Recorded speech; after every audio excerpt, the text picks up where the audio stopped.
Hello everybody and welcome to round number 7 of the Tata Steel Masters. I'm Jan Gustafsson. I'm joined once again by 8-time Russian champion Peter Svidler. Peter, we've reached the halfway mark.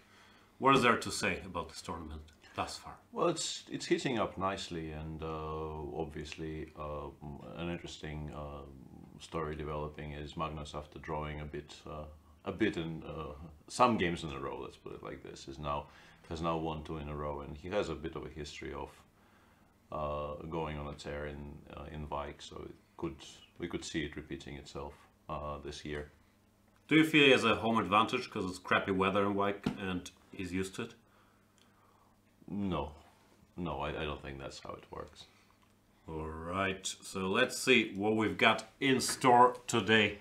Magnus is facing your countryman, Vladimir Fedoseev, who won't be in the best of moods. No, not at all. And yeah, yesterday was a huge miss by Fedoseev. He played the first half of the game extremely well, and then just seemingly went off the rails completely for no reason that we could see, and ended up even losing a position which he normally would have won. You've mentioned he has a bit of a tendency to, what is it, nerves, inexperience, just confidence? What's the thing there? Because you already mentioned he started playing very quickly at some point and spoiled his position very quickly. Yeah, I don't know. It could be nerves. It could be. I don't know if you can actually cite inexperience necessarily, because he's been around. I mean, he's a young man, but he's been around for a while. He played some super tournaments, and I don't know how much that affects him. I think the tournament not going particularly well up to that point probably affected him a little bit, and I think his approach from move 1 in that game was very much, I will try my utmost best to win today. And when he got very close by playing very well, I think maybe he got overexcited. But yeah, it's been a weird ending to a very well played game up to that point. What are we expecting opening-wise in this game? Fedoseev more of an e4 player, even though he can do many things, no? Yeah, I think he has a reasonably wide opening repertoire, and his coach Alexander Khalifman, who celebrated his birthday yesterday, so shout out to him, has an even wider opening repertoire accumulated over the years. So I think it's very difficult to guess what he will do on move 1 here. 1e4 still remains the more obvious choice, but yeah. Yeah, we will see. If Magnus stays true to his guns, repeats the c5 knight c6 line he's been playing recently, or if he's come with a surprise. Speaking of surprises, can these guys still surprise each other? Bit of a game there too. Yeah, for sure, and probably the longest standing rivalry left in the world today, with 91 games before this one, at least according to the records I checked. As for the surprise value, no, I don't think there's much surprising going on there. I mean, opening wise, of course, something might happen, but I think they know each other so well that yeah, they're like relatives by this point. There was some bloodshed in some of their recent games before they had a bit of a longer drawing streak, but especially with Kramnik 2018-2019, we don't expect anything but a sharp, long fight. Yeah. Oops, sorry about that. That was unnecessary. And my phone. Yeah, I'm trying to break more equipment here. Let's try and do something about it. Then we have one of the co-leaders. We should look at the standings. Giri against Ding Liren. Technically 2 of the co-leaders. Yeah. Because... Can I do this? Kind of. We have a 4-way tie at the top. Yeah, Jan Nepomniachtchi started off really well, but he has drawn his last 3 games. Not that it's a bad result in Vike at all, but he has been caught by the 2800 Brigade and Anish Giri, who won all 3 of his black games so far. Not playing black today though, so less of a chance for Anish victory. A very interesting game against Ding Liren in terms of the tournament situation, and Anish does have a good score against Ding Liren in general, but very difficult to bet against the draw. Yeah, the new Ding. does not lose a lot of games. Also 2 black victories already. Very curious to see the opening here. If Anish tests his marshal, Ding fairly consistently plays e4, e5, knight f3, knight c6. Or if he goes down another route, we will learn so any minute. We also have Timur Rajabov against Vidit, both having a solo tournament. Vidit on +1, Rajabov on 50%. And favorite of the show, Jordan van Foreest, the local hero, will be feeling better about life after yesterday's victory. Well, Sam Shankland had a good start, at least chess quality-wise, to the tournament, then lost his 1 game. And we shall see if today he can get back to 50%. Because even though Jordan won yesterday, it wasn't exactly a clean victory. So people will probably still feel, okay, this guy, if I play a good game, I have a decent shot at a full point. Yeah, I don't think Jordan's results will necessarily influence that attitude by everybody else in the tournament, because in a tournament like this, you have to target some games, and Jordan is an obvious choice, in particular when you're white against him. All right, we have liftoff. Let's start with our leaders, Giri here, as I somewhat expected, because Ding looks so good in e4, e5 recently. Decides to change, or well, he can play anything, but to go with d4, knight f6, c4. What does Ding do here? He's mainly an e6 guy, no? Yeah, I think he has a very classical repertoire in that respect, and Nimzo's Queen's Gambit declines, all this. The main position, as Grisha called it during the World Championship match coverage. We already have knight f3, d5 on the board, and Giri does something. Catalan it is. Yeah, Ding does this with white quite regularly. Has actually played this with white yesterday against Timur Rajabov. So an interesting choice against an active Catalan player himself. Yeah, then again, everybody plays e4, e5, the Catalan, and whatever line after 4 knight c3. So it's hard not to have this overlap, I believe. Yeah. In top players' games. Giri, an avid Catalan practitioner as well. Won a very nice game against Peter Leko that somehow stuck in my head, where it looked like Leko was doing his equalizing, and then Giri still ground him down in an equal endgame. Or it looked equal to me, but there was this Catalan pressure. We'll see what Ding does. He gives a check. And Giri is a classical guy. I'm expecting bishop to d2 here, the main move. Some people dabble with some pawn sacrifice here, but no, bishop d2 played. Ding will go back, I would assume. Yeah, there was already 1 game in this tournament where Black played a5, I believe, but it's a rare move, of course, than bishop b7. Yeah, I think it was dc, bishop g2, bishop b4, bishop d2, a5. And yeah, bishop e7 has been played. This is a slow line. Black lures this bishop to d2, and thereby indicates that he is not intending to take on c4, but just to play c6, followed by b6, then bishop to b7 or bishop to a6, knight b7. Some people like Magnus, sometimes they go knight to h5 or knight to e4, knight to h5, the bishop comes here, try to build some sort of stone wall, but we're in for a long maneuvering game. Alright, then we have some more exciting developments. Yeah. Your boy Fedos is not showing any signs of, I don't know, respect, or maybe trying to play it safe against the world champion. He goes for the move 5h4 here. What can you tell us about this move? Well, it's a very, very serious line these days, and a lot of very top players have tried it. By this point, you really can't describe it as offbeat or anything along those lines. It's a move which accumulated a ton of theory around it. I think Black actually has to be careful not to have to defend some unpleasant endgames. Of course, there are incredibly sharp lines here if Black wants it. In particular, the line dc4, e4, c5 leads to unbelievable messes. d5, d5, h5, castles, and starting from h5, I think Black already has other options as well. I think people tried not castling in this position, but castles leads to unbelievably sharp, very, very unbalanced situations.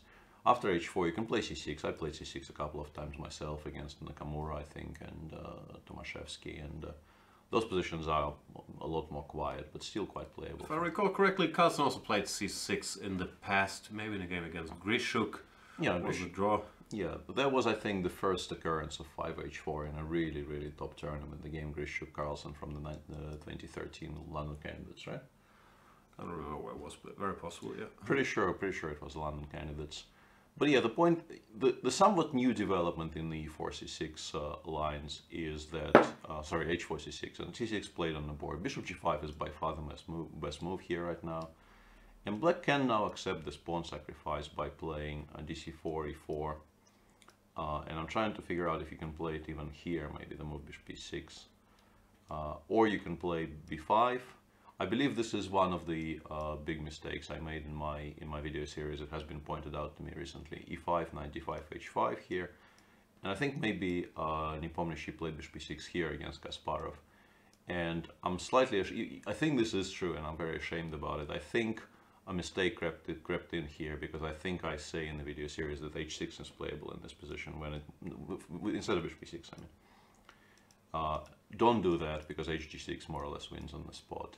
And it's very weird to me that this somehow got into the videos because I think I knew about that already when the videos were recorded and it just kind of blanked, I think, on this topic.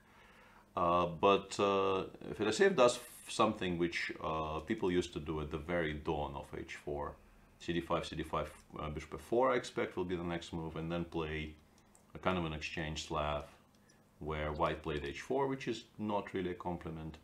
But black developed the bishop to g7, which also I think is considered to be not the best diagonal for this bishop. It will be very restricted by a symmetrical structure in the center.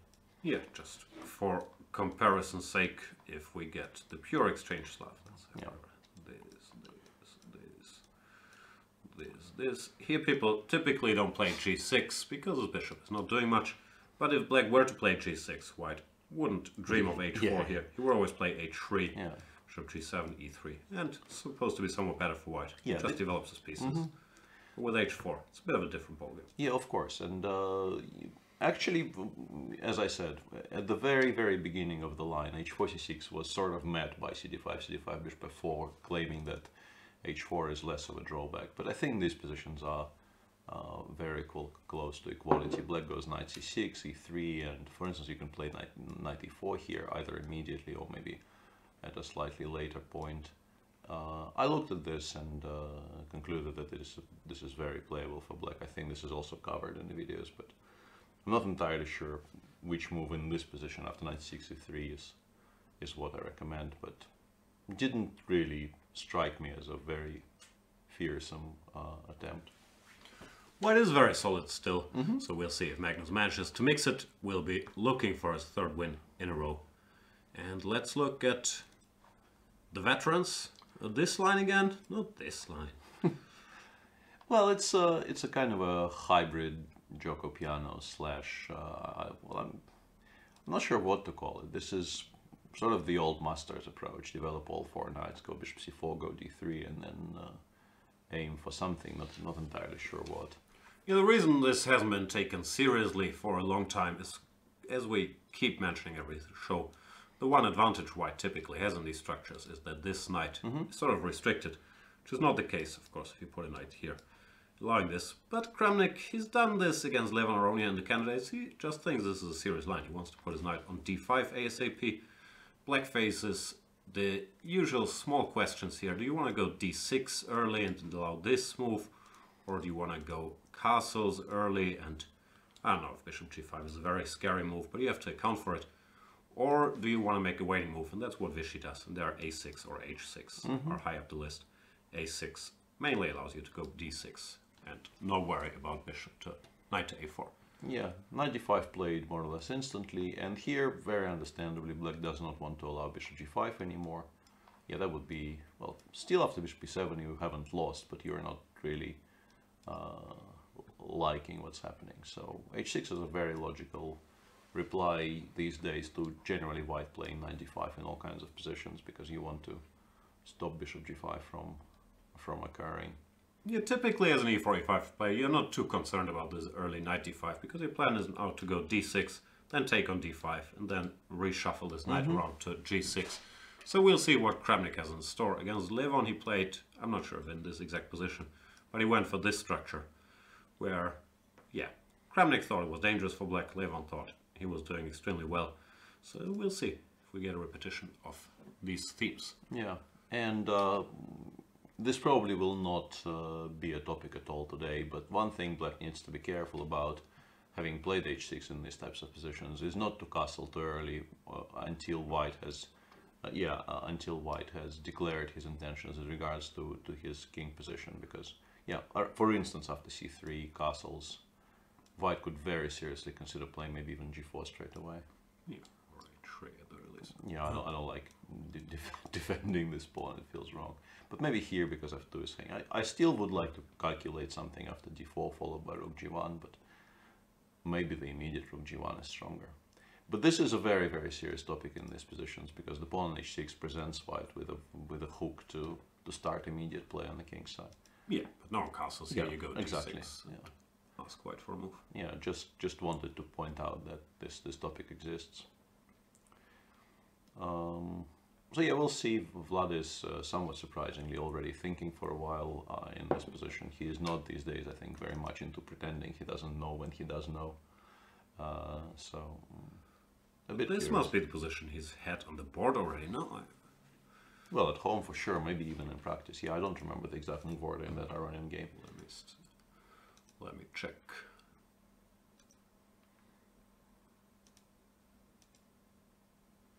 Nope. Not this position, yeah. So how did that go? Looking. So left actually took on d5. I after took on knight d5 yeah. instantly and then went d6. Alright. So it's very similar, but h6 is a slight twist on the same idea. Yep, let's have a brief look at the other games. We have a main line. Ragozin in Rajabov versus Vidit. It's queen a4 check. Has always not had main line status, but since black has solved, currently as far as I know, most of its problems in these sharp lines and whatever they do here. Castles, e3, bishop f5, and bishop to g5, dc4 or h6. It's quite natural for white players to start revisiting this. The queen loses tempo to force the knight to c6, stopping c5. Yeah, I briefly wondered about knight e5 in this position. I remember I looked at it for a bit, but I think there's now very direct replies to that, which sort of equalize, which disappointed me greatly, because I was looking for something quiet and not as forcing to play against Ragozin, and this did not entirely fit the bill. I think I played e3 against Stanish and lost horribly in one of the Grand Prix, but I obviously played the following sequences really, really poorly. Yeah, e3 is the main move here. Some people like to dabble in territory like this, giving up this pawn, but e3 is what you do, short castles. And now bishop to d2 or queen c2. Queen c2 nowadays somewhat more popular.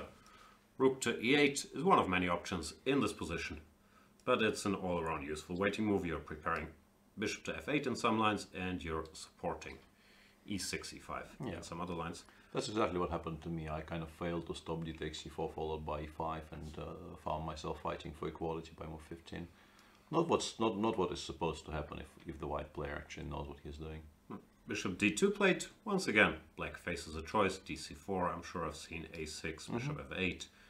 And Vidit plays a move I believe I've also seen in a Levon Aronian game. He puts the bishop back to d6, inviting white to push c5, when he's going to say, okay, no more tension in the center. Congratulations, I'll prepare e5 or b6.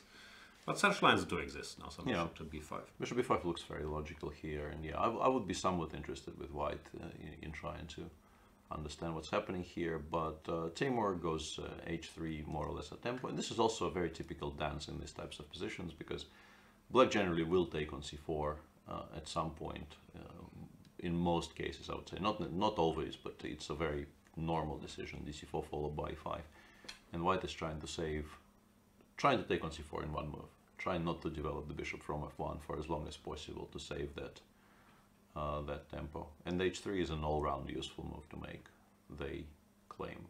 Yeah, often you get this sort of funny dance where both sides are trying to make as many half useful moves as possible before either moving this bishop or taking on c4. Yeah.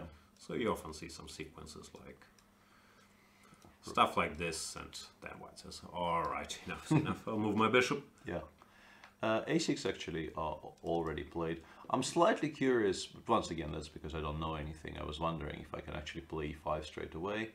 after h3 with the intention of meeting c takes d5 by knight takes d4, but I guess it's way too romantic. I'm also trying to remember, was this a move? Is this Carlsen Nakamura? That weird game where somebody blundered a full piece somewhere. Or... Pretty much. Was something along those lines. Can't be this because there's no blundering a piece. Yeah. But Well, very possibly, but yeah, I struggle to remember precise move orders in these Rogozins. Maybe castles, yeah, something like that. But anyway, that's sort of in the past. A6 is I think I would argue A6 is a more useful move here than H3 because now C5 bishop B5 is no longer a topic, and also D takes C4 followed in some cases by B5 bishop B7 might not be the stupidest idea in the world. Because it supports the later push e5 is quite well supported by the bishop of b7. yeah, so far nothing special happened. It's one of those lines I look at like once a year, trying to figure out what to do against a Rogozin, but then you go a bit deeper. And I've never been that thrilled from the white side, because it seems like if black, not just if he knows what he's doing, but he actually has a choice of very decent setups, I could never get very far. We'll see what Radjabov has in store. Another co-leader, Nepomniachtchi, is dealing with Petrov. Yeah, and a couple of shows ago, I think you mentioned that this line has the reputation of being arguably the safest and the most solid on the market. Not the Petrov, but the bishop f5 followed by bishop e7. Yeah, specifically bishop f5, bishop e7 line, and this is what Duda is doing. Another one of those cases where, I don't know, maybe my generalization is completely off the mark, but feels a bit weird to see somebody of such obvious, tremendous tactical talent as young Krzysztof is playing the most symmetrical, well, I hesitate to call it boring, but the most let's make a draw type line in a Petrov. But then again, he's not had maybe the most successful tournament so far, and black against Nepomniachtchi, he feels draw is a good result, so why not? Yeah, all of this is still theory. White goes rook e1, I guess, so that after knight takes d2, he has the option to take on f5 without this rook hanging. Therefore, black plays. One of the big new concepts, really, that's been growing popularity over the last year or two, thanks to mainly efforts of the Chinese players to retreat the knight to d6, defend his bishop, and say, you know what, why should I be so much worse? Knight b3, c6 played, bishop to f4. Yeah, White's pieces are somewhat better. Yeah. Good.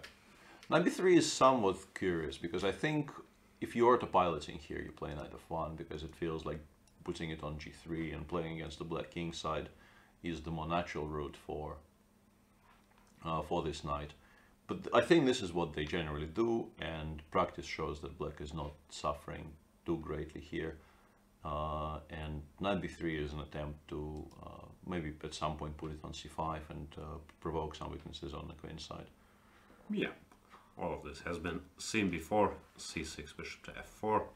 I guess knight d7 would be inaccurate. A little bit, yeah. Which is why, because of that threat, Duda has already taken on d3, and now, yeah, knight d7 or knight a6. They sometimes put this knight on a6 to bring it over to e6 via c7, and maybe this is one of the things knight b3 is aimed against, because knight c7 could be met by knight c5, stopping the transfer and creating some awkwardness for black. Yeah.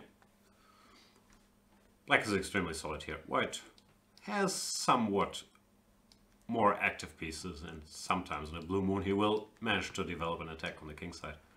But of course, symmetrical structure, rook e1, Berlin's and Petrov's are giving us these joyful positions. What else we have? We haven't seen Mamedjavov rapport yet. Whoa! Did he blunder the only trick in the book? Or is this on purpose? This is a line I played a lot of my childhood, when I was like 13, 14, 15, g3, knight c6, and the only idea I really ever had was you take here, and White would very much like to play queen takes d2 followed by knight c3, but it's a mistake because of knight to e4, queen to c2, and queen b4 check. The point being, that's why you play knight c6. That knight b2 you can take, queen d2 you take this pawn, and knight d2 you take this pawn.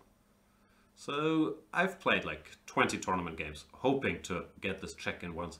Never happened because everybody either plays knight b takes d2 or even more threateningly knight c3, which is supposed to be the main test of the setup. But I'm shocked. I do not believe this is home preparation because I've had a computer running here often enough in the old days. But it's just bad for white. Or you have a king on f1. Yeah, we've already had one game in this tournament where white played king f1, trying to justify something he has done earlier in the opening. And it didn't work out particularly well for Vladimir Fedoseev against Duda. And yeah, it's a weird thing to have happened to Shah, because these days Shah doesn't really do opening screw-ups very often. No, this line is no longer very popular, has to be said, because I don't think it's great objectively. But still, it's a trick that must be in so many textbooks and so on. Yeah, I think it's literally the only trick. Yeah, I think even I'm sort of vaguely aware of its existence. But also, bishop g2, bishop takes g2. It's really not late at all to take with the knight and accept that you're not going to be better, but you're also not going to be worse. Yeah. You could argue you're still better here. These are full-fledged positions like castles. What I normally play the a5, e4, e5, d5, knight b8, and now you go knight e1, knight d3. It's not a walk in the park for black. Knight c3 is somewhat more threatening than this, but it's still very, very playable with white. Yeah, exactly. And yeah, weird. And in particular, like I would maybe, out of contrariness more than anything else, I would maybe argue with you about this being prep if Shah had 144 on the clock, but with 125 showing and the king on f1, yeah, this is a strange day. No, the thing is, I'll just do it out of curiosity. If you switched on the older machines, they give you an edge for black here. Now I switched on our engine because I wanted to be sure. And he actually does not like the move f5 and says what is better here. Says d5 equal, which gives us maybe an off chance that everything I was told as a kid were lies. Santa Claus, queen b4 check in the BOGO. d6 second best move? It gives a large advantage to white here. Yeah, I'm not sure how much we can trust him, but I want to check. Yeah, this is quite bizarre, yeah. Because generally I would trust every word you say in a position like this, and the machine seems to disagree quite vehemently, which is... I do think d5 is what I wanted in the old days, but still, even after f5, you do have your king on f1. We'll find out, maybe. Yeah, we'll find out. And he played a3, which is very logical, and then basically from what I could discern from having the machine running for about 15 seconds there, white is planning to go something like e3 and then just do the long walking castle with like h4, king g1, king h2. But his advantage in the center, the machine just evaluates as much more important as those tempi you will have to spend connecting the rooks. Yeah. Another curious thing is that Rapport blitzed out f5, because, as I said, d5 does look somewhat more direct. But I'd be very curious to find out, and I don't think Shah is going to tell us if this is actually homework and he just thought, no, the old textbooks are wrong, king f1 is perfectly fine, or if he just fell for this trick and now is trying to make the best of it. Yeah, but yeah, sometimes blunders aren't fatal, sometimes they are actually quite lucky because they make your opponent presume you are sort of not on form today, and f5 may have been prompted by Shah going for this after a 20-minute, well, not maybe on one move, but 125 with 10 moves gone is basically 20 minutes spent. Alright, let's go back to the somewhat quieter Fedoseev Carlsen game, even though it's not that quiet. No, it's still very lively, or at least potentially very lively. And here Fedoseev goes for this queen b3, a3 maneuver, which is a bit curious. Normally you just play bishop b2 or rook c1. One of those two moves appears to be a lot more natural. But queen b3 is also very normal in these types of positions, trying to keep the bishop on c8 for as long as possible, not let black develop it to f5, for instance. Knight a5 is very, very natural as well. Queen a3, and now Magnus has options. He can play. Bishop f5 comes to mind. What else after Queen a3? I'm not sure if b6 is a move. It looks a bit passive, so I would also be team bishop to f5. Yeah, bishop f5, white probably goes knight e5, I assume. This is the point in losing those tempi, developing the queen from d1 to a3. You push the knight away from a square on c6 where it kind of belongs, and now you can occupy the best square on the board with your own knight and claim that you've achieved something. I guess black wants to go knight e4 though, yeah. Either immediately or after rook c8. Yeah. Let's say we play bishop e2 here. Knight e4, we take, castle. Yeah, I would really like to play h2, h4, h2 here. Can I please have my move back? Yeah, I don't know if any progress at all has been made by white. Or f6 is yeah, f6, rook c2. tempting, no? Yeah. Yeah, black seems to be completely fine. I think we misplayed it somewhere. Let's go back to bishop f5, look for better options. Yeah, I'm not sure if we need knight e5 so early, but Yeah. bishop e2 is also not exactly. No, we're not setting the Game world on changer. fire, yeah. No, I don't know about this queen b3. Queen a3 is also blitzing, so it's probably Yeah. part of homework. And people are saying knight c4, queen b3, and knight a5. There you go, says Champy. I think knight c4 will be met by bishop takes c4, and not even after a very prolonged think. Knight c4 feels premature, no? Yeah, I think this structure change generally favors white. Once again, the pawn on h4 changes something about it, because it really doesn't belong there and gives black this fantastic square on g4 for all kinds of light pieces. But I would still take castle short and go, I don't know, try to go rook a d1, e4, d5, and just wipe black off the board. I don't know how successful I would be, but that would be sort of shorthand for my plan here. Because e4, d4 against this pawn on c4 is generally considered to be an extremely advantageous structure for white. And Upshot says, just read in a book from Shanklin that h4, h2 does not seem to be possible. Yeah, good point, well made by Sam, among others.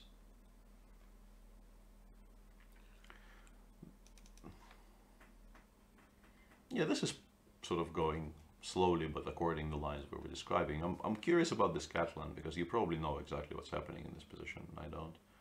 I do not, if you mean Geary Yeah. versus Ding, but let's have a look. Queen c2, knight bd7, bishop to f4, so far so good. b6, rook to d1, and bishop a6, is that what they normally do? Or they go knight h5 first? I cannot remember details Yeah, here. this is one line of the Catalan where my knowledge is like strictly zilch. Do not know anything at all. I've seen tons of games and I still don't understand the move orders or the reasons behind them or anything. It's always so confusing. My hunch would be that c takes d5 is a rare move, and you normally go b3 here, and then you get this knight h5, bishop to c1, and either knight back or rook c8, or all kinds of theory here. So I'm guessing, which would also be typical Ding behavior. I was going to say Ding behavior, but actually Anish is white. Yeah, It's, Anish is white here. also typical Anish behavior to come up with a fresh idea here. But another question, if rook c8 here, queen a4, or do you go knight c6? E2 is hanging though. Do we Yeah, really that's not what I'm care at asking. all? I think you probably go knight c6. Yeah, I think I've seen this as well, like bishop b5, knight e7, queen a7, knight c3, or some no, it's sort. somewhat different normally. Yeah, it's not like there's tons of differing versions of this position as well, but I have a feeling I've seen this one too. Okay. But yeah, they seem to be reasonably happily both proceeding towards the same position, which is rare. Ding snapped on e5, played knight g4, Giri played bishop f3. Already kind of curious because, hang on, isn't this where h3 is met by knight f2? Yeah. Yeah, it's checking the this, database. It's this weird position where h3 knight f2 happens. I have seen this. Gelfand Kayakin, amongst other things. Yeah. So bishop to f3 has still been played. Yep, bishop f3, f5 is the game. Gelf and Kayakin. Therefore, yeah, not a surprise they're blitzing, but let's see. Yeah, even the current position is still following that game between Boris and Sergei. And bishop f3, I guess the point is to create the g2 square for the king compared to the h3 line, right? Let's just show us the point. Yeah, knight f2 here, king f2, bishop c5 check, and here you are supposedly obliged to play bishop e3 because everything else is bad. Yeah, e3 g5 is clearly bad, and king f1 I suppose simply f6, and you kind of you're not going to leave the center alive. So you have to play bishop e3, black takes, and I think plays f6. Oh, I was tempted by d4. Then you take an e3. Yeah, I'm not sure what's happening, but yeah, I think it goes takes, f6, and then the king has to run back, giving the e5 pawn in the process with check, and black goes something like queen g5, e4, locks everything down. You know, very old masterish type position where I think black is supposed to be doing quite well. And the comparison with bishop f3 would be if black takes on f2 here, white just plays king g2 and says haha after the check, for instance. Yeah, it just makes no sense whatsoever because now the king is very safe on g2. So yeah, bishop f3. I was wondering if black is planning to play g5 here instead of f5, but I guess there's no compensation there. I thought maybe this is the point. Takes, yeah, and go king h8 and pretend you have something, but I guess it's just nothing at all. So yeah, f5 played, en passant. Well said. Takes, queen a4 is a very normal move as well. Another point of bishop f3, yeah, covering this guy. Bishop b7, and I think Boris played, looking at our screen, Boris played knight c3 here, and Anish goes knight g2. Anish blitzing, clearly he studied this line. It's complex, no? Like, if white gets in e4 under decent circumstances, he could be much better. Yeah. So Ding has to use his majority in the center and the half open f-file to do something active kind of quickly. Yeah, in the Boris game, knight c3 allowed black to achieve a very harmonious setup by playing in some order bishop c5, queen e7, and the bishop on c5 in particular is a very nice piece here. Whereas I think one of the reasons for knight d2 would be if bishop c5, I think black has to contend with knight b3 straight away. Right.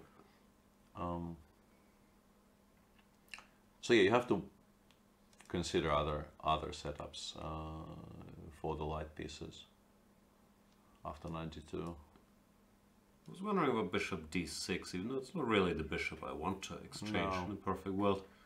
You probably can just take it and... There's even knight c4, but after queen c7 yeah. I can't find any very promising follow-ups. Let's go rook ac1 first, yeah. Let's say to oppose, because a7 is hanging, this is still looming, and this... I don't like this for black. Yeah, I think bishop d6 is not the trade you want to be making, unless you're absolutely forced to. So let's go through the options, yeah. Queen e8. Yeah, endgames. What do we think about those endgames? First of all, white is not obliged to take, but I suspect he does, because there's really... Queen b3 feels underwhelming. Yeah. So takes, probably rook f takes, yeah. Rook to c1, then ac8, yeah. Maybe not that horrible. Well, if anybody's better, it's white, but yeah. It doesn't look like it's game changer. King f7, bishop a6, and... I think black is reasonably connected here and shouldn't suffer greatly. So queen e8 definitely is on the list here. Bishop c5 anyway, despite the availability of knight b3, is maybe worth considering. Knight b3, queen e7, and take on c5 with the pawn. But I'd be worried. Also, if b4, we just say, haha, b4 is stupid and go here?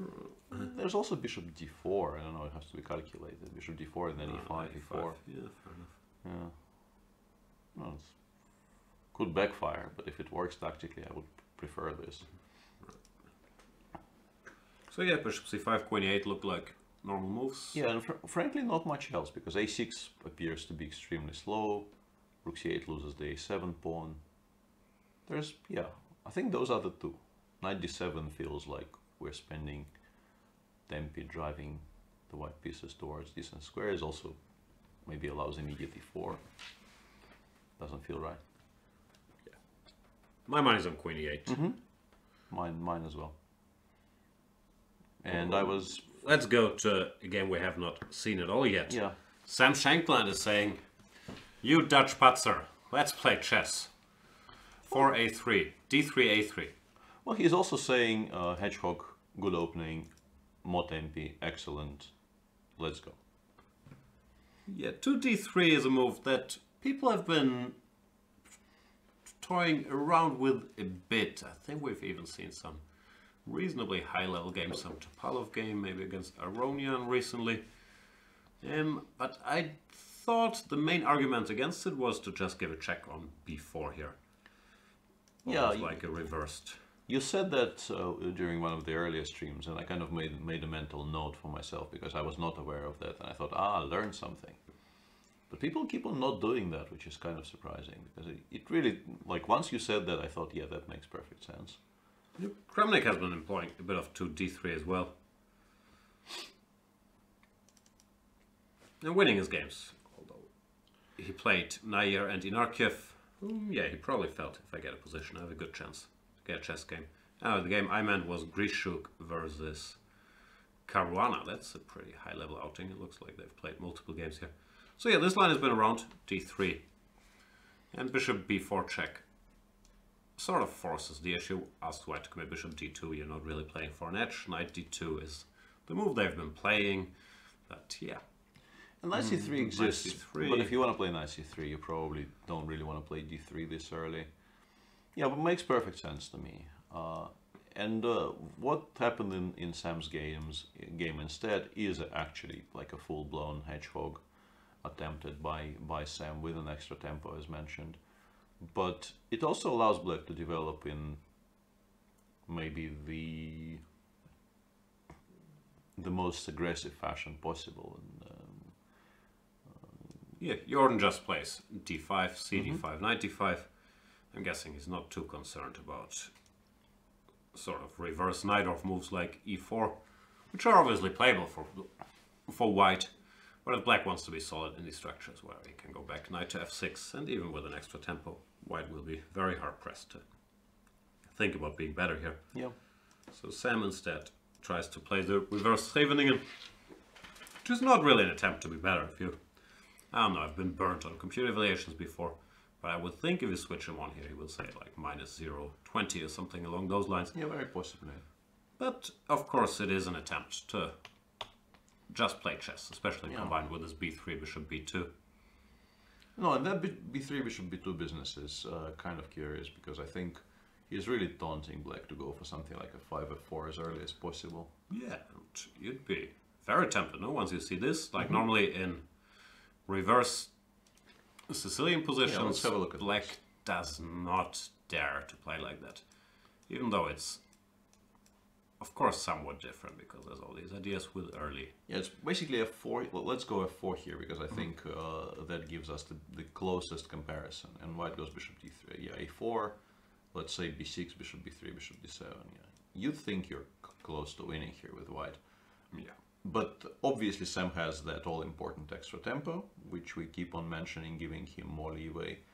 And secondly, once again, maybe I played a ton of 6f4 in my youth, and my evaluations are obviously very rose-tinted and very much influenced by my memories of crushing people. Probably not very much due to the outcomes of the opening. Still, f5 feels like the move, because it's not really a position where you play, quote-unquote, solidly with black. We all know in open Sicilians, if you play, well, some slow random moves, then very often it's white who gets to have more of the fun, and black runs out of the constructive plan. So black sort of has to attack you. Yeah, and I think this is why Sam is quite happy about this, because he is, it doesn't look like it, but he's actually forcing Jordan into very concrete decisions very early on. I'm not sure how bothered. Jordan is another hacky comparison. Jordan all his career has played bishop to e2 against the Najdorf. At least he has a ton of games. And there are lines like whatever. Okay, normally black plays knight c6, but just for comparison's sake, rerouting the bishop to d3 here wouldn't be the strangest thing in the world. It's a very typical idea in these bishop e2 lines later. And I don't think Jordan is seeing such positions for the first time. Maybe he just thinks, okay, I get to play white today. Not against it. Pretty much, yeah. f5 on the board. Yeah, but now we play knight bd2, I suppose, and if you go f4, we go e4, and then knight c4 and d4. Yeah, as we don't play f4 yet. No, we play king h8 and ask white, what do you want to do? Do you want to go knight c4 and take on d6? Not really, right? Knight c4, yes. Take on d6, maybe no. Yeah, because here or here. Yeah, I have, for instance, options of playing d4, e4, knight fe5 here, which is also something we've seen from Sicilians. It's not ridiculous.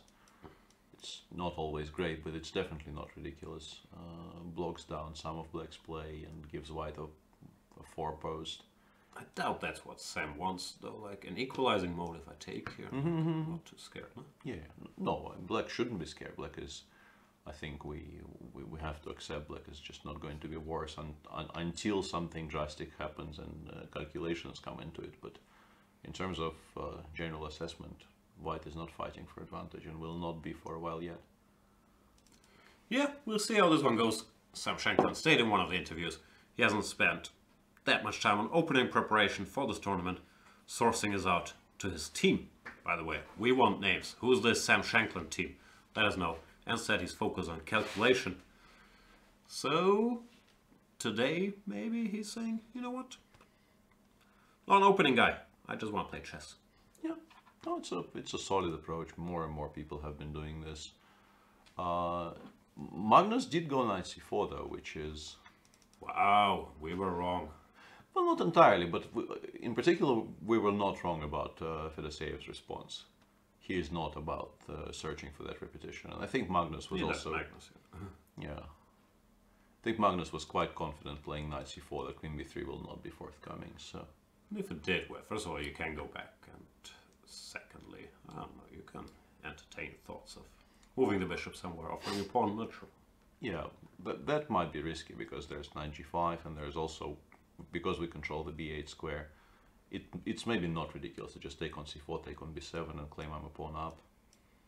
You know, the old international master Mnatsakanian style. In the opinion of international master Mnatsakanian, white is a pawn up here. Thought that reference. But yeah, no harm, no foul. You can always go here and then see if Fedoseev really repeats. But instead we get this position. Yeah. Very sharp. Yeah, what do you do? Well, I would like to have like 3 moves in a row here with black to feel safe. But you're not going to let me. Yeah, I'm not sure. I'm not sure. Because my initial gut reaction was I really disliked this for black, and I am sort of still on that,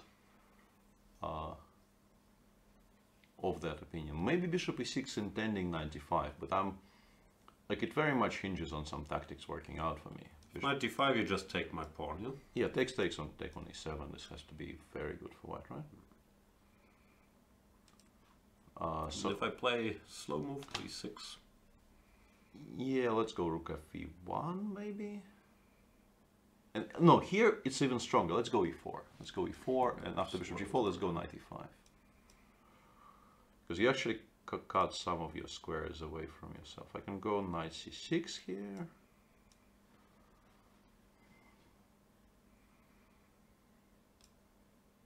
This endgame has to be very good for me, right? Take on c5, take on e7, go f3. Go rook a1 or whatever. I don't like it much either. Yeah. No, and this is also what I wanted to calculate after my bishop b6 move instead of b6. But there I think the pawn on b7 is in black's favor. Bishop b6 with the intention of meeting e4 with bishop g4 instantly. But even here my point was to try to play knight e5 and prove I'm good. I will say I blundered the fact that rook d1 is an exchange sacrifice when I was going for this with white, so maybe maybe I should have been less ecstatic about my chances here. Yeah. But white could also do something like rook a... No, rook a1 once again allows rook bishop g4, yeah? I thought knight d5? Yeah, I was... aiming for a waiting move which makes sense to go knight d5, bishop e5. But I'm struggling to choose one from all the waiting moves I have. I have the immediate bishop e5, which is not stupid. Looks like a good move, actually. Yeah, stops, I mean, doesn't stop, but the knight d5 connected with the exchange of dark squared bishops probably is quite a happy event for white here. Magnus has played bishop to d7, showing some aggressive intentions. This could get messy. No, e4, he still has bishop g4, that's probably his point. Yeah, no, this is a very, very sharp position. And if knight e5, you go b5. I think he kind of declared he will play b5 in this position, yeah. There's queen a6, for instance, here. I think a very serious move. Because the way the pieces are positioned, you might start losing, losing some of those pawns, yeah? Yeah, I know what's happening. Let's run. Yeah, knight, maybe even knight a4, honestly. Unless this loses, but I don't see how it does. Because if it gets to c5, I'll be quite happy. Yeah, I guess I have to take it. But now all my pawns are hanging. No, I can't make it work. You have knight d5 here, but okay, even after bishop g3, your position Don't like it. still appears very critical. Yeah, and knight d5 blitzed out by Fedoseev, who has 144 on the clock. Still, yeah? Yeah, but I will say, and I have been saying this throughout the tournament, Fedoseev is one of the people in this tournament who is the most capable of doing this without any home prep whatsoever. So with him, I'm not sold on the idea this is all analysis. Yeah, Magnus taking his time lower. He spent 40-something minutes if we take the increment into account. So far, Fedoseev, I don't know, winning the opening battle, but the position looks decent and he's ahead on the clock. Yeah. So can't be too unhappy. And a question for us from Oberschlumpf. Have we ever seen Magnus being 40 minutes behind on the clock? Yes. But not often. I think the answer has to be, of course, this has happened before, but it's not how it normally goes. No, he's not a time travel addict, but it does happen to him occasionally, especially with black. If he gets surprised in the opening, that he will spend time to find his way. But normally, when move 30 comes around, he won't be down to 5 minutes. He's quite practical, keeping whatever 20, 30 minutes. Yeah, so potentially a very, very interesting game in progress here. And honestly, I like white. I could be wrong about some of these lines, but I feel like white has every reason to be optimistic here. I would not even consider knight c4 here, which, once again, the pawn on h4 might change things. It just looks so scary. b6, I think about bishop e6, bishop f5. Knight c4 is a very daring decision. It reminds me a bit, I'm not sure if that's fair, of this game he lost with black against Mamedyarov in Biel, where he was also trying to push from some fairly evenish structure, trying to make things happen, and also took similar strategic risks. Yeah, there it was quite clear that he was just flat out refusing to make any equalizing moves because of the tournament situation. He, I think, was a full point behind maybe Shah by that point, and he really needed to win that game. Today his tournament situation is nowhere near as critical, but the approach seems familiar, yeah, I will say. And an interesting decision in Kramnik-Anand, or at least interesting to my eyes. Anton! Not just Anton here, but Anton for the second move in a row as a reply to bishop e6. I should point out, I'm also somewhat surprised by bishop e6. This might be one-trick ponying, but I'd be tempted to take. Yeah, but bishop e6 is a very concrete idea, and the fact that Vlad is ignoring it is what sort of attracted me and made me try to get you to put this on the board. Why is bishop takes d5, knight e7 not good? Probably is good. It's an idea that's quite common in some of these slower.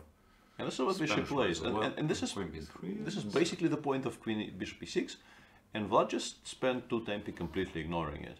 Well, not completely ignoring it, because b7, b5 will now be much harder to play in the next moves. But he did give black 2 tempi here to play exactly this. So what do? You go here?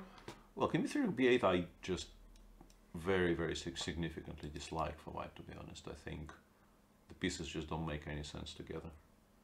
Black yeah, I want a castle next move, and then I will start thinking about knight g6. There's also some c6 ideas in the future. There's even maybe some b5 ideas in the future, depending on how the pieces get positioned. But yeah, but just to illustrate, or yeah, let's say castles, you yeah. know, castle, and we make some slow move here. This might win. Yeah, yeah, c6 followed by... Actually, g6, Taking the bishop. d6, d5 is quite strong. Yeah, I just did not see that. Yeah, I'll readily admit I'm missing things every second today.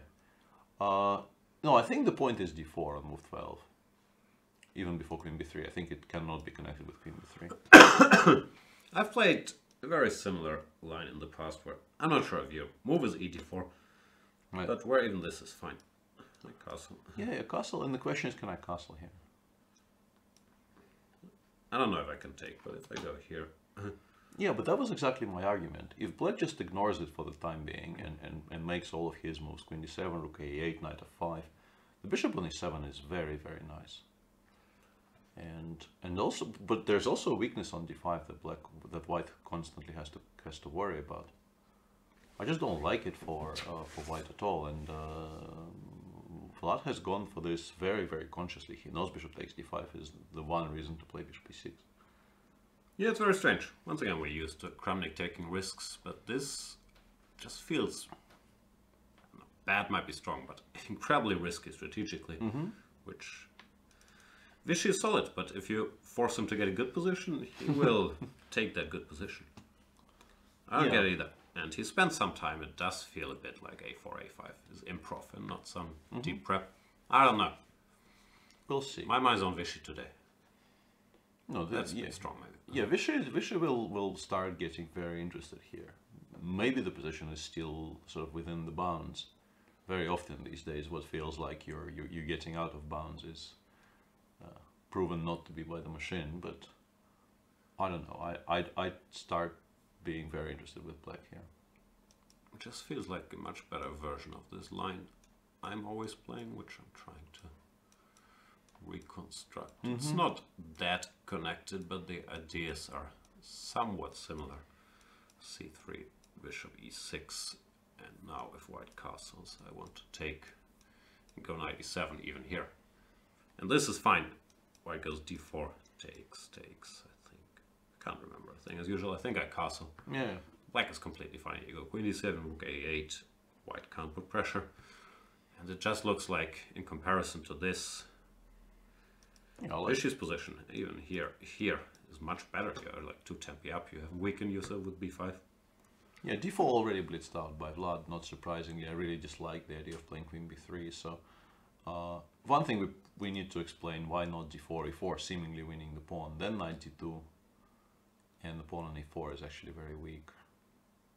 Sorry?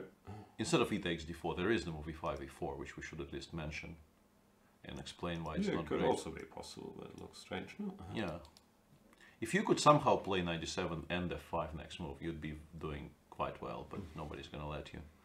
And the pawn on e4 will be a target, so you generally don't play e4 in these positions, you just take on d4 and you're quite happy about things.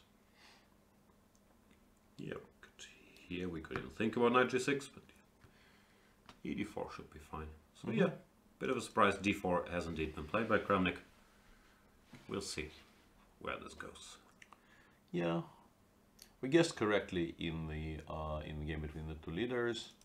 The queen e8 played, white took on e8 and made this move knight c4, which we keep on mentioning. Tactics. Yeah. All sort of micro tactics, improving the position of this knight, here transferring it to good squares. Bishop a6 played by Ding, and somewhat surprisingly, Anish has not made a move here yet, because it seems like the sole point of playing knight c4 is to play knight e5, and also I don't really see where else it can go, which is a bit weird. Well, it could be one of those that he's been blitzing so far, and after knight c4, bishop a6 is not the comp move. It is actually, I'm just checking here. Yeah. But then you take a bit of time to orientate. But yeah, clearly the knight will go here. Yeah, I mean, looks like if knight d6 forced black to take on d6, then of course he would go knight d6, but unfortunately just loses the knight to rook d8, so... yeah, knight e5, and black, I don't know, goes rook ac8, and then... optically it looks slightly better for white, but very, very slightly, and... what do we do here? Yeah, rook ac1 probably is normal, and... More of a question, what do we do here with black, but... Yeah. I'd be worried. White doesn't have much, but he has a bunch of useful moves to play. Yeah. C6 square is a little weakened. I don't know, maybe you play some move like this to address that, but you can play b3, a4 maybe. Yeah, it's a nice position for white to have, obviously, but it feels like with precise play shouldn't be that bad for black either.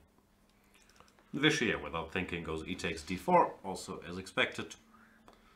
Knight takes d4, he can castle or start with queen d7.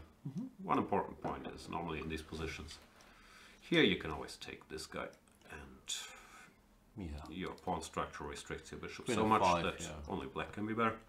Well, black is, I think, close to winning here. The pawn on d5 will die. So yeah, not something Vlad will look forward to. Yeah, Magnus continues tanking, and yeah, 54 minutes against time gained on the clock. A bit of a weird situation so far. Yeah, something's gone wrong, no? Yeah, it doesn't feel great. Maybe he just misevaluated the bishop d7 b5 plan. Maybe he missed queen a6. Queen a6 does feel like an important move because it stops a5 and stops a6, and it makes the structure just very, very wobbly. In the line we were showing, maybe black is not doing as horribly as all that, although even that is very risky. Before knight a4, I think your idea of taking and going knight d5 is quite sensible, actually. Maybe the immediate knight d5 as well, but I think it will end up being the same position. Knight d5, bishop probably has to go somewhere, and I was going to suggest bishop takes e5 and c3. I'm not even sure I need to play c3 immediately, but let's try. Oh yeah, this looks less unfriendly than before. Yeah, and bc, bc, and in order to win this pawn on c3, you will have to play e4 at some point, which will make your own center more vulnerable to counterattack. It doesn't feel horrible for black. It still feels like white is playing for a win, probably. Rook c1, rook c2, rook a c1, and then eventually I will play e4. But yeah, it's not unplayable for black, and there's maybe other options as well. b5 played in the meantime. Yep, let's see if... Over under on the number of moves until Fede save things for at least 5 minutes. From move 1, I mean. From move 1? Okay, we know he doesn't for the first 13. Yeah. So, I think it's happening soon. He might not be at the board. But I wouldn't be too surprised if it's now. I sort of doubt that you study the intricacies of bishop d7, b5 in detail. And you don't go queen a6, let's say, without blitzing, without thinking about it for a bit. So I'll say 2. You haven't played next to him very often, I can tell. Very true. It's very possible to continue blitzing here. Very, very possible. When he's in that mood, very few things stop him. We'll find out, but yeah, I'll go low too. Okay. Schach with the blunder question mark, groundbreaking preparation question mark, f5 maybe not ideal, this weird queen b4 king f1 sequence, f5 a3 queen 7. He acts like nothing happened with the king on f1. d6, e3, e5. It makes sense by Richard, and I guess also makes sense to play b5 here to make black commit to something in the center. I was wondering what happens after de first. Then can I go de or does b5 just? No, I think you have to take with the knight. Take with the knight. No, then I wasn't sure if this is a better or worse version than what they got in the game with b5 e d4. But I guess he feels like. Yeah, and Kramnik immediately explains what he means. You just have to love the guy. This is just so great. Knight takes d4 castles and g4 blitzed out. Yeah, Here we go. Yeah, no thinking involved or anything. Just let's go. You are Vishy boy. Yeah, on guard. On guard. I like pronouncing that for some reason. Yeah, I mean, with the e-file open and the bishop on a7 so alive and the pawn on d5 weak, it's just so difficult to imagine this leading to mate. But it's not stopping him. He's just going for it. Well. Alright, let's look at some line. Can't take the pawn. you play g5? What do you do? Yeah, I think you play g5. What else can you play? Well, you can throw in some queen f3. No, I don't think you go for it. I actually kind of like starting with queen d7, but I'm not sure it's good. I mean, it's necessary. Let's put it like this. And chat says Kramnik played g4, Kramnik played g4, Kramnik played g4. To sum up, Kramnik played g4, and then Shak Spelaren with the meta. What move did Kramnik play? He played g4, Shak Spelaren. Yeah. Pay some attention. Thank you for being with us, people. It brings joy to my heart, or whatever. And also Rajabov played g4. That's more news. Today is the let's spam the g4. Let's move. wait for h6 and then boom. Yeah. Even though here this would be higher on my list of concerns as long as white hasn't castle. You could even make an argument for waiting with h6 and playing some other random waiting move would be h rook c8. Yeah. And actually, I am like we have so many exciting positions on boards that maybe it's not a discussion you necessarily want to be having. But is it really that wrong to take on c4, go b5, bishop b7? I know that's what Giri did to you. Yes, and show on the doll what Giri did to you. That's what I'm doing here. I'm given a doll and I'm showing. But well, when here? I'm not sure. Yeah, maybe it was slightly later. I don't think the timing works for you here. You could probably get some bishop d3, Bishop 94, 94 95 is business. No, maybe he started with e5, d5, and then he went for it with 97, b5, bishop d7, e4, c6. I remember this is the structure we ended up with. I had to, but anyway. Bishop d7, this much I know, is the main move here. Okay, fair enough. And people have been clamoring would be a strong word, but saying that there's a ton of interesting stuff happening in the challengers. We'll get to that, but we are currently having a very exciting round in the Masters as well. So far, no luck on Fedos spending more than 5 minutes. He spent like 2 or 3 on queen a6. Yeah, this is why I went 5. 2 or 3 he generally does in this mood, but like 5 is like a very, very serious tank when he is doing what he's doing today. Then I will be low, yeah. b4, knight a4 he has figured out at this point. I'm actually thinking maybe knight e2 is stronger, so... Yeah, but he's made up his mind. Yeah. Then again, queen a6 is the move you want to make, because you really don't want to be allowing a5. It supports the entire structure so much better. So it's not impossible just to play queen a6, because it just feels like it's the move to make. Yep, he might be better. So, we have some interesting positions. Fedoseev went for a quick h4, which is sort of the solid attacking gesture. Kramnik went for a quick g4. Rajabov thought, Kramnik can do it. So can I. Also went for g4. Those are the 3. Crazier position.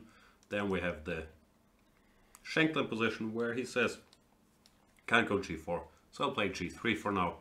Which is not unheard of in these structures. But he's still very much daring Jordan to attack him. Yeah. Yeah, I think black has to be perfectly fine. King h8, rook a8 come to mind. Yeah. We'll see. I don't think there's any argument.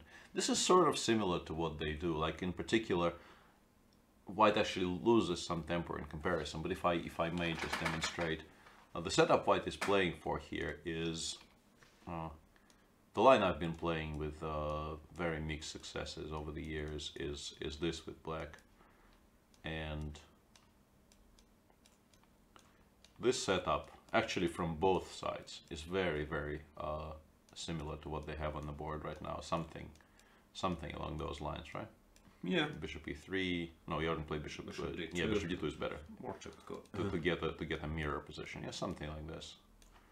So this is a very, very normal setup for both sides in the bishop c5 Sicilians. And you will notice the pawns on g6 because white forces you to play g6. And this is maybe even the exact mirror position of that. No, it's on d5, not b6. But yeah, that's very relevant. So yeah, this is basically we're playing a reasonably typical Sicilian with colors inverted. And the pawn on g6, as does the pawn on g3, serves a very useful function, giving white this additional option of then saying, I will be the one playing on the g-file, unless I lose to knight e3. That's a dream, but typically it doesn't happen. Like yeah, which F4. sometimes happens, but probably doesn't happen here, because white is reasonably well connected. But I mean, not entirely ridiculous, to be honest, if we continue thinking here. White is not obliged to take, but if you do take, what do we think about this position? Knight c4, what you want? Well, I'm in this mood, Takes. right? Go away.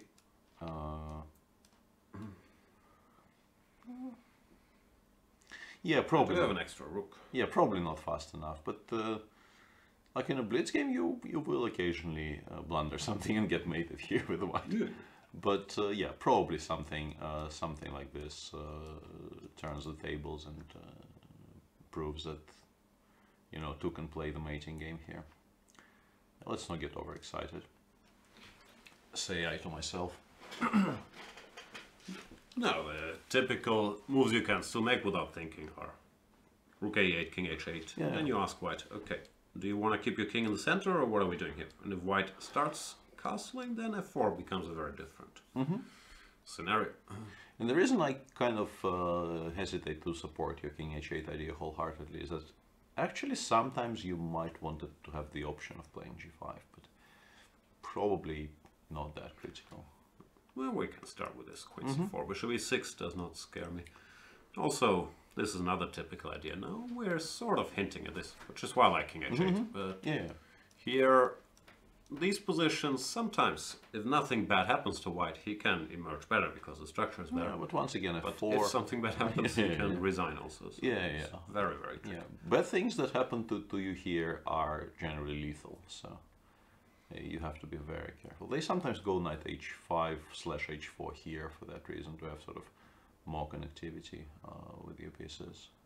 Yeah. Because it normally ends up on g2 anyway, g2/g7. No, I'm used to this position because I used to play the same line with the knight is on b6, and there you could normally get away with e491. But here with the guy here, f4, knight takes e3, we even have to think about it. Yeah. Scary. Force a Draw says, Peter, g4 is an indication that Kramnik doesn't want to castle short. Hence, will he go for some sort of desperate attack and simply stand worse now? That's an interesting way to go about describing g4. G4 is already an attack. I don't know how desperate. We did not really get to evaluating it yet, but this is not about castling. If he wanted to castle, he could castle. This is about playing g5 and giving mate. Castling is not very high on the list, either king side or frankly queen side. She didn't take very long to take with the e-knight, which actually I think makes more sense than with the f-knight because it gives us all kinds of useful checks after g5. People were saying queen d7, the move I sort of advocated, was also quite decent, but yeah, taking the pawn shouldn't be a mistake here. G5 we can take, give a check from e8 with the queen, go queen e5 and say, yeah, do go on. Yeah, I was curious about the the immediate check. Same. Yeah, I go king f1 anyway. I think the whole, like the setup has to be the king goes to f1 and white sort of, whether it's true or not, claims it's perfectly safe there. Doesn't look perfectly safe. No. But yeah, this is incredibly sharp. Yeah. Because yeah, if white gets some time, queen f3, rook a1, there will be mate. Yeah, he'll be. I mean, he has enough. He has enough attackers here for this to be a very, very concrete position where solutions are needed. It's not a position you can evaluate by describing it.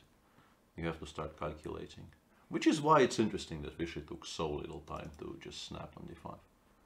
Let's not forget Vichy used to be a fit of save when he was young, and he nowadays takes more time, but he's still, I think, especially if you push him, one of the faster calculators out there. Oh, yeah. So are you, but I've heard people discussing chess with Vichy, and well, my level I basically can't follow. He just like rattles out correct variations, 15 moves deep, blindfold in any position. So it's very, very impressive. Like how you guys can do it. You don't need to sell me on how good Vichy is. I'm aware of that. Yeah. I am one of the biggest fans. An interesting variation here. It's not a move I want to make, but it was a nice geometrical variation. So let's show it. Knight f5 is a move, and I thought it just loses to queen e8, queen e4, and then I realized there's this fork there in the end. That's cute. Yeah, I can actually take. Oops. Yeah, I can actually take on d5 twice here, protecting all of my stuff, including the rook on h1, and then I pick up this He goes king of... Yeah, that is... Oh. I'm provoked. I am so enjoying this. Yeah, I'm pretty sure this is wrong. I don't think you can do this, but this is just gorgeous. G4. Let's go F3, G5. Yeah, wait for black to commit to taking a central pawn, and then we go king f1. And yeah, we're keeping our options open here. We can still play g5 immediately, or maybe we want to play queen f3, h4, g5.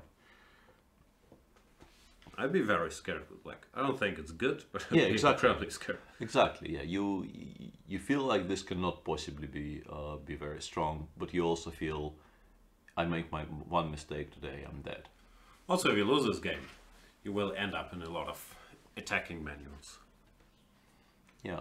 It's probably not high on Vishy's mind, but... Yeah, but once again, and not because I suggested that move first, I want to go back to g4 and suggest that taking on d5 actually somewhat limits black's options. If I play queen d7 here and white goes king f1 anyway, I can still play rook a8 for now and continue asking those questions. If you play queen f3, I will take on d4 and not d5, I'm pretty sure. And yeah, first of all, I have this tactic which I did not see. Thanks for pointing it out. But even positionally, like I'm happy about this trade, and I'm much happier about being able to weather the storm on the king side after it. And generally, the feeling is the pawn on d5 will not go anywhere, and I would much rather spend a couple of moves coordinating. Yeah, I do think there's no takebacks in Vaikanze, so Vishy no longer has that option. Yeah, for sure. After king f1, he now has to fight off Kramnik's attack. Yeah, but the larger point is, it's not that easy to make a move now for black, because like you even half want to play c6, but it's a full tempo. Queen d7 maybe anyway, but queen d7 you actually have to think about h3, h4 for instance. Existentialist is saying, Jan, sorry about your cough. Could you mute your mic when it afflicts you, please? I will do my very best. We're sharing a mic, so it's very hard for me, even though I think this would be a good premium feature, to just mute myself without muting Peter. But I am very sorry to bother you with it, and I will try, when I can feel a cough coming, to mute the mic instantly. Apologies.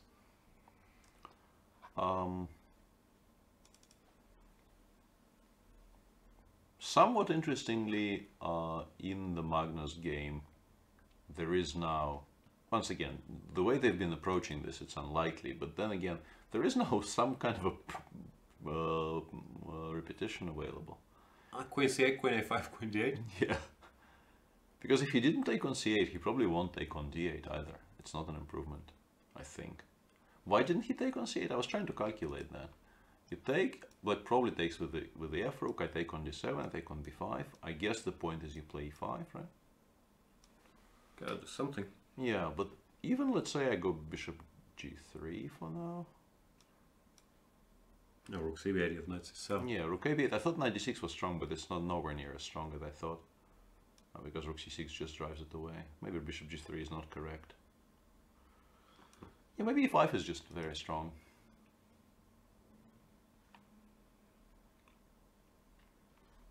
Because if I take on e5, I'm sort of forced to take twice, because I can't really allow the knight to land on d3. And then black definitely has enough for a draw, but maybe not more than a draw though. Let's say d5, knight e5, bishop b5, bishop b5, rook b1. But this feels like black is active. This should be fine. Yeah. I don't know how we do it.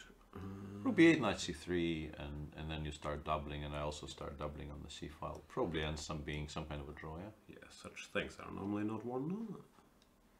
No, but white is still like absolutely safe, and on some rare occasions will be better. So yeah. Let's say this. What do you do? rook fc1, yeah. Rook cb8, rook c2. Take, no? Ah, yeah. Takes as an immediate draw, though. Yeah. True. But does he have anything stronger after queen d8 in the current position? Well, he can take and claim that the rook on d8 will be worse off than on c8. Maybe it actually is an improvement. If you go queen d8. Also, I don't see Magnus in the mood to repeat moves. If he can see for sure. anything, I think he's going to continue. I don't know what that could be. Maybe a6. Yeah, a6 actually is a move now, right? Looks like. Yeah. Although I can imagine a4 being a serious reply actually.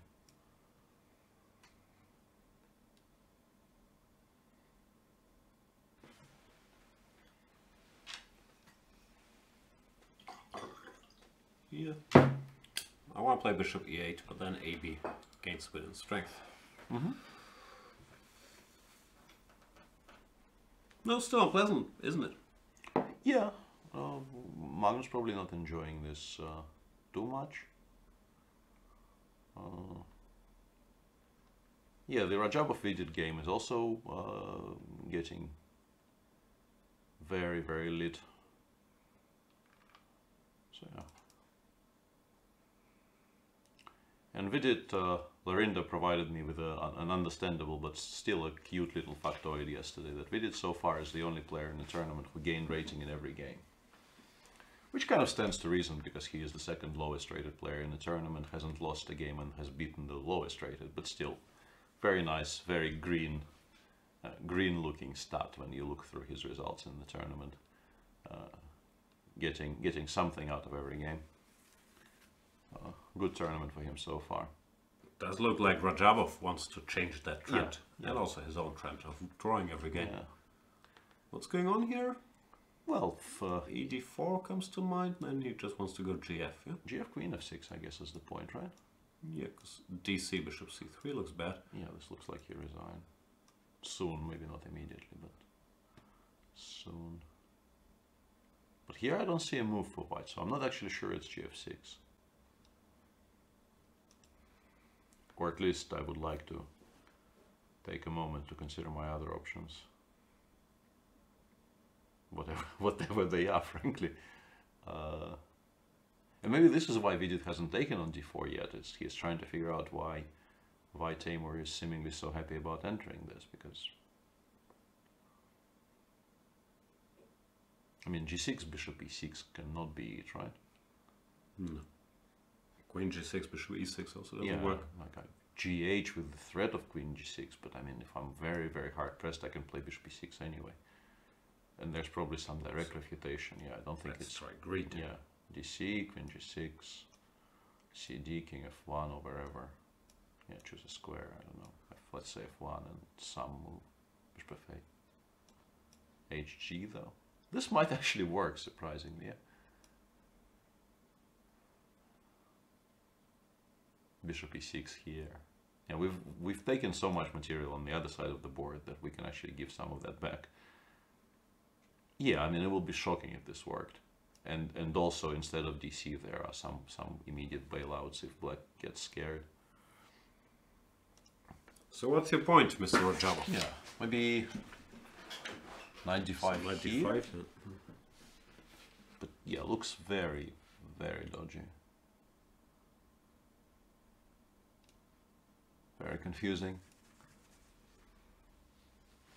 This is the day people are finally going for broke with the white pieces. They've studied the statistics, they've seen it's like +3, -11 or whatever, -10 I guess. Statistics are for white, and they've decided if we're gonna lose anyway, we might as well have fun and push our g-pawns up the board. Yeah. The feeling of despair and dread is pervading the white camp in Vike, or something. But seriously, like I'm struggling to convince myself I'm just not lost after he takes d4. Maybe he goes knight e2 and says, I mean, I will take on h6 eventually, or but yeah, just feels like it should not possibly work. So let's revisit this. There's here I think no trickery. I think you actually are in unbelievable amounts of trouble. I don't see how to continue. Castle long and then go for something. Yeah, but I mean, even if I take on c3 and go queen f5, I mean, how bad can this be? And there's also knight e5 instead, and there's other moves. Yeah, rook g1 immediately. Nice. Just for show. Nice. Queen takes g5 might win though, yeah. Do you actually give mate here, or is it a... I was wondering. Probably You, not. you can take on d7 as well. Take on d7 let's actually get rid of wins, this, yeah. yeah. And then bishop g7 mate against any move. Nice. Yeah, that works. But unfortunately, not quite forced. There is this move. Here, I'm not sure. I think I will run away we here. get. Yeah.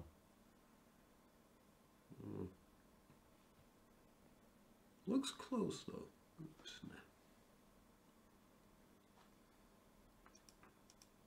Alright, we could try to play something like this, but it doesn't feel like it's checkmate exactly. Black can go knight to e5 if he feels like. Yeah, people are saying b5 is actually the strongest move here. If it's the strongest move in the current position on the board in that game, I am speechless. Yeah, not likely to happen.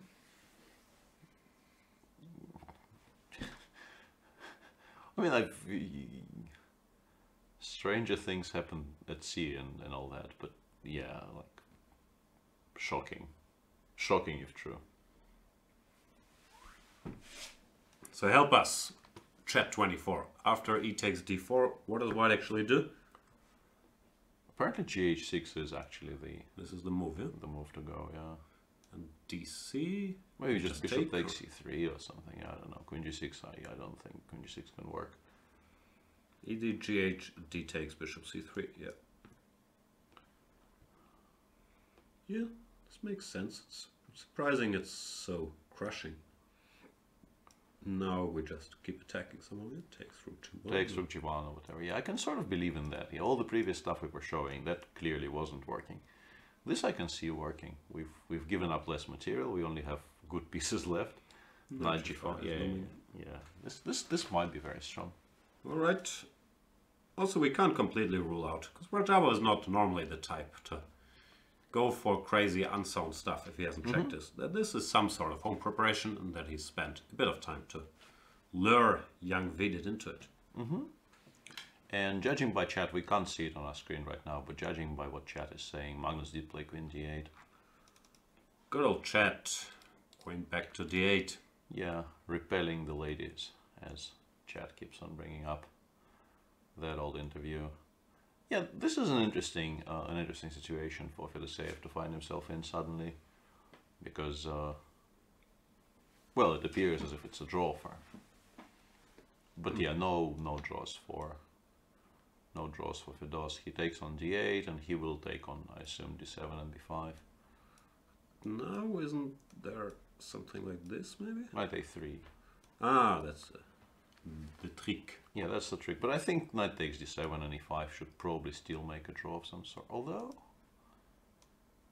probably bishop g3 actually improves in strength a great deal here. Knight d7 already played. Yeah, knight b5. e5 is more or less the only move you can make now. And yeah, you now have...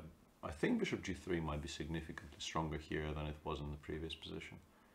Because after rook b8 I can actually take on a7.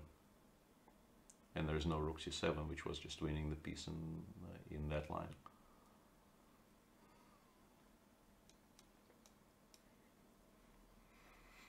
Yeah. So what do you do? ED freeze this guy. Yeah, EG, well, it depends on what happens after EG, a6. But even after knight a3, I wouldn't be convinced I'm making an easy draw here with black, or any kind of a draw, frankly. Like, maybe rook ac8 and knight b6 here, and you hold. There's also knight I guess maybe if I'm doing this, knight d6 is stronger. Why am I going knight a3?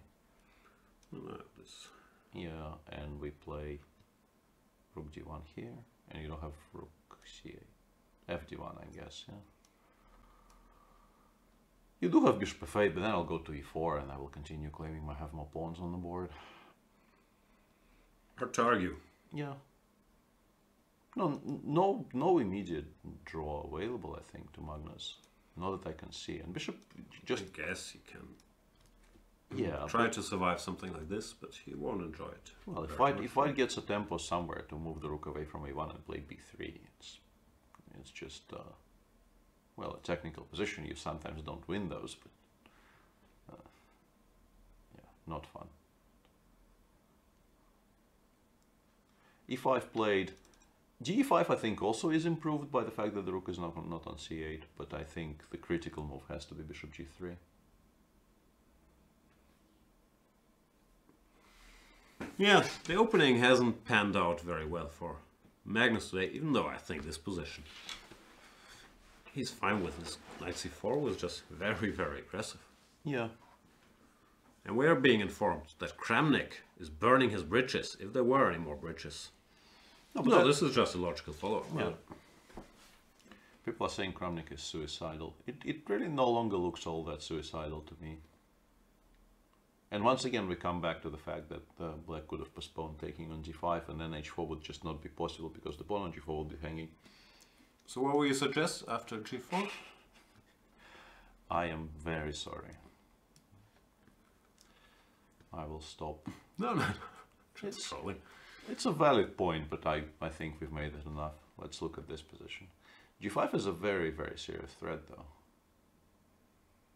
Can I take? I think I take with the... I'm not even sure, honestly. But let's take with the queen, it's more... It looks more normal. I was hoping I had some trickery here, but I'm not sure. Yeah, but even if I go rook g1, even if I say, yeah, go ahead.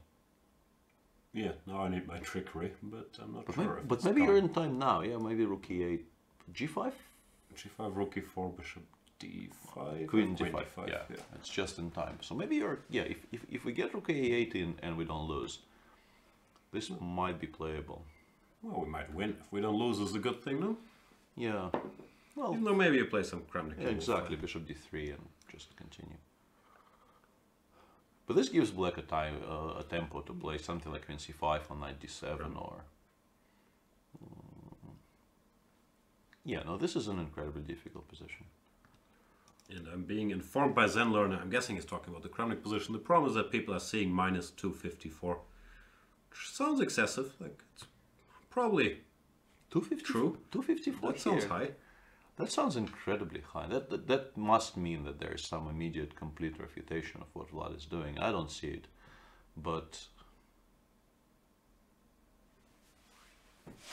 254. 254 is basically kind of resignable, and like it doesn't look anywhere near resignable to me when I'm looking at it with my own eyes.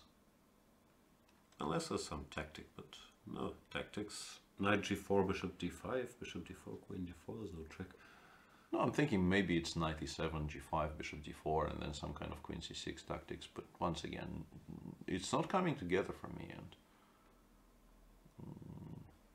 yeah.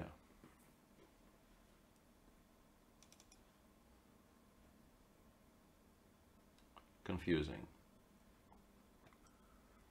Let's check if Nepo, who's also trying to attack, but with sort of less all-in means, because he's not really burning any bridges, should Duda parry this checkmating threat. Yeah, g6 he will play queen h3, h5, rook d2, I'm pretty sure. g4, there's bishop f4, so not in time for here. And now this is an idea. This is somewhat unpleasant for Black, is it not? Yeah. Bishop f4 and then just rook go back. e7. Oh, rook e7 might win. Yeah, I just didn't see rook e7. King g7, but then there's e6 themes always. No, but the thing is, even if I go back, rook e7 is such a big threat later. Yeah, I don't like this for Black. It's very, very important that queen h3 also takes away the d7 square from the queen, so Black cannot start swapping everything down along the e file. Maybe we can play this beautiful move, but... Oh yeah, that's very relevant here. Queen f3, queen f6, queen f4. Ah, you got there in time, yeah. Even those positions are not like you can continue, I guess, but yeah, you're not winning. You're not winning this. No, eventually crawl out. Yeah. Okay, then queen c8. Yeah, I just that square fell out of my scope completely. All right, so we have a lot of action today. Magnus Carlsen sort of messed up the opening. He's fighting for a draw, a pawn down here against Vladimir Fedoseev. probably not the scenario he was dreaming of, No. then we do have this very, very crazy position, or at least very, very sharp position, between Kramnik 2019 and Timeless Vishy Anand, where apparently the computer says black is winning, but to human eyes it looks like a huge mess. Yeah, and people explained what is winning here, and they only gave us the first move, and like if that's the first move, you cannot describe this as winning. Like rook fe8 and rook ae8 are apparently crushing here. Both moves just look like you blundered a piece. So I guess the explanation is there is some bishop d4 shenanigans after g5. Yeah, maybe the same sort of trickery. Yeah, but queen c6. And then what after queen takes d4? Some check. Just knight takes f6 maybe, and then no. Because check you collect everything, yeah, but maybe I'm not that bothered. I also have knight b6. I have many a move. Knight b6 is beautiful, yeah. Although bishop takes f7 and rook g1 and kind of game continues. Doesn't look like I can see this being good for black, but 2.5 is sort of make a correct move and the opponent resigns. Or this, for instance, yeah, king e2, queen a1, queen g4. Like, maybe black is winning, maybe black is getting mated in 3 moves. One of those two things is definitely true. Which one? I would not really be prepared to comment. King f3. I think it's actually more like black is getting mated in 3 moves here. One key point is that this does not help. And rook e3 fe, we're out of checks. Yeah, and g5 something like, even hg5 is quite strong, I feel.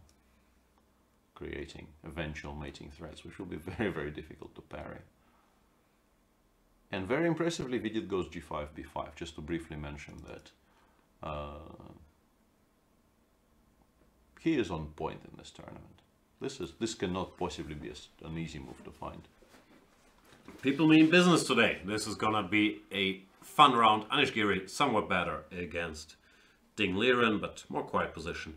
And in Sam Shankland and Jorn van Foreest, both sides have now completed all the routine moves you typically make in the structure, and the battle is about to get real.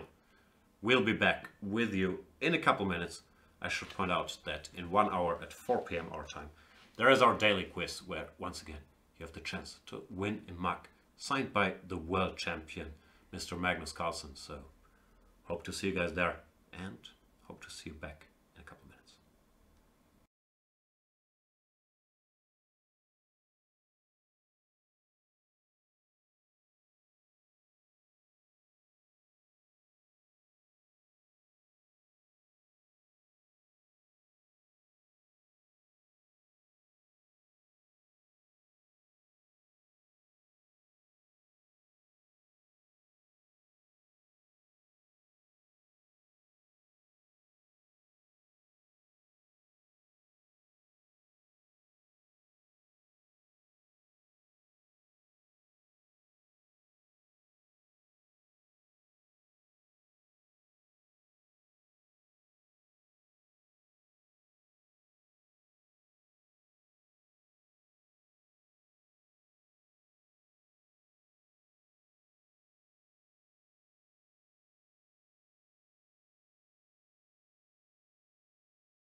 Welcome back, everybody. We are in the middle of maybe our most exciting round yet. Plenty of weird games going on, but none more complicated than... Actually, even that statement I'm not sure about, because it has slowed down a little bit. But let's go to Vladimir Kramnik against Vishy Anand, where things have quieted down a bit. Given the crutches by chat, I did manage eventually to figure out why Rook E8 was winning, but without knowing that Rook E8 is winning, I think it's extremely easy not to go for it. And the line goes along the lines of Rook E8, well, any rook, shouldn't matter. Bishop takes d4. I mean, g5 has to be played, I think.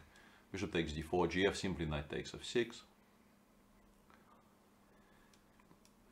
You have to take with the queen because cd4, queen c6 loses. And here I think queen 6 might also win, but even more beautifully starting with rook e4, queen d3, you go queen c6, bishop goes somewhere, and you just play rook e8 here. And it turns out there's no defense against rook e1, because stopping rook e1 seemingly still allows my queen to. So that would be a very nice computerish explanation for why rook e8, both f and a, I don't know which one is stronger, probably shouldn't matter a great deal, was crushing on the previous move. And also an explanation, I think, for why Vishy, who is a fierce calculator and really doesn't make very many mistakes working things out, after some thought did not go for it. Because it was a lot easier for me knowing it's my -3 basically. Alright, bishop takes d4 has been played, queen takes d4 and knight back to e7. Which at first sight looks a little passive, but I guess after g5 you start chasing the queen around, I'm pretty sure. Knight c6, knight, well, depending on where the queen goes. If it goes to f4, I suspect I will include knight h5 as well. Vishy likes his horses. Now I can even spend a tempo playing g6 and then I will play knight e5, but also the immediate knight e5 might be very strong. And that set up with the knight on h5 and the pawn on g6. I do give up the pawn on h6, so I can't speak once again, but even if I didn't have knight e5, which is probably completely winning, the setup on the king side is very stable. The knight on h5 does an excellent job of stopping h4, h5, opening up over every single file and providing work for the rook on h1, so makes perfect sense. Queen f4 is not forced, but I don't think there are any particularly good squares for the queen. Queen d1 maybe actually, for all we know.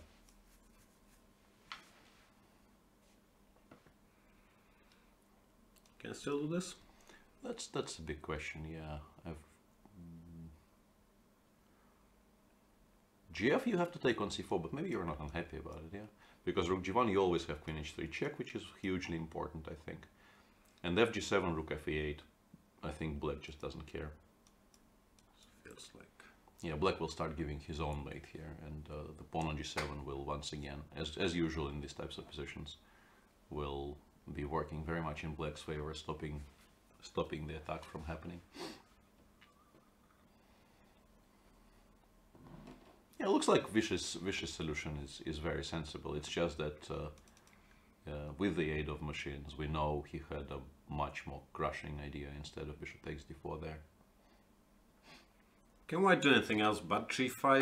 Like, I don't know, rook g1 or something. But then once again, knight c6, knight e5, you might not have a better opportunity to play g5 later in the game anyway. I understand, but if g5 is bad, like, how bad is something like this? My guess is pretty bad. Just put something on e8, g5, queen h3 is never going to be a thing. So you're stuck playing a position where you pawn down with the king on f1 and no threats. Which is, it sounds as bad as it looks. Yeah, so Vishy in control after, yeah, Kramnik, as usual, does his best to entertain us at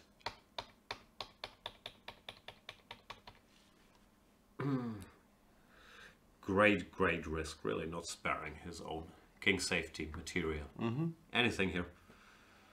Then we have a position that's also insanely sharp in Rajaba versus Vidit. I think this one is is crazier by far than Vish's position, simply because of just how much more pieces are left on the board so far. And yeah, the fact that ED4 most likely is still met by GH6 is, I think, a very good indication of just how complicated this is.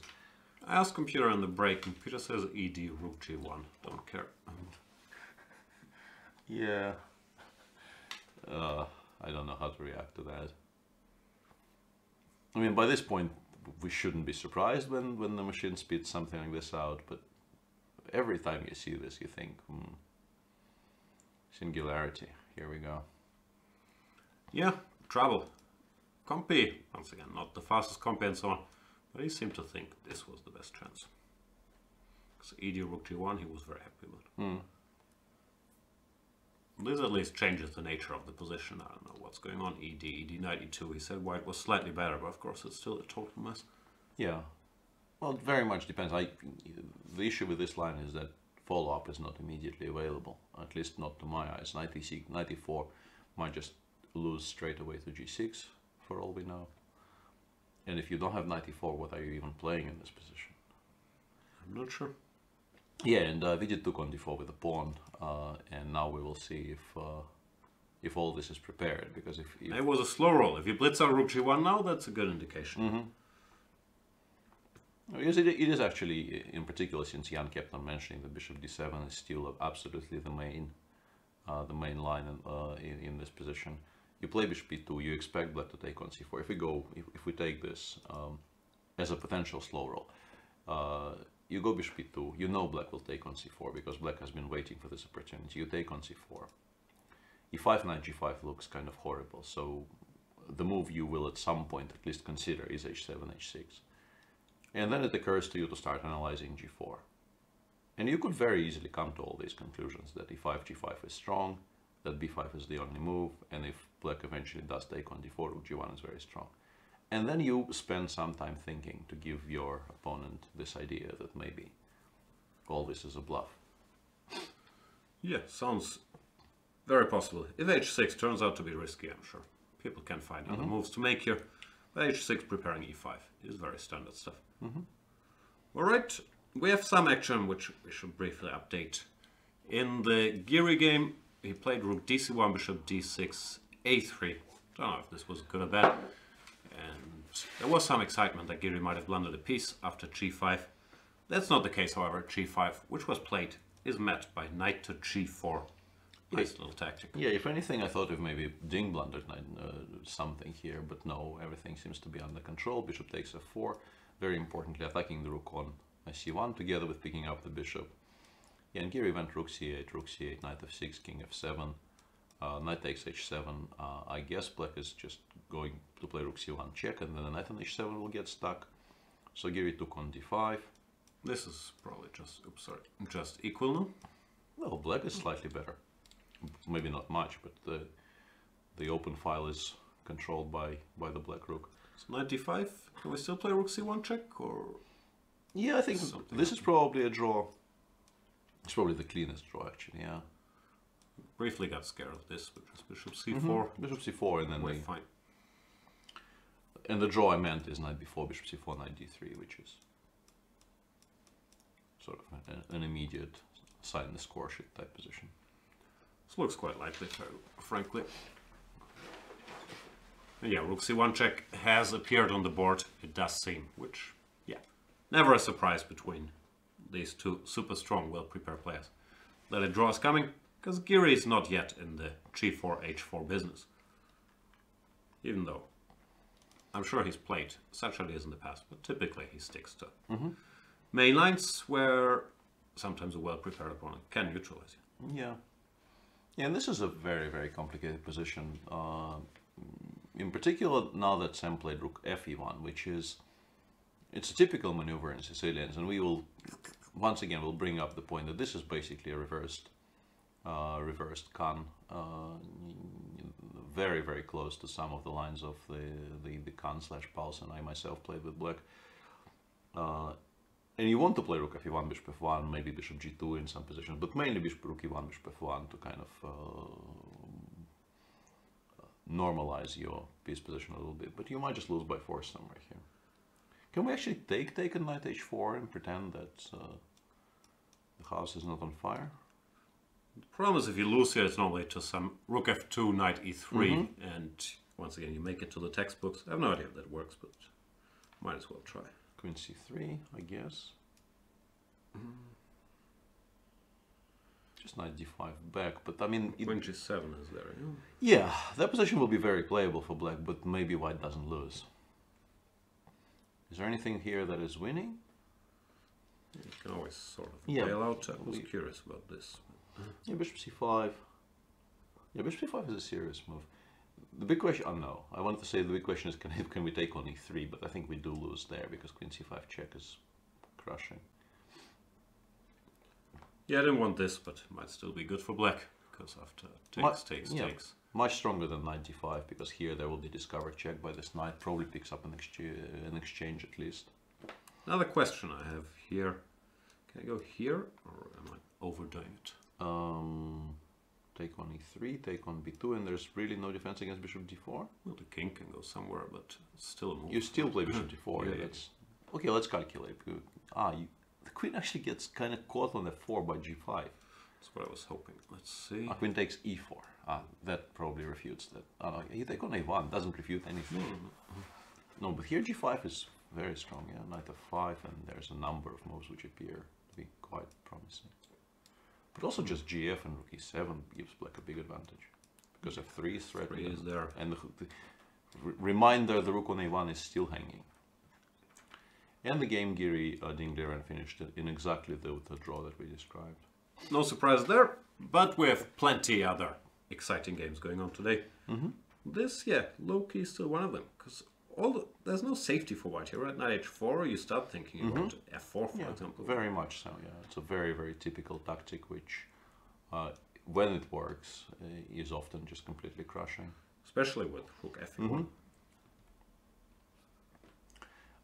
And since people keep on bringing this up, let's maybe take a brief look at what's going on in the Challengers group, because there seem to be some very exciting games there, just to have a look if we are missing out on something important. Before we go there, a brief update on the World Champion, where after e5, d takes e5 has been played, we were looking more at bishop g3, knight takes e5, rook a1, a6, knight a3. Black's still fighting for survival here. Yeah. But he might do it. Knight c4, knight b2 is his point, or? Probably, because allowing b3 seems wrong. Yeah. But then we take and we go... Although, it's not that easy to find a good square, I guess, because if I go towards somewhere like b6, rook a4 is quite promising, and maybe rook d2 for the time being. Yeah, decent drawing chances, but why is it pawn up? Yeah, are we missing something after knight c4? Maybe there's something clever after knight c4. You can include h6. But after bishop f4, I don't know. Yeah, I think this is the line the computer was giving, actually. Knight b4, knight d3. Yeah, knight b4 here. Isn't that might be just... yeah, this is the line it was giving. Knight d3, rook c g1. In the break, occasionally the machine is left running. Knight f4, knight d6. This is the way to play for a win here for white, but it might be okay, I guess. The machine for some reason was going knight e2 check here, where the knight gets, frankly, somewhat stuck. I don't know why you would want to put it there. That takes rook d2. Yeah, no, it just goes rook d8, whichever rook, I don't know. It's a weird idea to me to voluntarily put the knight on e2 in this position. But just let's say we play knight e6 instead. I can sort of understand the argument white is slightly better, but how many games will you lose here? I'd be scared if I get rook d1 and rook c1. Rook d2 and rook c1, I think I'm almost winning, but maybe I don't. Rook d2, you have to go rook c8. Yeah, but yeah, the evaluation remains white is significantly, well, white is the side playing for him. Let's put it like this, yeah. Actually, I think this could be really bad for black, even if I played b4.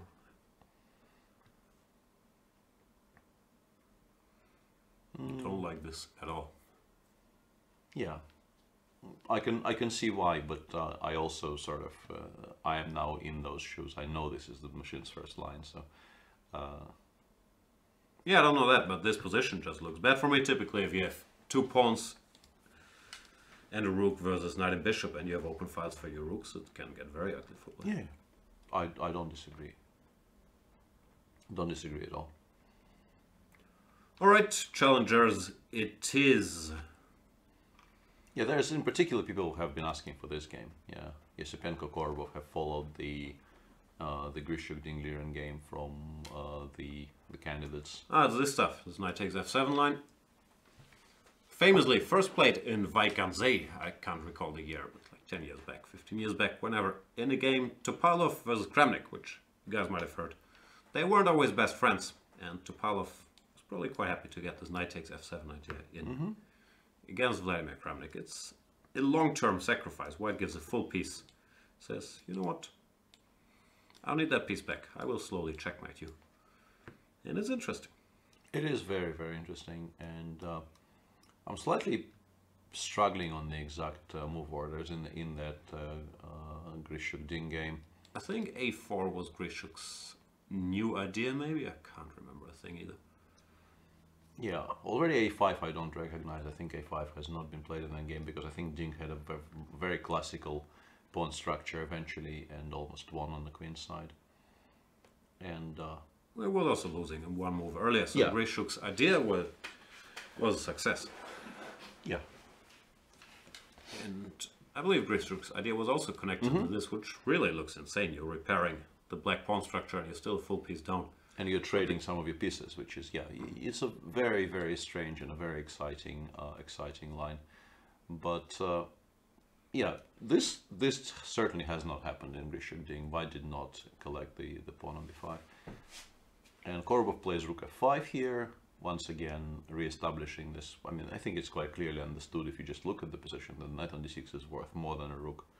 And black would at any point be extremely happy if it got traded for a rook. Yeah, and the black pieces aren't really going anywhere. So if you wait, white will just go, quote unquote, king h1, f4, queen h5, queen g6, and checkmate you. So rook f5, king h1, as you mentioned, additionally preparing f4, and black played king f8. Frankly, it looks like white should be breaking through here. But maybe f4, no? Yeah, maybe it reaches g8 just in time. Just king g8, we continue ignoring the fact that the guy on f5 is hanging. At some point, I might start thinking about it, though. Yeah, well, you probably have to, but yeah, as usual in these positions, if black doesn't die, he probably eventually is doing quite well. But does he die or not? Is now that the structure on b5 or on the queen side is also ruined. Yeah, I'm much less sure about any of this. Game continues. Queen g6 or something, I guess. Yeah, or hg rook f5, knight f8. I was also looking at. This I thought can't survive. Yeah, rook g5, knight d6, rook g6 looked very, very strong in reply. Yeah, still an almighty mess, which is extremely difficult to properly speak about, even without consulting the all-seeing eye.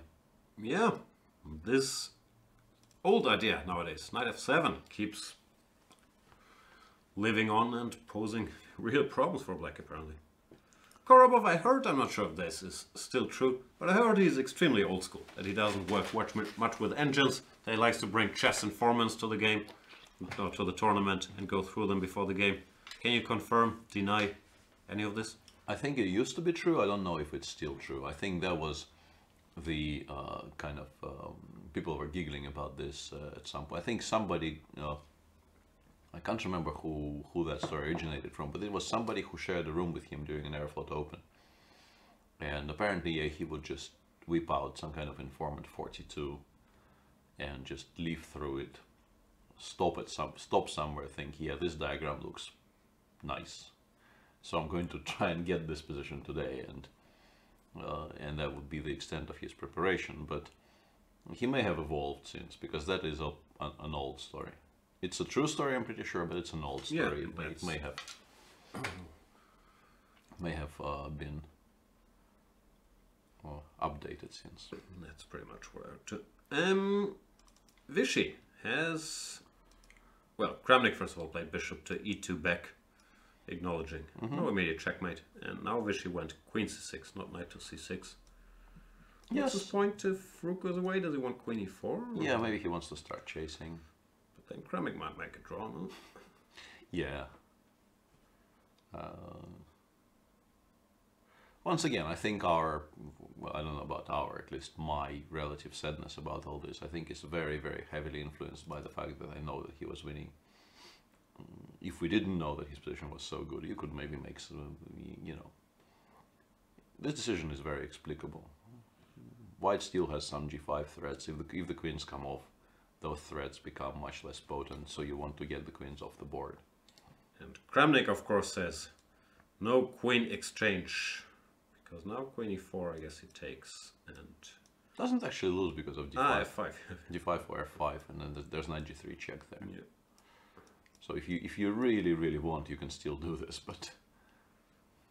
I mean, you can go queen d5 instead, you don't have to go queen e4. After, I mean, in the current position. Mm-hmm. But yeah, queen 6 feels a bit vague to me, to be honest. I thought knight c6 was stronger, or rook e8 first.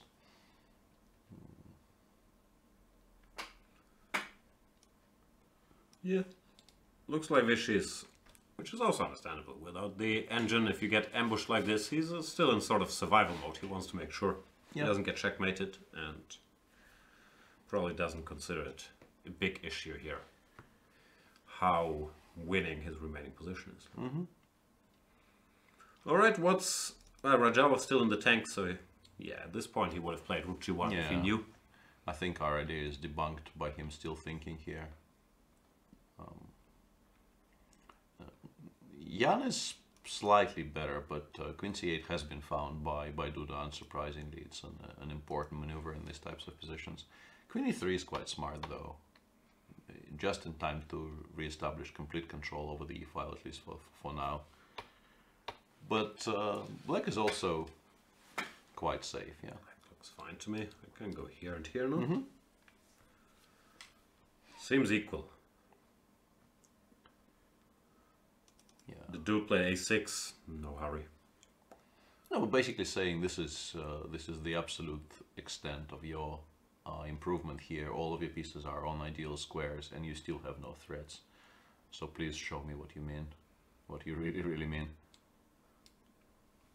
Yep. And if you start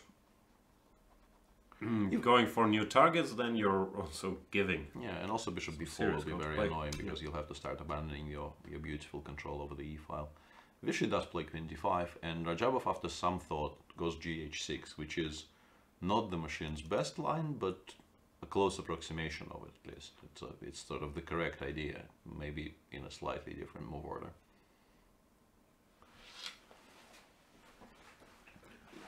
So now you have to take, no? Or yeah, I think you how go did these adventures go? This we couldn't make work. Bishop f8 followed by bishop e6, I think, was holding this quite convincingly. Too many pieces. Yeah. People saying Rajabov winning. Very possibly, and bishop c3 does look threatening. Yeah, but Rajabov winning and very tough to hold as black are two very, very different statements, though. OIT Chess Club. Obviously, both could be true about the same position, but I don't think they can both be true, no? It's very tough to hold for black. It's still possible to hold for black. Well, if you're winning, yeah, it's not possible to. I'm not gonna get drawn into a semantic war with you. I'm not winning that. Didn't mean to start a war.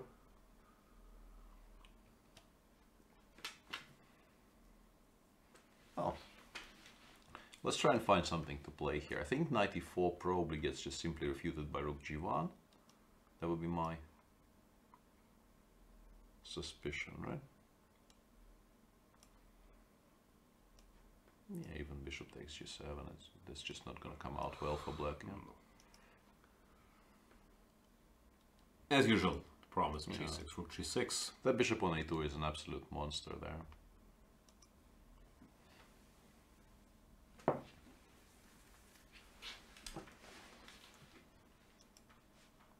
If we throw as many pieces in the way as as we can find. I don't know which way to take. They all look very interesting. Let's go bishop e5, rook g1.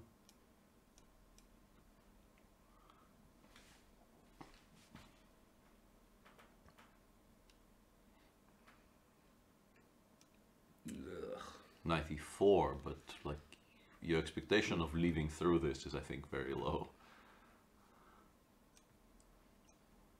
Even long castles was a move. Yeah, let's start by taking everything, and maybe long castles here. It just feels like, oh yeah, rook c5 was obviously blundered, so maybe not.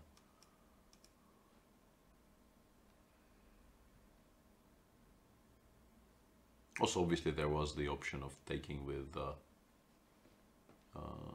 It probably leads to a very similar position. Yeah, I could have the bishop on c3 here instead of a knight on f3.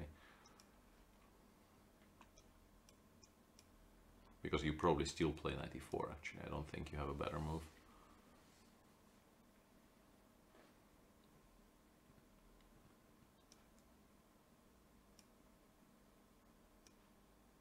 Yeah, it's the same position then. So yeah, still very complicated, still very possible to go wrong, but people with engines are very insistent that this is very good for white.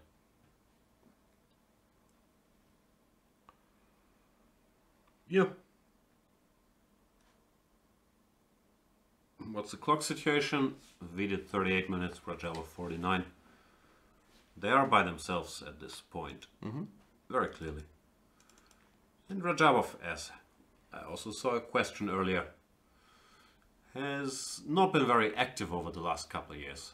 Someone said 19 tournament games in 2018, which I think is actually more than the years before that.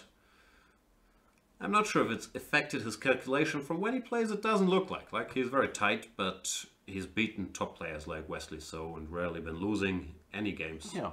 But that always has been his sort of signature style. He has always had very, very good fundamentals, very solid repertoire, especially since he abandoned the King's Indian was a bit of somewhat of a misfit, even though I think it served him well over the years. And we will probably not have a look at this immediately, but we get news from chat that Pragnananda has beaten Kaip in just 23 moves today. So Kaip continues having a bit of a nightmare. Knight takes a2 played by Magnus. So he really doesn't fancy that position with pieces against rook. Yeah. Because this allows rook a1, and I guess you make a draw after rook c2, and then you hope to trade b2 for a6. I think realistically you hope to trade b2 for a6. Maybe just play h6, h5 here. I quite like fixing the pawn on h4, although you're not obliged to. I don't think this is what Magnus had in mind for today's game, to suffer. Ah, he played bishop e5. Ah, okay. Okay, tactics. Well, makes sense. Getting rid of the bishops. If bishop h6 has rook h4. Yeah. No, he's good at limiting danger. Yeah. Something like this. He will make a draw a5 or rook b4. Pick a move. Yeah, probably a5 followed by h5 followed by doubling on the b file and saying the best you can get is trading a for b. Although you're slightly kind of low on tempi, right? Because here I will get to play h4, h5. It might still be a draw though, right? Yeah, I guess if I want to, I can go here. And then next move h5. And then do the same business once again. But yeah, what you're hinting at is that in such a position white can play g4 or h5, and we don't get the textbook draw we all learned. Even though I believe that even this, you're not supposed to get into too much trouble. I had a very interesting conversation about this with Gelfand, I think, who there was a recent game in which black just snapped went for this instead of, for instance, playing g6, g5, which I think is a saner choice, to be honest. And actually drew without problems. But I think this is very difficult. I think this like if there's any choice at all, you are supposed to go for almost anything else than this. Okay. But once again, I sort of mistrust my own assessments about rook endings, but I think this particular structure, you will lose a surprising proportion of the games against somebody who is a very good technical player. That is not myself. All right, so you would go g5. I think g5 here is a safer draw, yeah, because I don't know how much progress you can make from here, to be honest. King goes to g7, then we pass and pass and pass. Yeah. I think it was some kind of a Van Hao game in which Hao just took on h5 there and seemed completely unperturbed, and the result kind of bore it out, but I think there's all kinds of what's it, Capablanca Yeats game, and all those old historical examples of this endgame being extremely dangerous.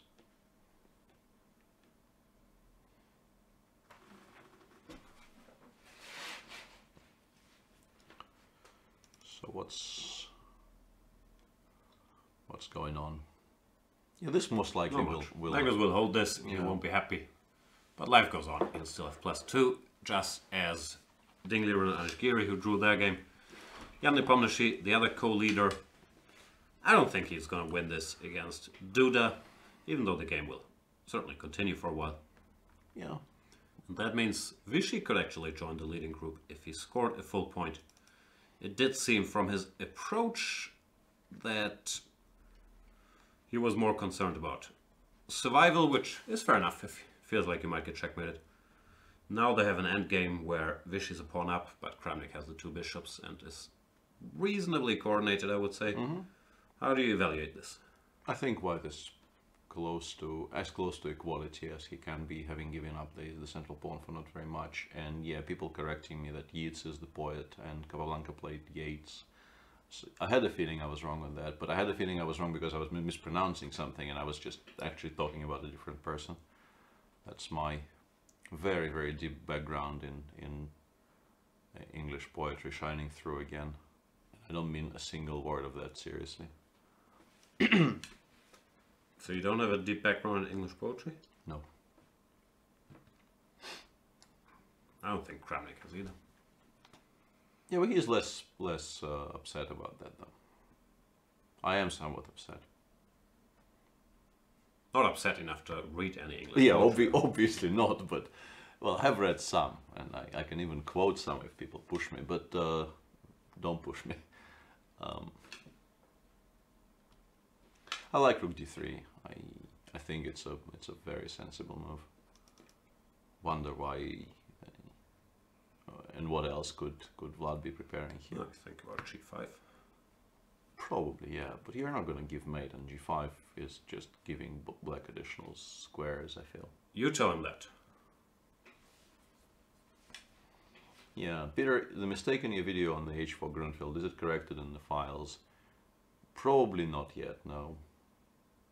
I think maybe it by this point got mentioned in comments, but I don't think we got around to correcting the PGNs yet.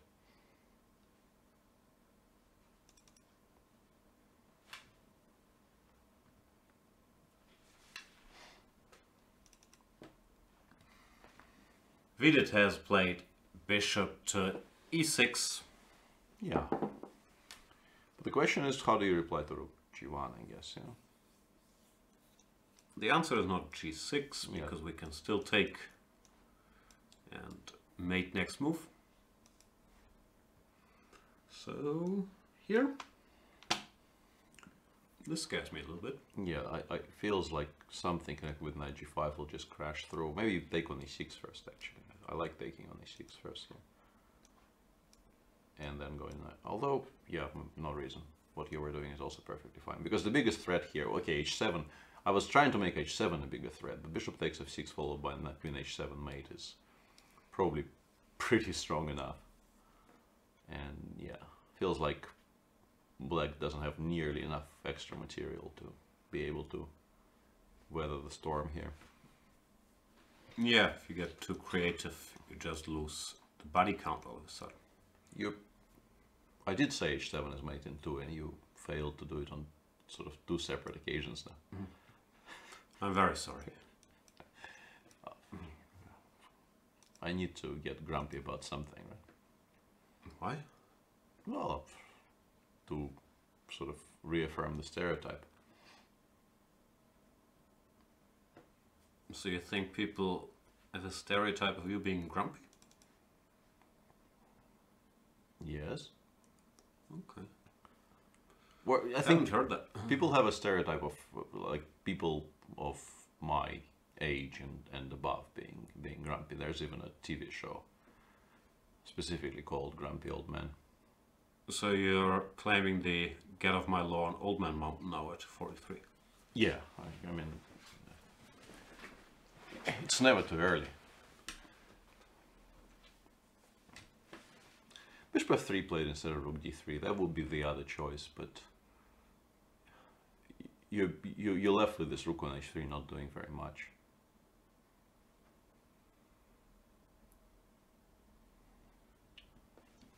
c6, I guess. I don't know. Yeah, this is a weird move. I guess he wants to keep g5 in reserve. Yeah, most Thing likely. is, even if we take this, we're not exactly getting mated, no?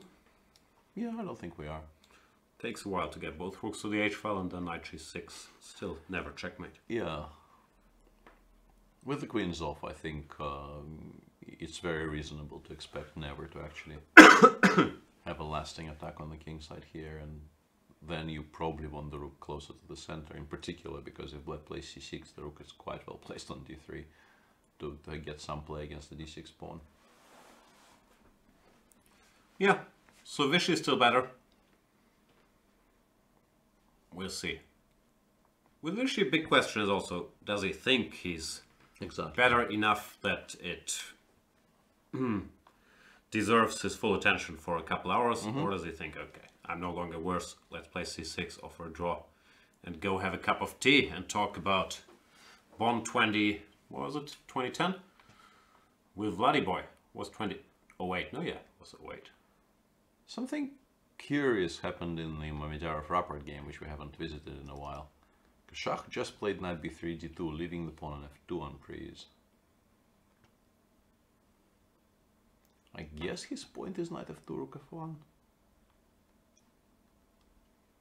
That's the only thing that comes to mind, because bishop b7, queen h6, I think you might not come out on the other side of that. What? Bishop b7, queen f6? Queen h6.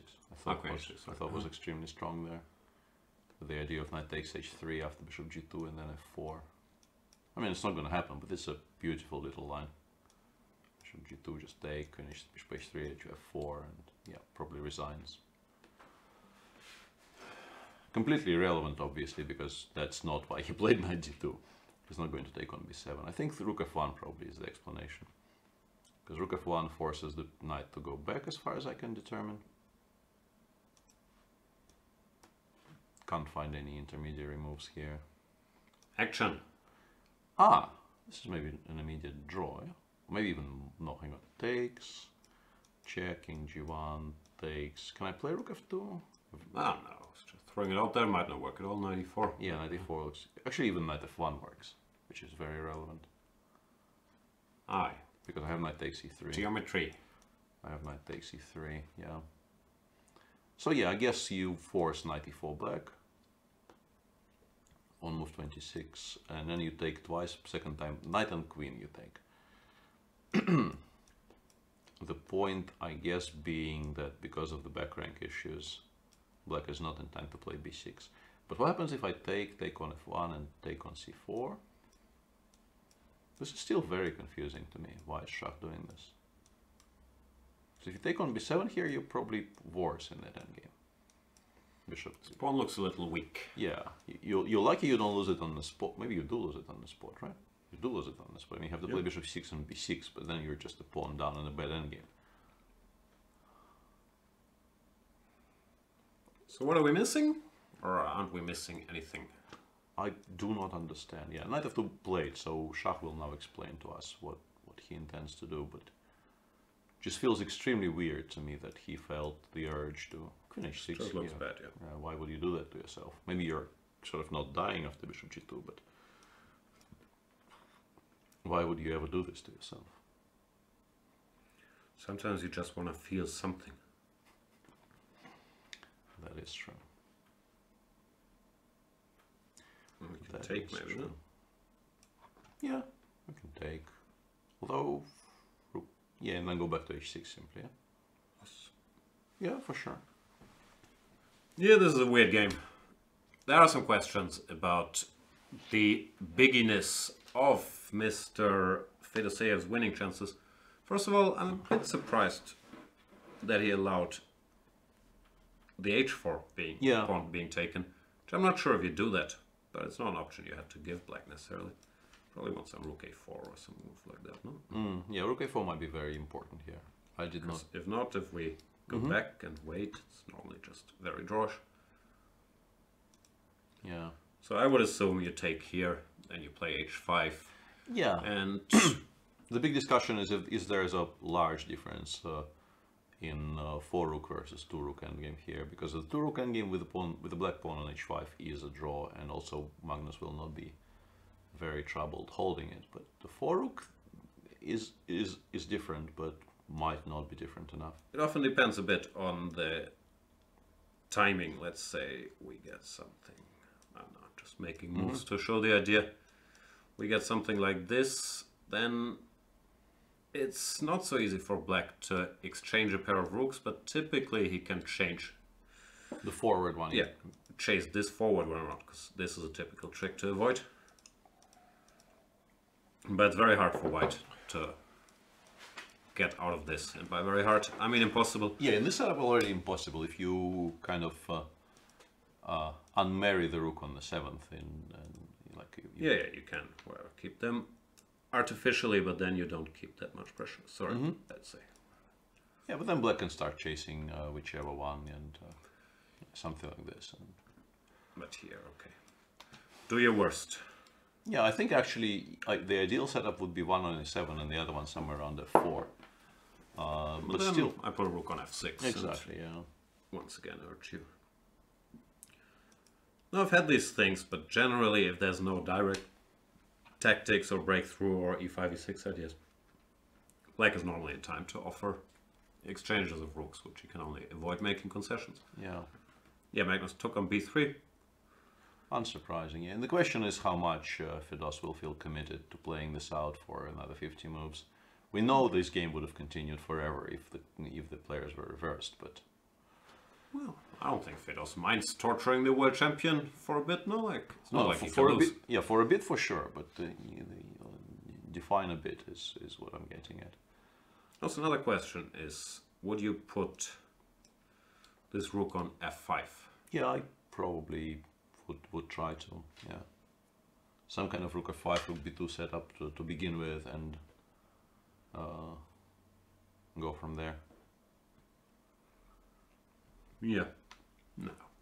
Should be drawn with precise play, unless Magnus' self-hatred is big enough to blitz out some mistake here, but I don't really see it happening.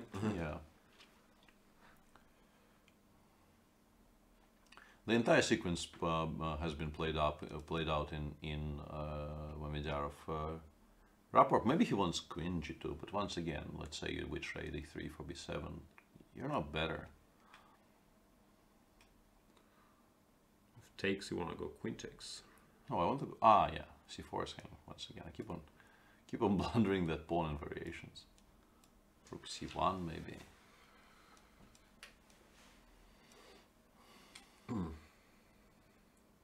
Yeah, white is fighting for a draw. Maybe not very hard, maybe it's just fine for white, but still a somewhat weird decision to go knight d2 there when I don't think it was forced at all. But maybe he didn't think he was even remotely better and wanted to simplify into something he knew he can control.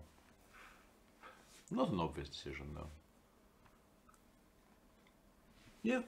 Now, Mamedjarov, well, he's been very stable over the last 2 years, but in the past at least, we've also known him to be a little moody, and if he loses a game, like, it can really affect his mood and maybe make him play a little weaker for a couple of games.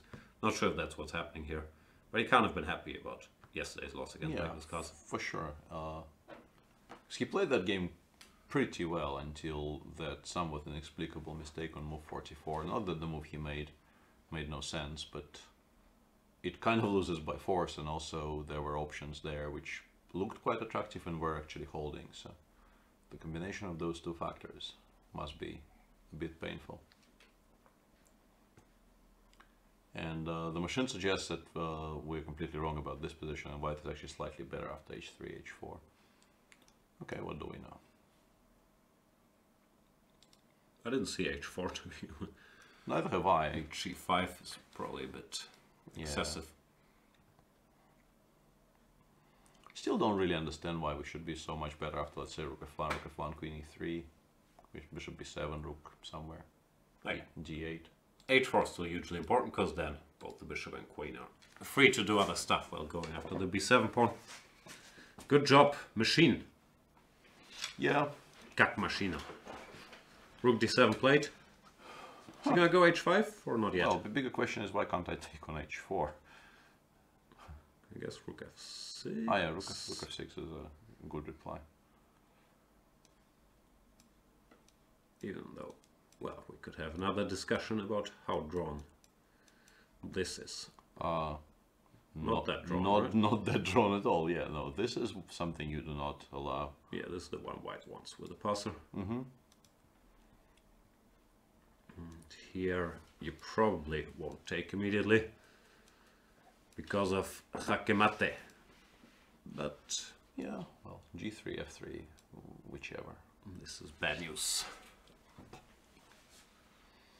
So the pawn cannot be taken. Once again, Magnus faces this typical decision. Put a rook here, and you have to make sure you're in time after some f3, e4 business, or go passive. But then you might regret not having played h4. Yeah, but actually rook e7 is a curious choice because it basically is an attempt to create immediate problems for Magnus, which, if it doesn't pan out, might actually lead to immediate equality. Because after rook f5, I have a feeling you have to play f3. Here we can think about this. Yeah, and d4. And he is claiming that this actually works out, which could very easily be true because rook f4, g3 is a bit of a stupid way to lose a game. And otherwise rook f6 is very strong, wherever the rook goes.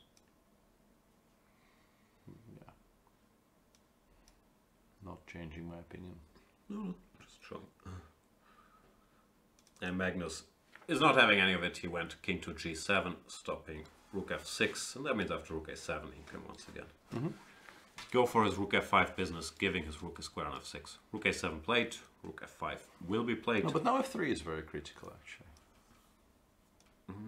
Same E4, old, same old. e5.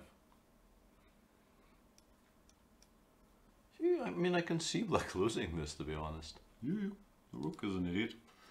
Rook is really, really stupid on h4, e6. Yeah, I think you might have lost this now. And by you, I obviously don't mean you personally. Obviously. Yeah, I mean, you have to play rook b4, I think, or rook c4, one of those two moves, to not lose on the spot to e7. Because then you'll have Why don't you lose on the spot to e7? rook e5 and then rook b1, rook e1, I thought. First of all, rook f7 might already be winning. ef7 is also not fun. Yeah, none of these things. ef7 maybe is just... No, ef7 and go rook b8 and I pray. And my prayers are probably not answered after f8 check and rook h7. Yeah, I think it's just lost. Yeah, we resign here. Alright, so... what should do? Well, you cry. It's all very ugly. Yeah, I think you actually cry. That's what I said. His self-loathing is big enough to not care about how to be precise. He could get in big trouble. Still not sold. Yeah. Evans Gambit says rook b2 is a dead draw. There you go. Dead draw. Yeah. I like... I'm obviously a huge fan of people announcing something as a dead draw.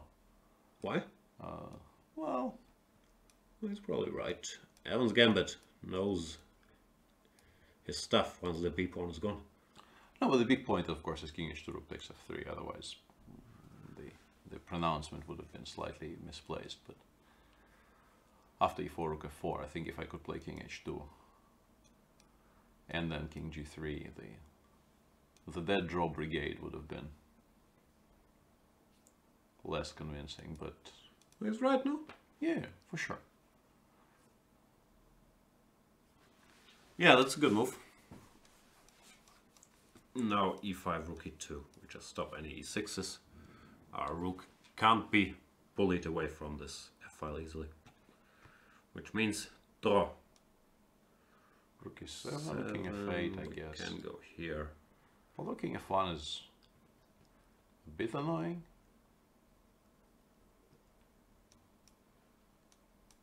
I mean, you have rook e4, but I don't know how happy you are about it. Maybe you have to, actually. Maybe it's just fine. Rook e4 with the idea of king f2, rook f5, and we actually made significant progress by attacking and eating the pawn on a5. Yeah, but you have to find some funny looking moves. Yeah. f3 has been played. No, Vladimir sees his chance, and he is definitely now asking very, very concrete questions from Magnus. Vishy played a move after which I'm kind of prepared to go on the record and say he is not better anymore. Yeah, he's in equalizing mood, like, which is fine, but he didn't have to be, no? b5 also, no, you can't win anymore, can you? Yeah, I mean... Weaknesses. I think Vladdy, from this moment on, Vladdy starts playing for a win. If he ever stopped. I was gonna say, I don't think he's ever played for a draw in this game. By miracle, Vishy was able to exchange queens, and after that the endgame maybe slightly better for what actually is pretty close to equal, but he thought it was easier to play. Then after b5, things got tough. Let's check in with Dr. J. Yeah, What is this? You should checkmate, not grab some puny a3 pawns. Yeah. So there's this, no? Yeah, well, I guess he's happy about it. He's a happy camper. Takes, queen d5, bishop b4. And... yeah, I like bishop b4 here. There's also the immediate bishop c6, but I don't like the idea of queen d4 and king goes somewhere. Yeah, I was thinking about some weird stuff, but it's not really winning. I like this position for black. Bishop c6 in particular, but also just c6, bishop b6 and play.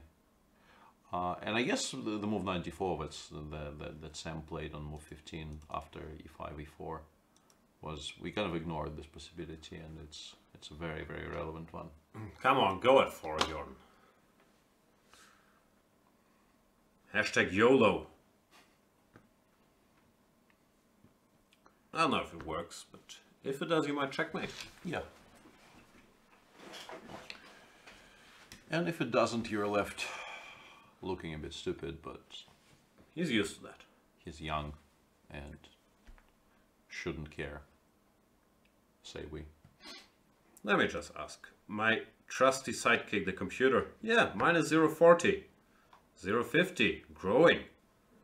There, 39, falling. 066. This is exciting. This is like me updating. It seems extremely strong, actually, yeah. And also, this is very, very As typical. a self-respecting Sicilian player, I've seen this a million times. No, Yeah, yeah. No, I'm not arguing with you. I was wondering if it's working here or not, but anyway, it's all in the past. And he took on d4, took on d3, and took on a3, which is also a very concrete way of approaching this. Slightly more materialistic than the one Jan has been advocating. kids these days. Yeah. Behaving as if they're adults or something.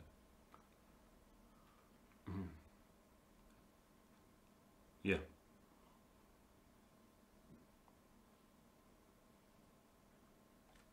Still seems to work, no? Yeah. Yeah, perfectly playable, but feels like sort of less of a principled option in reply to what Sam was doing. I'm not angry, I'm just disappointed. Alright, let's check back in with Timur Rajabov. Did they already do the quiz? Oh, did I forget about the quiz? Oh no, it finally happened. I'm so sorry, it's past 4. The games are too exciting. So let's give everybody 7 minutes to mentally prepare for the quiz. I don't want to just spring it on you. It will be at 4:15 in 7 minutes. I apologize for the quiz being late. Too much action. Coming. Do we have a quiz question? Yeah, I think we have a quiz question.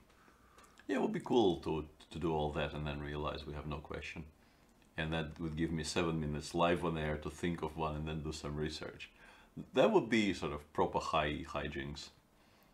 Feel free. The one I have is not very tricky. Yeah, I'm not going to do that. And Rook b2 played by Magnus. Magnus generally, I don't think he's in any kind of self-loathing mode in this tournament at all, and he generally will find a move that is required to hold here, if there is a move that holds. Baby Knight is saying, Jan is Sheldon fan, it seems. I'm not angry, I'm disappointed. I'm a parent. That's what you tell your kids. Every day. Yeah.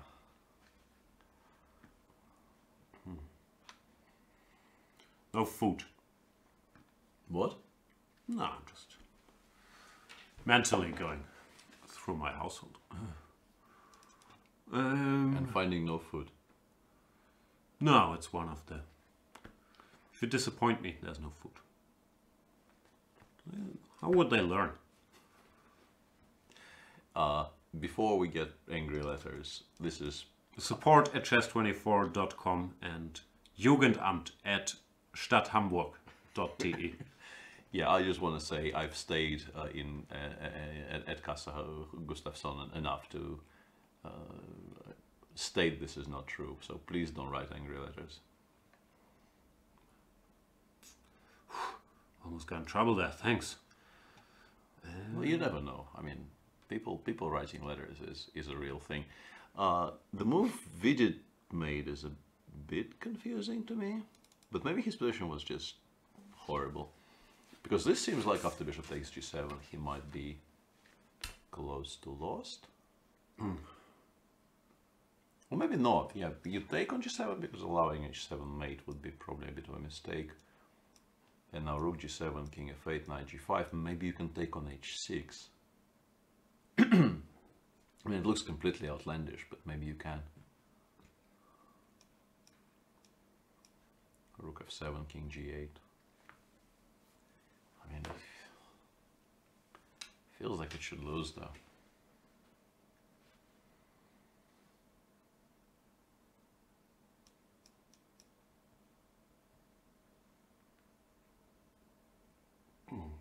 But how? Exactly.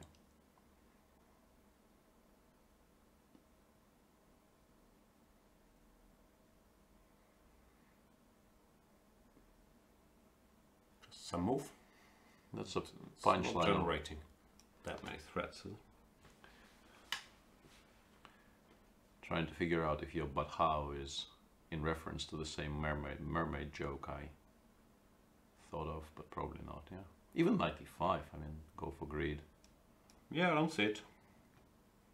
Why not queen h7? Why not queen h7? Where?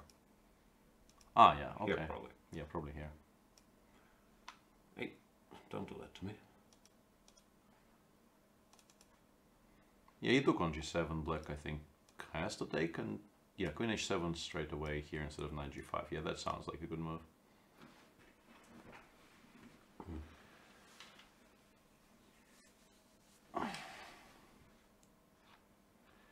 We'll get to that namesake, but let's finish with this position because it's exciting and important. Queen f6 is the only move I can think of, right? We need to pick up something for the a8 rook, but maybe knight g5 wins. Rook e3, king f1. Why am I playing king f1? I know you mentioned this as it was the most normal thing in the world, so I was wondering if I should inquire about FE3. But no, king of 1. 95 though. 5 though. Yeah. If we don't give mate here, we might end up having to defend something on the king side, and that would be... Well, we can take a rook for starters, no? And Yeah, does black have any threats is my question. I normally can bail out with rook f7. Against... 93, let's say. Yeah, that's exactly what is normally described as bailing out. So you take here, I guess. Yeah, I couldn't find anything better than queen h6. There is maybe bishop c5 as a second option, but hinting that maybe I'm threatening rook e1 check.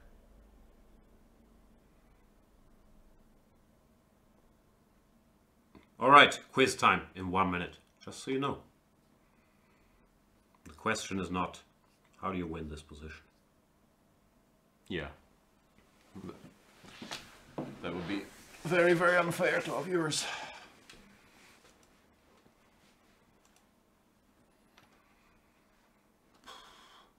Feels like we messed up, even though it might still be winning, but it feels like it was even winninger. Winninger. I think knight g5 has to be played. Mm-hmm. Rook e3. Yeah, what's happening here? And you run, yeah, somehow. But yeah, black at least has a perpetual of the queen of 1. No. Yes, queen of 1 check. Yes, no, maybe. Queen c4. I don't know. Yeah, at least, yeah, probably no more than a perpetual, but definitely a perpetual here, because you don't want to be playing b3 in the end of that line, I think. Queen e2, king b1, do you? Queen d1 check. It's quiz time. Yes. I forgot the question. So, here it comes. Magnus Carlsen famously defeated Bill Gates in a chess game once, using only 12 seconds of his thinking time. How many moves did the game last?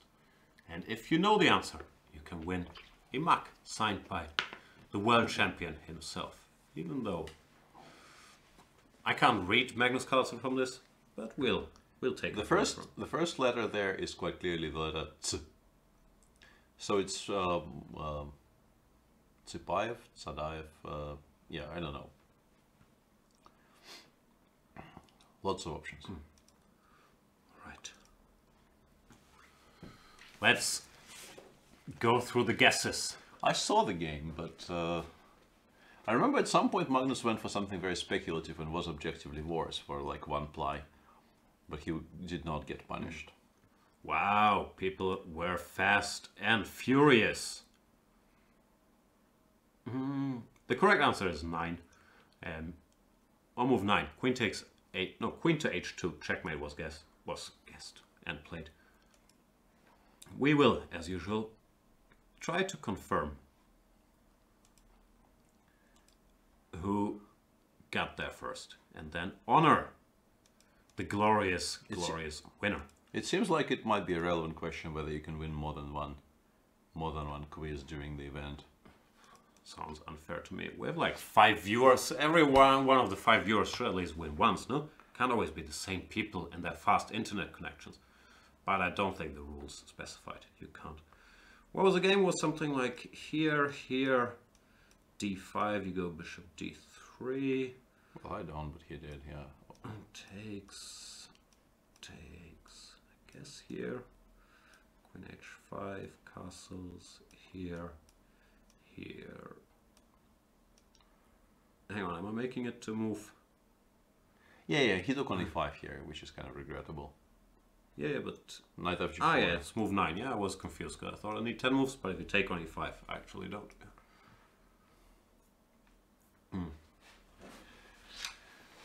Yeah, so... Actually for 1 ply, but worse is an understatement there. If you go rook e1 after... Yeah, this looks better. Yeah. Similar themes to the Rajabov Vidit game. Yeah, actually very, very similar to what's happening in Rajabov Vidit. Where queen f6 is on the board, knight g5 will happen. I guess rook e3 will also happen. Yeah. Maybe even king f1. Yeah, But thinking then- of one is a better choice. And that position after 95 is a huge, big mess. I'm still not prepared to commit to an evaluation here.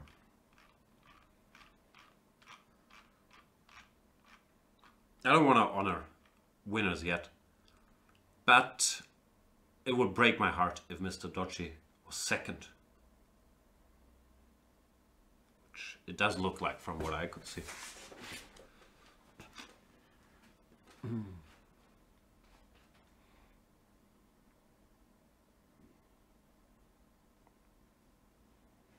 Yeah, and people are complaining that they got it right, but their stream was slow, and it's it's very heartbreaking. And I can tell a personal story on that subject. Please do. Story time with Peter Svidler, Story time ladies with and Peter gentlemen. Svidler. Ladies and gentlemen, the story goes: there's the Hearthstone community in Germany is very strong, and there's actually a lot of overlap between chess players and Hearthstone players. And a German Hearthstone player at some point decided to stream chess, and he started the variety chess stream by saying, if I lose to whoever it is, he would post a link to a specific challenge, and so it was only open to the viewers. And he said, I'm giving out a Lamborghini to whoever beats me. I was late by about 3 seconds 3 times in a row. That would be a fun way to win a third car in my life, but did not happen. So who won the Lamborghini? Nobody won the Lamborghini because people kept on losing. That's the whole point. Like he actually kept on winning those games. And hello to Zik, so it wasn't you. And say hello to Yagut if you see him. Very, very sad, because I actually wouldn't mind winning a Lamborghini in Ginny. Is it Guinea or Ginny? I don't know, Guinea. actually. Yeah, that would be not a lot of work for a pretty cool car, but my internet. I was in a hotel somewhere. Internet was really, really horrible. Just couldn't click fast enough. Sounds sort of risky, no? To tell people, if you beat me at this game where I don't know what his level is, but I guess he's not world champion. Yeah. There's like, I don't know. No, I'm pretty rough sure. guess here, 50,000 people in the world better than me. I'll give you a Lamborghini. That sounds risky. Yeah, I know, and he probably was joking, and I was somewhat joking as well. But I really did try clicking, but never got there in time. All right. What's tomorrow's price? For what? I don't know. I wonder if we can get a Lamborghini. Probably not.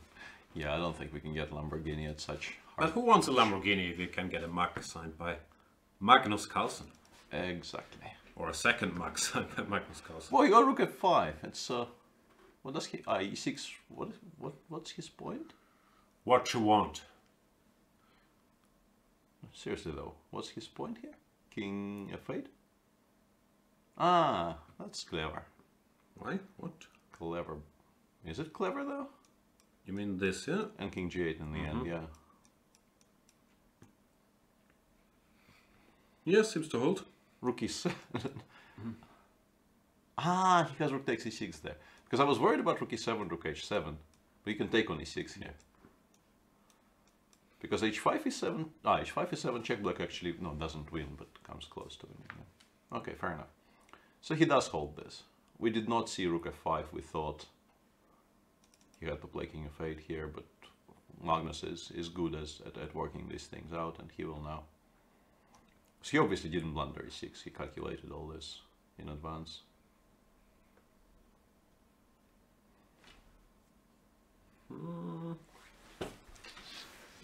No more tricks? No, the thing is, you win the e-pawn and not the f-pawn, or one of these What about ef though? idiot pawns. We actually kind of completely ignored the fact that ef exists. I did not see that move. Neither have I. Might But still be a draw, but why? yeah, this is very bizarre. Maybe it's just saying, okay, you'll move. Ah, and then you just kind of block the king from ever crossing the fourth or whatever. I don't know, it's too advanced for me, but I could see a world where you wait here and nothing bad happens to you. Yeah. And Tory King says, didn't Kraken win some plot of land in a posh part of Moscow because he resigned in gentleman fashion rather than flag him? No, that was him playing against Grishuk, and Grishuk did not win a rook up game because there was no increment, and Karyakin continued playing in like a full rook and 2 pawns down, and eventually Grishuk actually stalemated him. And Grishuk is one of the few people who was actually not upset at all about this, because he feels, unsurprisingly, that time management is like a proper part of the game, and if he's not fast enough, he's not fast enough. But it led to some really hilarious articles. And like in particular, there was an article which was purportedly an interview with Karyakin afterwards, which I'm pretty sure Karyakin did not even touch. It was probably all Zangalis, which featured the phrase, "I defended valiantly with my only rook," which Karyakin, being an actual extremely strong chess player, would never have thought of speaking. Like, that's not something you say. You say, yeah, I did not want to resign because he had 10 seconds left. Defending valiantly with his only rook is quite clearly something somebody else said. But that phrase instantly became legend in the Russian chess circles. But he did win that tournament by not losing a position where he was a full rook down. Not against me, though. I'm with Grisham on that one. Time is part of the game. Yeah, yeah. If you have a choice to lose or to try to win on time, like, would. Or some people may would. Yeah, yeah. There was really no outcry until the interviews / articles started. And those were really hilarious. Kudos to him. If you have only one rook, if it's not even an extra rook, Yeah, defend valiantly. yeah, that's what you do. Carlsen has to defend valiantly with his only rook here as well. But this does seem to sort of work. Yeah. No? I mean, I'm actually, like, in terms of practical chances, I'm now thinking that I take on f7 with the rook afterwards, after all, not e7, and I go king g8 h5. I know you want to play rook e6 h3, which is Yeah, a draw, but it is it's a draw. tough draw. But it's a slightly tougher draw than all the other two against Never ones. take. Rook f5, I get the same position. Same thing. Yeah, I always get this endgame with GNF against h6, which, yes, it is a draw, but you can definitely try for a bit. I think this might be the best practical chance he has, at least from what I've seen so far. Yeah, I'm still staring at this, but I don't think we can do anything with white. Rook g2, king e5, and there is no checkmate as long as I have you can actually play rook b4 instead. I think rook b4 is cleaner, not even to have to calculate a single variation. King g3, rook b4, and if you go king h3, I go rook b3. That's kind of a well-known 1-2 combo. Time. Yeah, I think this just completely blocks the king from going anywhere Makes at all. sense, yeah. Because that line with the king getting to f6, I don't want to calculate. I probably hold it quite comfortably, but I just dislike the idea of calculating anything at all. So let's just draw the points. There's king g7 in it. I was worried about king e5, f6, h5. I mean g5, h6. But yeah, you have king g7 now. Yep, also true. All right. So this g5, bit of a mistake because of rook f6. So you have to take, or same.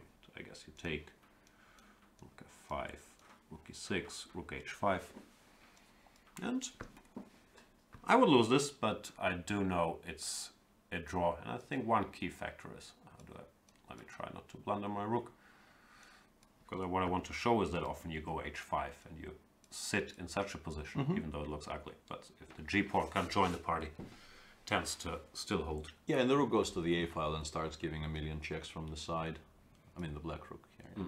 And yes, I am aware that here f5 check is an issue. Vidit has done something, since we now think it's a reasonably comfortable draw. Let's get back to the crazy game du jour. Went knight d8, he doesn't want to lose. The rook.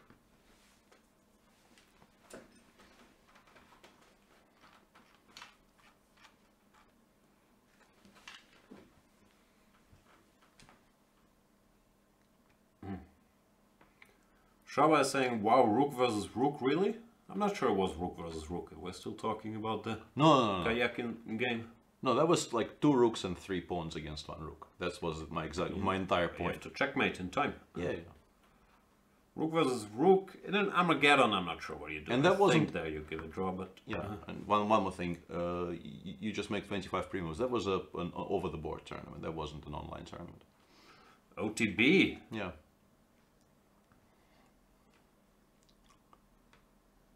It's an interesting question, though. I haven't pondered this. In Armageddon, if it's rook versus rook, do you flag or don't you flag? Only you don't flag with rook versus rook. I'm not sure. Once again, Grishuk was famously on the receiving end of this in, I think, Dubai, 2003, I want to say, when Leko flagged him in the final. They played some queen and opposite color bishops, sort of a completely equal position, but Leko had slightly more time, and there were endless moves available there because no pieces can trade. And I'll be very embarrassed if it turns out that it's Sasha who flagged Leko, but I'm pretty sure that it was Leko winning that tournament by winning that position. Boom. And Mr. Dodgy is pointing out he was talking to FAD, which I don't normally associate with force a draw, by the way. If you could use another shortening would be good. Not about the Grishuk game, so I apologize, I misunderstood.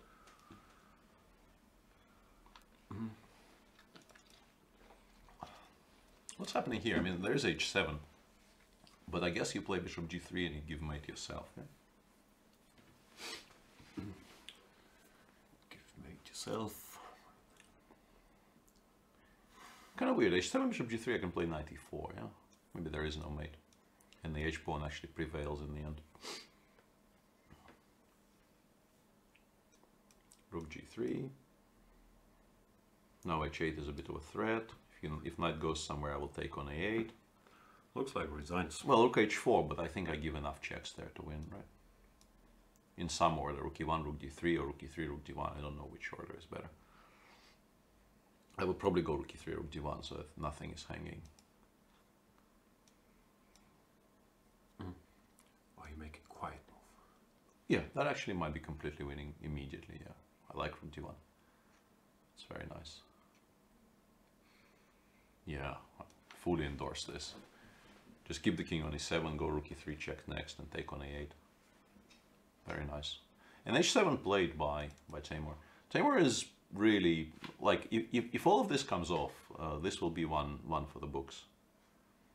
Despite obviously being, well, not all of it, but clearly some of it was at least based on something he looked at home. I don't think you go for this quickly. How dare you look at stuff at home?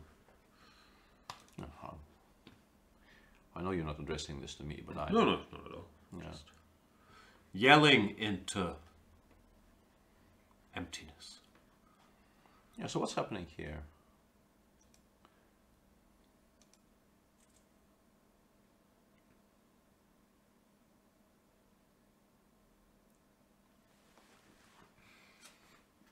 I'm done counting. Vishy is still a pawn up. He's created some weaknesses in his camp, which I still don't understand why he had to do that. Like, obviously he didn't want to ever think about rook before attacking this pawn, but b5 seemed like sort of a drastic measure. And now g5 on the board. I don't know, this game is... I might be very wrong about it. It feels all the way like Vishy is trying to equalize from a winning and then equalize from a better, and now equalizing from an equal position, like, which you didn't really have to. Yeah. At some point, you might have to equalize from a worse position. Yeah. Well, that's exactly right. I think that is the explanation for what we're seeing. And yeah, I'm starting to like white here, to be honest. I think there is really no more question of white being worse, and by this point you can very easily see white very seriously playing for a win. He plays his pieces in such a fashion already here that it's I don't know how you're supposed to react to g5. g5 rook b4 loses the h6 pawn because there's really no good squares to jump. I was thinking about this. You know, ignore it and start jumping, but there's no Maybe you Knights have can't get any grip. Maybe you go, I don't know, rook EB8 here. And you start counterplay against the B2 pawn. You might have to. I actually can see this being what you have to do. He took on G5 first though. And this, on the other hand, it does bring us back to the point you were making earlier. No mate. Yeah, even if you double on the H file, knight G6 still is very, very sufficient. He takes with the bishop straight away. Black probably has to play F6 now, because you don't want to be giving up the C6 pawn. The C6 pawn is very important. If I jump here? Yeah, knight E5 maybe is a move. I keep on blundering things. Rook D4. Might still have to play F6, because C4 is kind of annoying.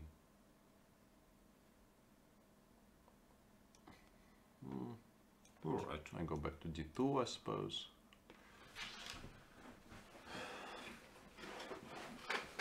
Yeah, this is a weird game, but yeah, I don't see Kramnik losing this. I can't really see him winning it either. Yeah, I guess you start picking white if you had to choose Yeah. one color, no? Yeah, and I made a promise to Namesake, which I probably should fulfill, but we will have to move away from all this for a second. Can we? What you want? Sorry, go back to Magnus's game for a second there. Sure.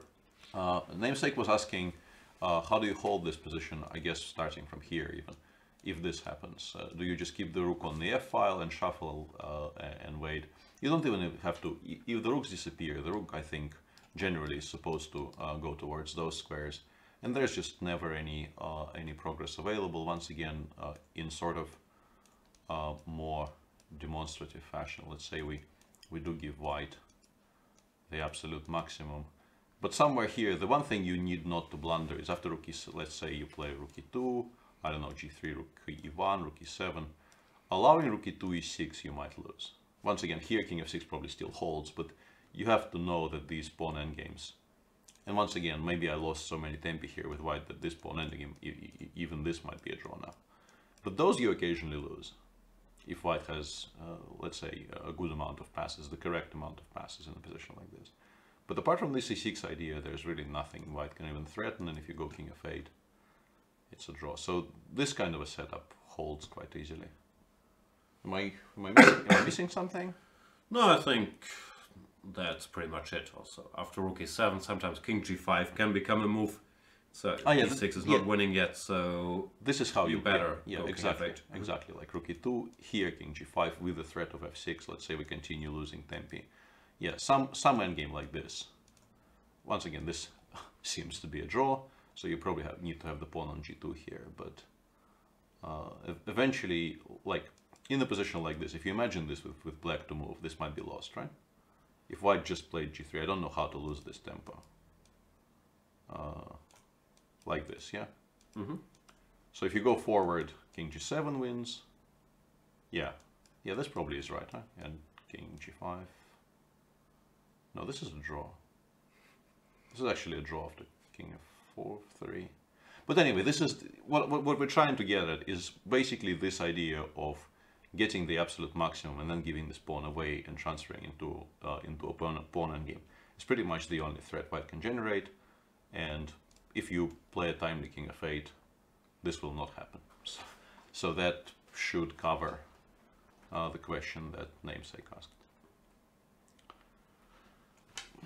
I'm done. Fido's still weighing his options here. What's he doing? Well, he's trying to figure out which one to go for. Yeah, I mean, he's in no hurry. It's move 39. He still has half an hour. So, very, very entitled to continue thinking. We haven't looked at Mamedjarov rapport in a while.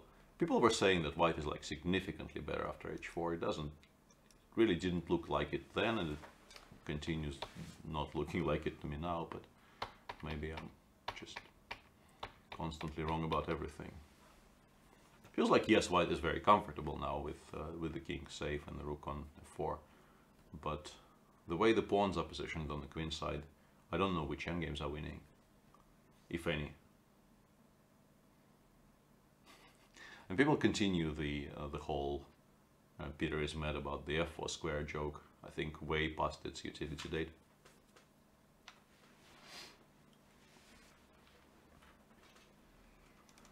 We also have the Nepomniachtchi Duda game still going, where Nepomniachtchi is fishing for some things to do, but the black structure is so rock solid. The pieces cover all the entry squares. Can't really see it happening. Yeah, he got to a setup with the queen on b3 where basically rook e8 can more or less never be played because the pawn on b7 is too important to give up. But yeah, he played rook e6 2 moves ago to pretend he has a threat, but rook takes g6 is never actually a threat, so the rook went back and yeah, don't really see how to make progress here with white. He will continue trying, but I mean you can reroute the knight from via f3 to e5 maybe. But if it lands on e5, rook e8 will become a move, so... Also, at some point I might consider f6, no? Like, not sure. This Yeah. point is here. I don't know, he does play knight f3, so we'll see if young Krzysztof wants to go f6. I hope I'm not wrong about the whole Krzysztof business. Did you ask him? No. No, but I have a feeling I know how this word is supposed to be pronounced, but once again, if I'm wrong, I apologize. Shaxpilaran is saying, Jan, since you are a small friend to our, I'm a friend since I can't read. Since you are a friend to our small kingdom of Norway, have you heard about our newly opened chess pub in Oslo? I've been there. I've noticed there's pictures of Jorn van Foreest on the wall. No pictures of Anish Giri. I did report that back to our Dutch friends. One of them was very pleased with it, the other less pleased. But even though I think Anish was calling the part where there was the picture of Jordan the good-looking amateur section, which I'm not sure if that was a compliment or insult, or the artful thing to do both at once. But yeah, I've been there, and I wish them well. Yeah, and a very nice message I want to read out from Now or Never One. Jan, any chance of playing some serious cheese? You still get it, man. I can see it in your binters. All of this is well done. Yeah, all of this is wonderful, and yeah, please do more binters, and also yeah, let's go for some serious cheese.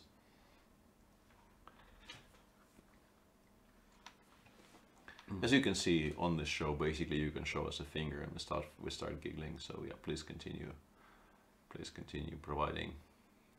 And oof, this is tough. Shishu Krishina saying, Peter, your pronunciation of Krzysztof is perfect. Yeah, happy about that. Seems like Shanky kind of outwitted Jordan a bit there, and Jordan is now fighting for equality. Come on, Jordan. F4 is a clever move though, and he probably should hold from here. But F4 shows good awareness, because maybe there was a way, because this is a pawn sacrifice. White can take on c6 and on a5. But I think getting rid of that weakness on f5 is much more important, and also forcing White to give up a bishop for the knight on c6 is much more important than preserving this pawn. Looks like he's still okay, no? It took me a while to count the pawns on the king side. But still.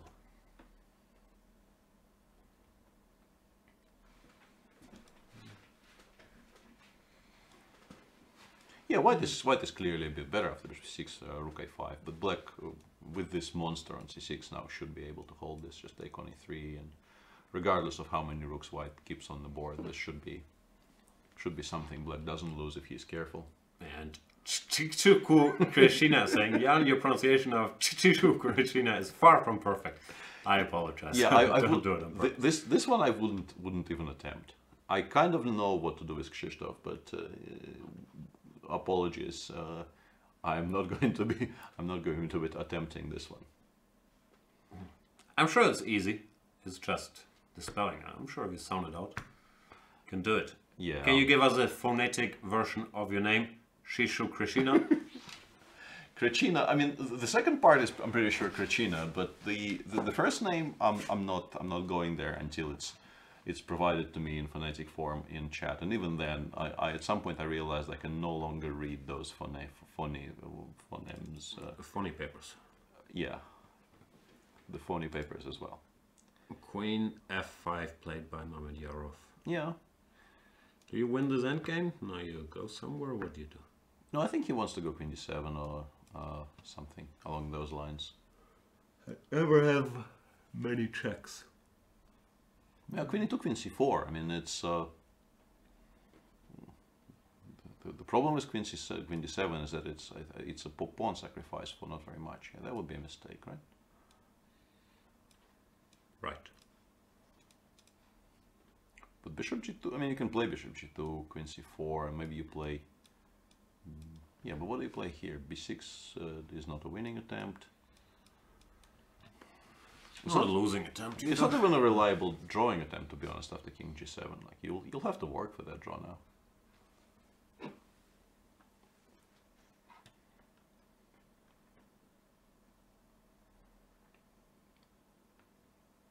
That was a serious question with misspelled words, says Now or Never. So please address the return to your very serious chess career, Jan.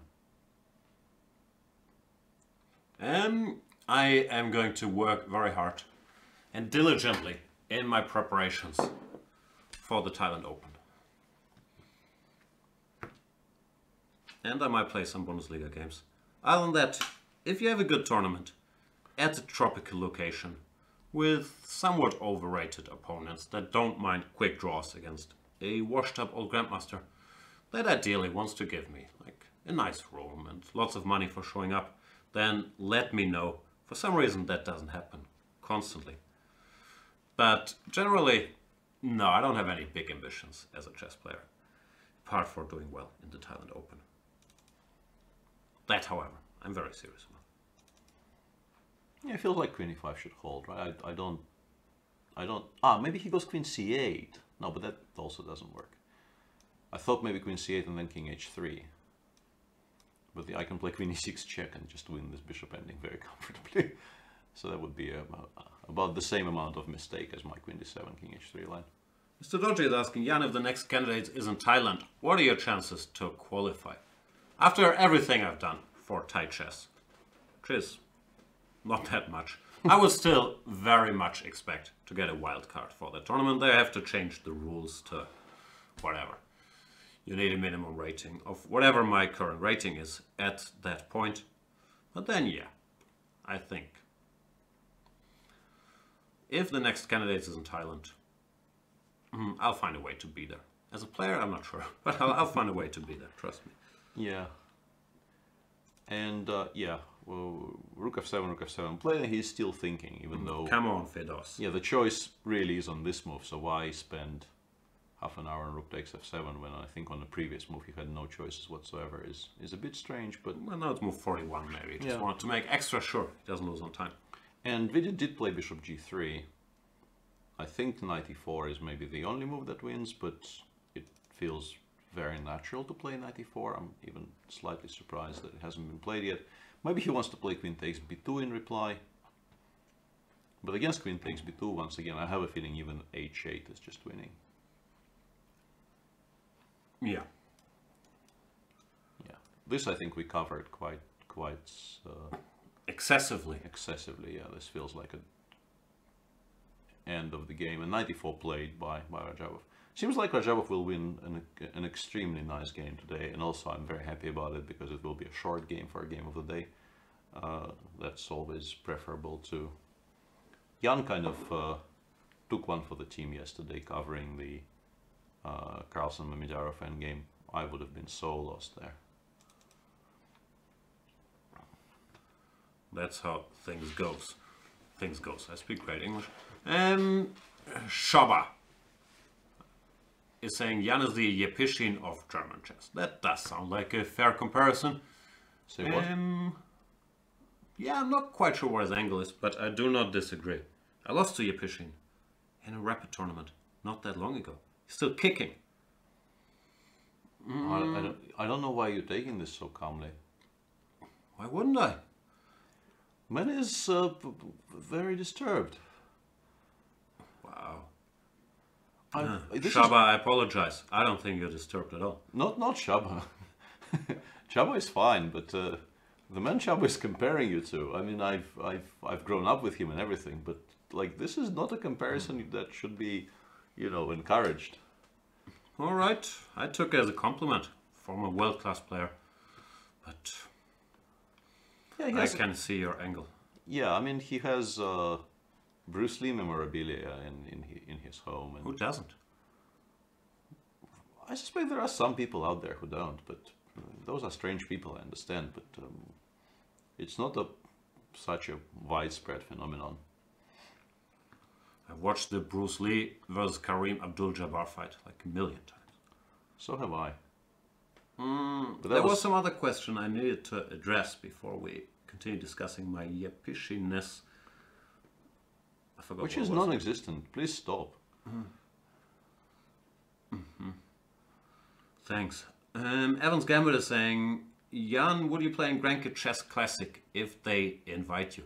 Frankly, nowadays, where I'm old and weak, I'd love to do commentary again in the Granke Chess Classic.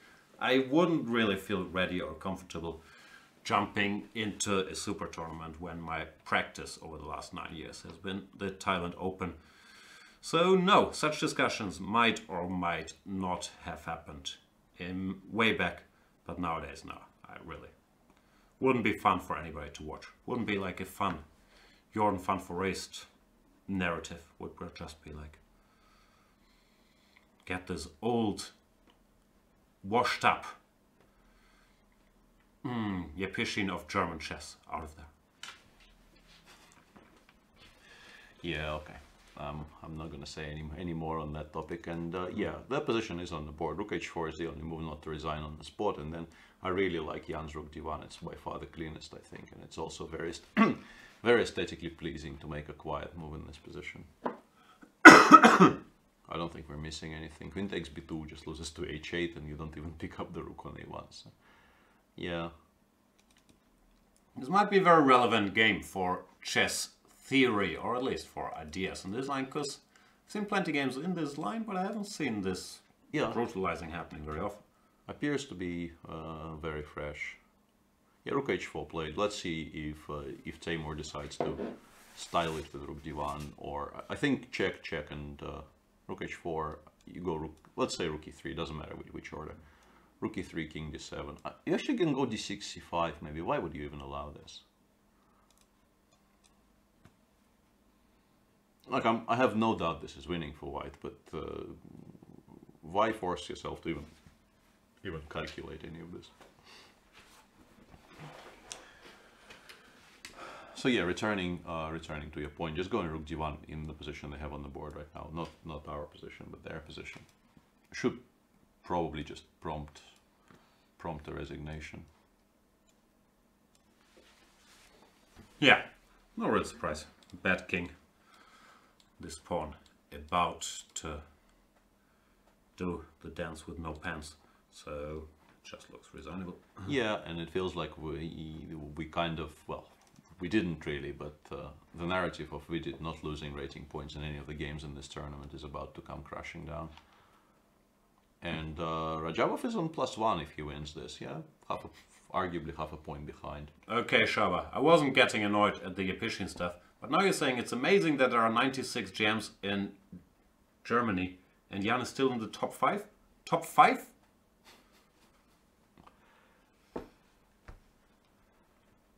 Yeah. Really trying to hurt my feelings. No flipping the bird to the audience. I didn't flip the bird, I showed 2 fingers. I'm aware. Yeah, that's a striking decision by Jan Krzysztof. Yeah, I don't understand it. I take on f5, GF. I go 95. Why did, like, in particular, why did he think it was necessary? Did he blunder something? And I'm very confused. How do you hold this? I mean, he goes f4 straight away, but it becomes incredibly dangerous, I think, for black. Where do I jump? Yeah.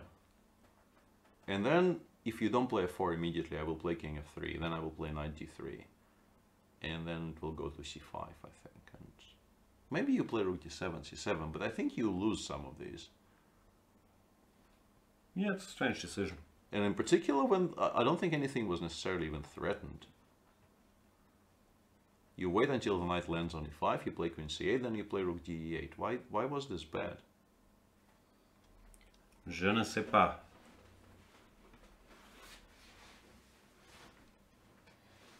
Yeah. Very, very confusing. And I think there's a bit of a lull in the Masters group. So let's have a look at what's going on in the tournament where people are trying to qualify for the Masters. Not before we studied Jordan van Foreest's position in excruciating detail. Not that excruciating. I guess white is cosmetically slightly better after something like rook c1. You still take here? No, not anymore. No. With the rook on c2, I really don't believe white can win this. Rook e3, rook c6, maybe bishop e6 for the time. Yeah, bishop e6 and then rook c2 or whatever. Yeah, we're not winning this with white. Does that mean Mr. Van Foreest could score his first draw of the event? Is that in the cards? Yeah, I think that the position is not much worse for black, if at all, but as mentioned, something like rook c1, wait for black to take on e4, support the knight by playing f3, and then claim that we're slightly better coordinated. And our usual narrative that we come to at least once around, the knight on c6 being in front of the pawn on c7, and this being slightly awkward for black, once again being somewhat true. Maybe we can coin that. Who was it? I asked that like once per show as well, but someone coined that a knight on b6 is always misplaced. I want credit for a knight on c6 is always misplaced. Alright. More Van Foreests. Lucas is just a pawn up against Parham today. I mean, it'll take some work to convert, but just a healthy pawn up for not very much. I can confirm. Nice position, yeah. Parham obviously tried to do something funky in the opening. Yeah, played well, the Peerts, which kind of transformed into a bit of an Uitelki type position at some point, because the knights went to d7 and e7 in 2 moves instead of 1, which is a kind of an interesting thing to do. But yeah, currently Lucas very much in the driver's seat.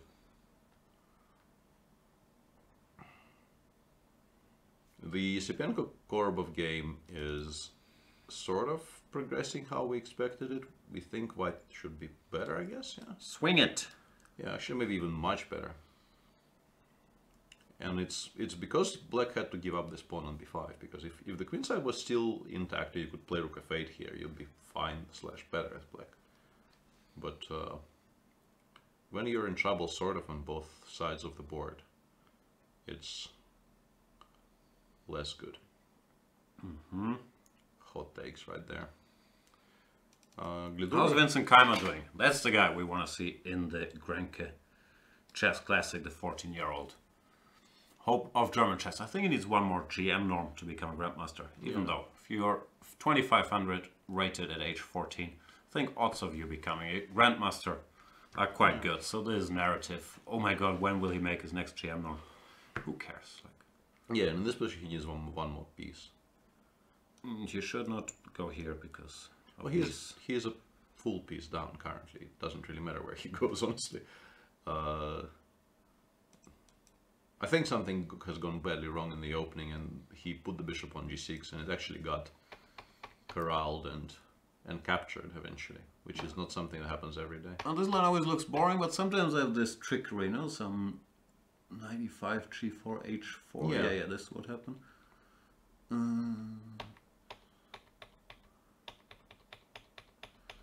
Yeah, somehow things went wrong and the bishop got taken. Yeah. So this is not much fun. We can also have more fun today about the final position not being a draw in Bareev-Kovalyov, pretending we don't see bishop takes e3 in the end of this variation. That would be a nice symmetry with what we did yesterday, but this is quite clearly an equal position because black takes on a6 with everything and then takes on e3, and yeah, very dry. You cannot recapture. Yeah, this was drawn. Pragyananda, yeah, that's the Pragyananda Kuiper's game. Yeah, that has gone horribly wrong for black. Some kind of a French which got, yeah, it has to be very badly misplayed to end this horribly. And a somewhat weird game where in the final position there's full material equality, and still you can see more or less, even without calculating any variations, that it's time to resign. Yeah. Let's calculate some variations. Yeah, fe5 mates, but even if it didn't. Queen takes and rook f1, yeah. Might actually be mate in some moves, because queen d6, queen d8, knight c6 doesn't really improve your fortunes greatly. Yeah, Stefan Kaupers continues having a tough time. Let's hope. He's still enjoying his time in Vaikanze. He sounded so excited to be there. Yeah, rook d1 played by Rajabov, so well done to him. The Mamidyarov game in the meantime has been drawn. Yeah, felt like this was coming somehow, even though, of course, ever since we missed his h4 move earlier, we were always team Rapport. Seemed like Mamidyarov was actually the one doing the pressing. I'm still curious to find out if this was opening preparation or a blunder, or a bit of a mix. I guess we will never know. Yeah. Fedos has taken on f7 with the rook after further consideration. Now he's repeated moves once, or not really repeated moves. He could repeat with rook f7. He's probably considering all this stuff, rook h7, h5, e7. Yeah. There's also even king g8 right now. I should point out that he might consider this, but he will probably not go for this, because you have to go e8 here to survive. Yeah. Anyway, the position remains a draw, but there are some tries. The best one, as Peter mentioned, probably being something like this. Yeah, that's the only one that makes that has like a higher than 5% success rate. But yeah, Magnus not really expected to lose this. Kramnik's position against Vishy has, I think, maybe improved somewhat. You still kind of think it's going to end in a draw somehow, but maybe even black is still better. Maybe I'm so blinkered by my liking for bishops everywhere that... The good news about bishops is they're long-distance warriors. They're like dudes with arrows. They can stay on the back rank. No one can bother them, and they can still be effective. While horses, they have to be sort of in the thick of it to make an impact. Yeah, but black is a pawn up, and he has a weakness on a5, which is why I thought maybe white is making progress. But I guess just rook b5 is perfectly serviceable, because you can only really attack it by playing bishop e2, and that loses the b3 pawn, which is not something Vladimir wants to be doing here. Let's have a brief look at the results thus far, which I think these are the results thus far. 2 draws in Rapport Mamidyarov and Giri versus Ding. The other game's still in full swing. Well, not exactly. Vidit will resign sort of any time now, but it still isn't on your screen, as you can see. The game is still in progress. But yeah, we expect Vidit to just resign, because there's really no move he can make that doesn't look absolutely horrible. Yeah, Vidit's gonna lose, Carlsen's gonna draw, Fedoseev can decide how long he wants to torture him from here.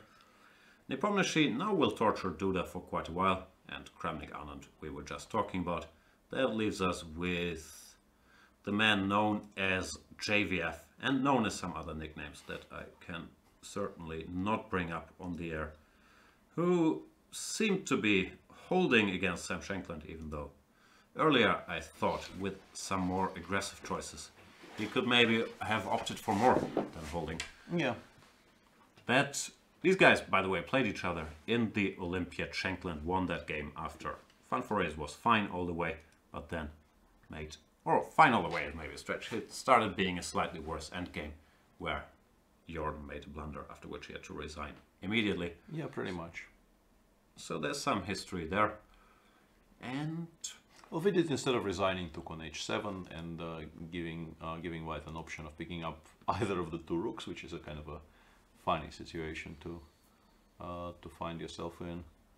I think rook e3, queen a8 is closer to immediate mate, right? I'll give a check, so you have to go here. Yeah, now I can take on a6 or play queen c6 or whatever. Queen One of those, yeah. Yeah. No, it's just completely lost, and he just doesn't want to resign. Nobody likes resigning apart from me, and even I not so much. So it's understandable that he decides to continue, but you're just not saving this game. Krunks is saying, we want to hear the JVF nicknames. Yeah, trust me, I get in serious trouble if I mentioned even one of his nicknames. So it's not happening. Yeah, all this, you know, not all is sweetness and light in the Dutch team chat. Oof, it's a dark place. Yeah. And not just because of Anish Giri. And Evans Gambit is saying it's unreal how weak these engines are, showing plus 1.3 for FIDA save. It's not a table-based position, and White is a healthy pawn up and also has an already created passer, so to speak, on f3. I don't think you should, you know, you're entirely justified in this coruscating critique of our engines. Also, sounds fair, no? White is a little more than a pawn up here. Exactly, yeah. It's just not winning, but Yeah. it doesn't mean White is not seriously better. I don't think it's very easy to program into the engines every single rook endgame, which we sort of know the answer to. And nobody is really attempting to do that, so I think it's fair. I need a break. Do you want a break or do you want to keep going? I think I actually wouldn't mind a break. Yeah, let's go on a short break here, and we'll be back in about 5 to 10 minutes with probably the conclusion of the round. Already? Nah, Kramnik is going to play for 3 more rounds. Don't get your hopes up. Thanks for watching, guys. See you at some point in the distant future. Oh, that was still us.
Welcome back to the official meeting of the Jordan Fund for Raised fan club meeting, where I have bad news. This does not look great. And it's somewhat inexplicable because they had this endgame with equal pawns where fairly obvious move, rook to b5, defending b7 and attacking b3 just leads to an equal position really. And for whatever reason Jordan didn't play that, instead went king f7, losing a pawn. Yeah, that's a tough one. And yeah, the endgame they're playing right now, you maybe occasionally don't lose, but... Well, we've seen that Shanklin had some practice in these scenarios against Rapport. But yeah, this looks bad, especially with the trend, both with a D and a T, not being his friend. They're... yeah, I don't like his chances. Yeah, this is strange. It is strange and also very, very unnecessary. Timur found a very nice win to kind of win by force. I wonder which one he picked up, the one on A8, not surprisingly. Both. Well, now both, yeah. And the game continued sort of how we described, and in this position he found a very nice forced win with rook takes c6. I guess f3, queen takes c7 and ends the game on the spot. Yeah, no real defense against rook d8 check, and after queen takes, a very simple sequence of checks, picks up the rook on h8, and black doesn't even have sort of one check to give, which doesn't trade the queen. So yeah, as expected, black wins. Sorry, black doesn't win, black resigned here. Yeah, that means Vidit falls back to 50%, and Rajabov, with his sort of minimalistic style, wins a nice game today, moves to +1. Yeah. So yeah, he doesn't play much, but when he does, well, he shows his worth, his rating. Absolutely. And very weird sequence of events in the Kramnik-Cannon game, because if we can have a look, we left it at move 34, bishop d1, rook b5. Yeah, bishop c2, c5 played, and I thought c4 just wins the pawn back. Maybe there was some draw after c4. Yeah, it does feel like that, right? Of course, that's Kramnik. The point being that after c4, gc, bc, rook b4, you cannot take. You go c4, takes, rook b4, rook a5, and here you realize rook takes c4, bishop b3 kind of loses material. So black is not even remotely better here. Here the machine suggests black is already slightly worse. The rook has to go to different squares, maybe like b8, rook a5, rook a8, just to make a draw on the spot. Takes, and yeah, rook a3 apparently, but not the only move. Yeah. My read on the situation these days, this is even bad for black, because we can't take. Yeah. Okay, then let's play some better move. Is that Kramnik avoids such things because he thinks they're too drawish, and if that means the alternative, yes, is being worse, he doesn't mind that much. Yeah. And I think that's what happened. Rook h4. He's really forcing Vichy, who is not trying very hard to win this game. Well, that's maybe unfair, but he's been trying to equalize, even though he was better. And to, you know, take another shot at it. Yeah. And Vlad just plays king g2 here and says, yeah, let's continue. Continue they shall, but yeah, it's sort of the same thing we've been seeing day in, day out, but every time I see it in these situations, it still feels very striking to me, because why are you playing for a win here? You're not better. You're not, frankly, even threatening to be better. The knight on c4 is very, very powerful. Black has an outside passer on the a file, which cannot be attacked. I mean, you can give a check on g6, but the king will just run towards the d7 square. And yeah, it's very hard to get used to that reality, that if Kramnik has a choice between making a draw or being worse, he will pretty much always take the being worse these days. Yeah. But once again, I sort of understand and even endorse playing 14 g4, because there's a ton of pieces on the board, and you know, if it comes out well for you, you will give mate. But when the same thing happens in an endgame where really your winning chances are extremely limited. This is where every time you kind of left shaking your head a bit. So he does it. Indeedy. Fidos is still trying. He went g4 first, not allowing this. Textbook defense with f4, h5. And yeah, well, it's a draw, but I'd be very capable of losing this. Yeah, I feel exactly the same. I know I'm supposed to hold this. I think have a fairly decent idea about how, and I would still be very nervous about making some mistake, and particularly if you're short on time, and Magnus is not short on time, so also he is not nervous, but that's him. Jan Krzysztof against Nepomniachtchi went for this end game sort of unprovoked, which is strange because you just will suffer for ever.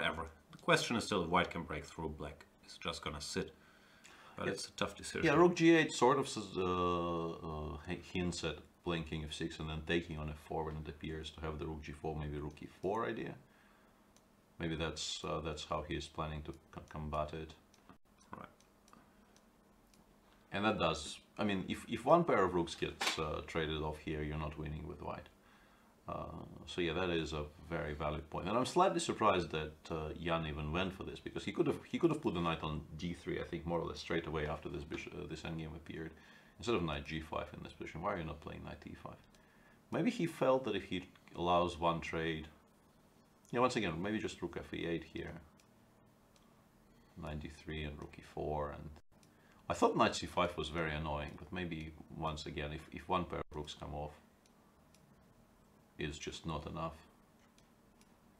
Yeah, it's possible I was kind of too harshly critical of the whole idea of allowing queen f5, gf5. Maybe it's just fine, but feels like it gives white additional options.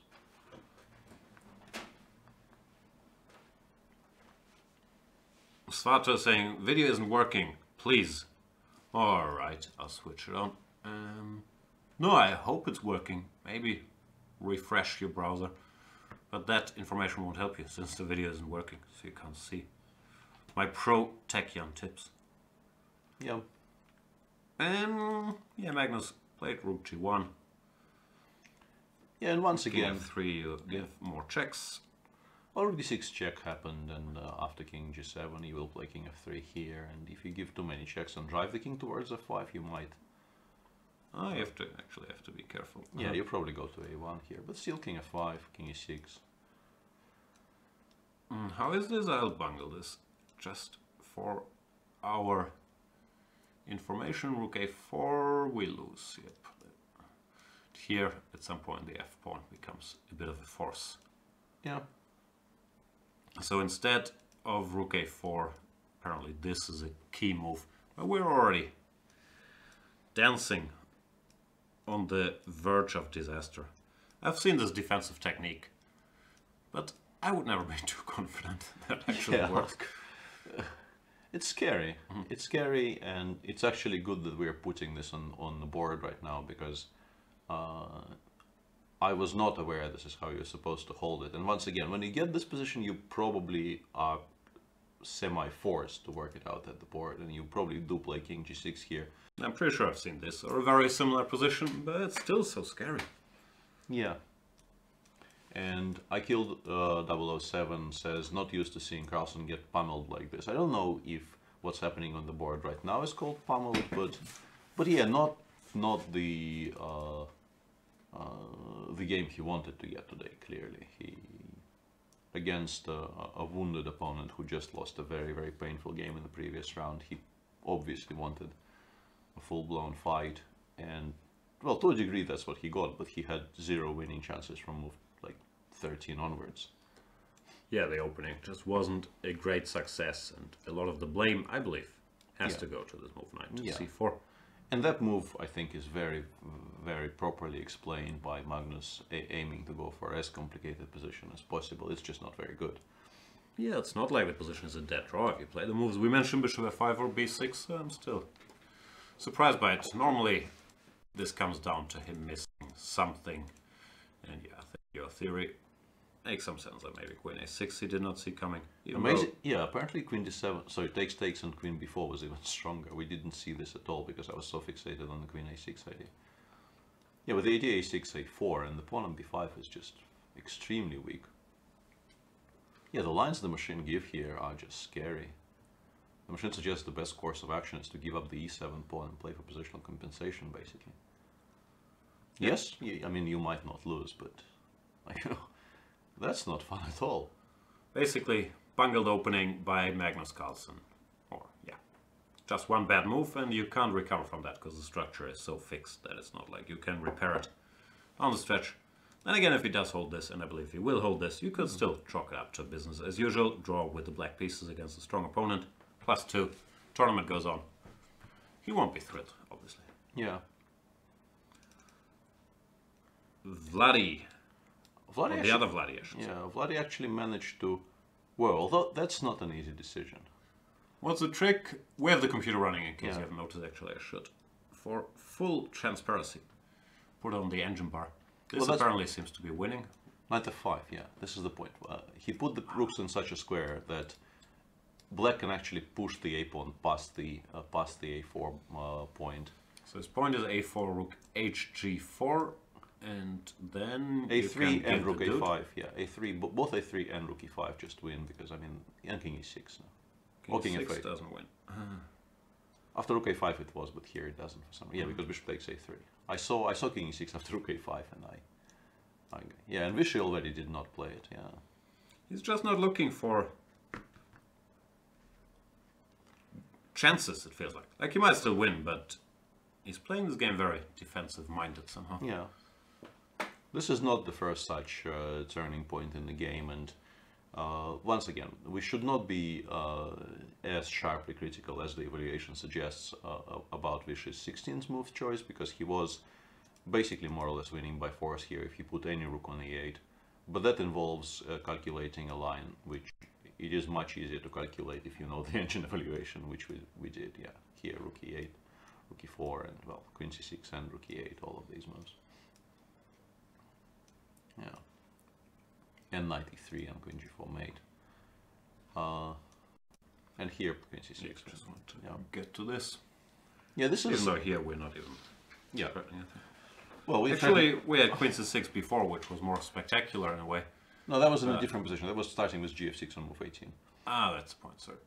Yeah, we were. Yeah, this is the one where if you don't know the evaluation, knight f6, queen d4, rook e4, queen d3, queen c6, and yeah, if the bishop goes somewhere, rook f8 is basically mate. Yes, the usual. If you're given the position as an exercise, you will probably find it. But if you don't know, this is a hard thought to even entertain. So once again, the machine says like more than 2.5 pawns here for black, but here it says 9. Yeah, I mean on move 16, the chat was screaming that black is just completely winning, and we were giving this narrative that the position is unclear and h4 might be a decent move, because until you calculate all of this to the very end, these lines are not easy, and if they don't work for black, you might lose. But even further down the road, it felt like Vishy was very, very content to make his position safe and not... Yeah, here, for example, you can very much... Once again, just play continue with queens and horses, something like this. The eye test does say black is better. Yeah. So yeah, some criticism I think today is justified, because it's, you know, it's one of those old chestnuts about trying to equalize a better position. It really does seem to apply to the way Vishy has been playing today, which is well, sad to a degree, because he can definitely still calculate. He just, I think, not that he doesn't bother. He is calculating. He's just calculating how not to get in trouble. Like. Yeah. And I think if anything is letting him down, it's this feeling that I might be much better in some positions. The smell of fresh blood in the morning. Yeah, exactly. I'm not sure that's the correct reference. Probably not, but it sounds I think there are very, very few situations in life where this quote sounds inappropriate, right? I'm not sure it's a quote. I'm pretty sure if you type this into a search engine, there will be occasions where... There will be blood. Yeah. Very overrated movie. I was so bored watching. Really? There will be blood. Supposed to be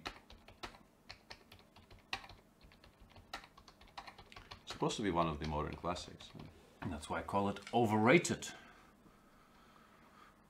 Oh my god! Yeah, that's. I don't like the results. Yeah, the. Please don't repeat our mistakes. Mm-hmm.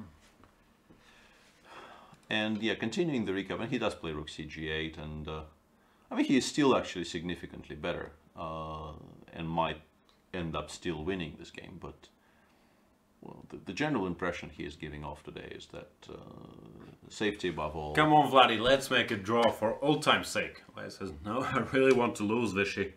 Nope, let's make a draw. It's a discussion you don't often have. Yeah.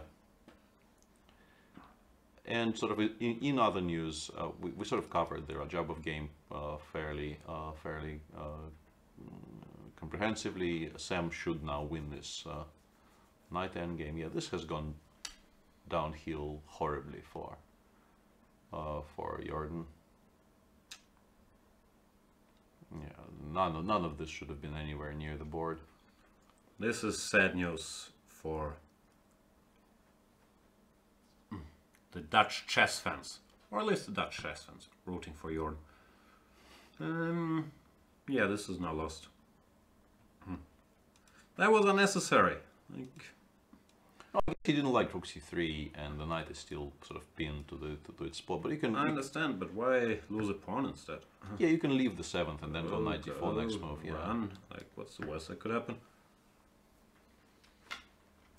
And as usual, when you express any kind of an opinion about a cultural event, there will be people telling you you are a horrible person for it. So there are now people in chat telling you that you are completely wrong about there will be blood. That's the expected outcome. So I don't think it comes. Are there? I haven't seen that many. Oh, well, yeah. One at least. My level of respect for you just dropped a bit. Yeah, how dare you? That's the one thing, the one currency I trade in is your respect. So how can I regain it? Can I express admiration for a movie we both like? I don't know. I don't think you come back from this. You ever. think I'm done? Putts are off. Give me another chance. Starship Troopers? Do you like Starship Troopers? Well, who doesn't like Starship Troopers? Analog Man says, I love the smell of napalm in the morning. That's a reference I'm familiar with. It's Apocalypse Now, right? But yeah. it didn't feel appropriate for the Vichy situation. Not really, no. Not that my reference was particularly appropriate either. Yeah. I'm sad about Jordan. Sorry for being slightly biased here, and Sam. Given his previous play in the tournament, and also today, well, if you are gifted the win, you should very much pick it up. He deserves that, but it does seem like...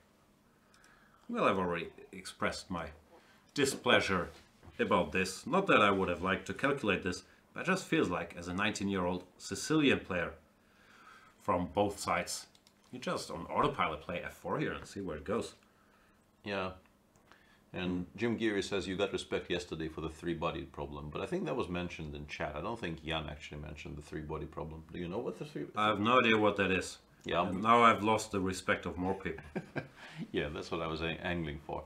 I did tweet something out about that, but for those of you who were here yesterday watching me struggle in real time to remember what the book was that I was thinking of, it's a novelette written by Scott Alexander, who is a great guy. If you are not aware of the Slate Star Codex, you should check it out. And the book is called, I think, and now we show you how deep the rabbit hole goes, which is probably not the ideal length of a name for a book, but there goes. I'm sorry, I zoomed out a while ago. Obviously. So I still don't know what the three-body problem is. Yeah. Mr. Wonkish is asking, Jan, do you see yourself as an influencer? I think I don't have the appropriate level of fame, but I think that is at least the goal. And then I want to do the things like, oh, these old things? Oh yeah, if you happen to like my old shoes, you can click on my link in the description where I really like these shoes, and you even get a 10% off if you buy them as well. Like that's the business model that I want to get to, but I feel it's not gonna happen. And the word influencer is one of my pet peeves in general, but I think you lack a very, very basic requirement for being an influencer, right? I don't know. Do you have an Instagram account? No. You are not an influencer then, I think. I think it's just very, very straightforward as far as I could discern. If you don't have an Instagram account, whatever else you do in life, you cannot possibly be an influencer. So I'm not one as well, and although I don't strive to be one as much as maybe other people. It's my dream, but I don't know how to open that Instagram account. I don't. I guess you type in Instagram.com and then there should be a button somewhere saying join or log in or whatever. Can we do it now?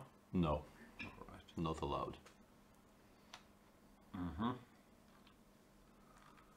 Mr. Wonkish says my girlfriend broke up with me and the only thing she misses is you bubbling on the background. Go premium, Mr. Wonkish's girlfriend. Yeah. Ex-girlfriend. So did she get in touch with you, saying exactly that? She says she comes over this evening, so hopefully games continue somewhat longer.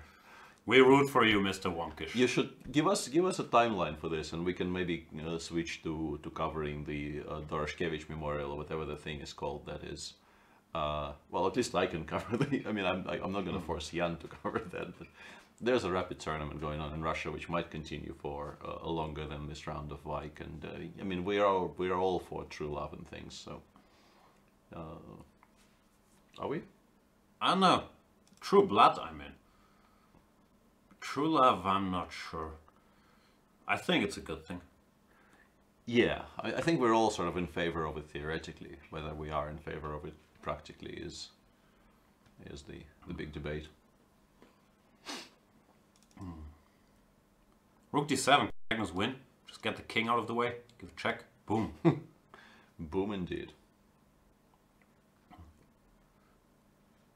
And Mr. Wonkish says she arrives in 26 minutes. No, the games will continue. Yeah, you like. Do you have an HDMI cable? Put us up on a large screen, and we will do whatever it is that we do here for a while longer, for sure. And I'm experiencing one of the great joys of reading the chat while we're doing the show. People judging your character. I like Jan now watching him in broadcast. Thanks, Tori King. I remember a few years back in London Chess Classic, he came across rather very arrogant. That is true though, I was much more arrogant a few years back. Well, now age and my receding hairline have humbled me and made me more likable. So I think your observations there are correct, Tori King. And I'm glad you've noticed a change. Poor Jordan. I'm unhappy about this. Yeah, that's not great.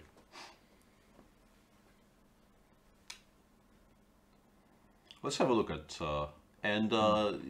Yesipenko actually beat Korobov as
Wow. The background has turned a lot greener. Tekjan is on it. Ooh, magic. Magic indeed, yeah. So continuing to go through Apologies about that. the challengers. Yeah, that game finished. Black is now in the mating net as well. So yeah, time to resign.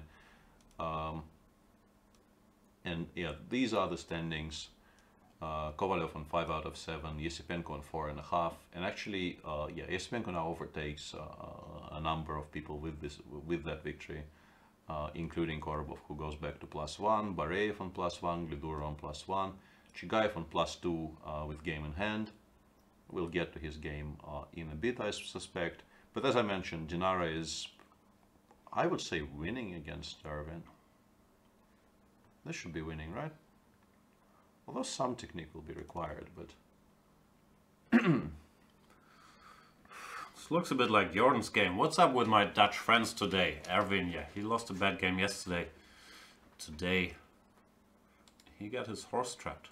Yeah, White will only have... I mean, probably there's no way to preserve the c4 pawn whilst keeping the knight on a2 trapped, so...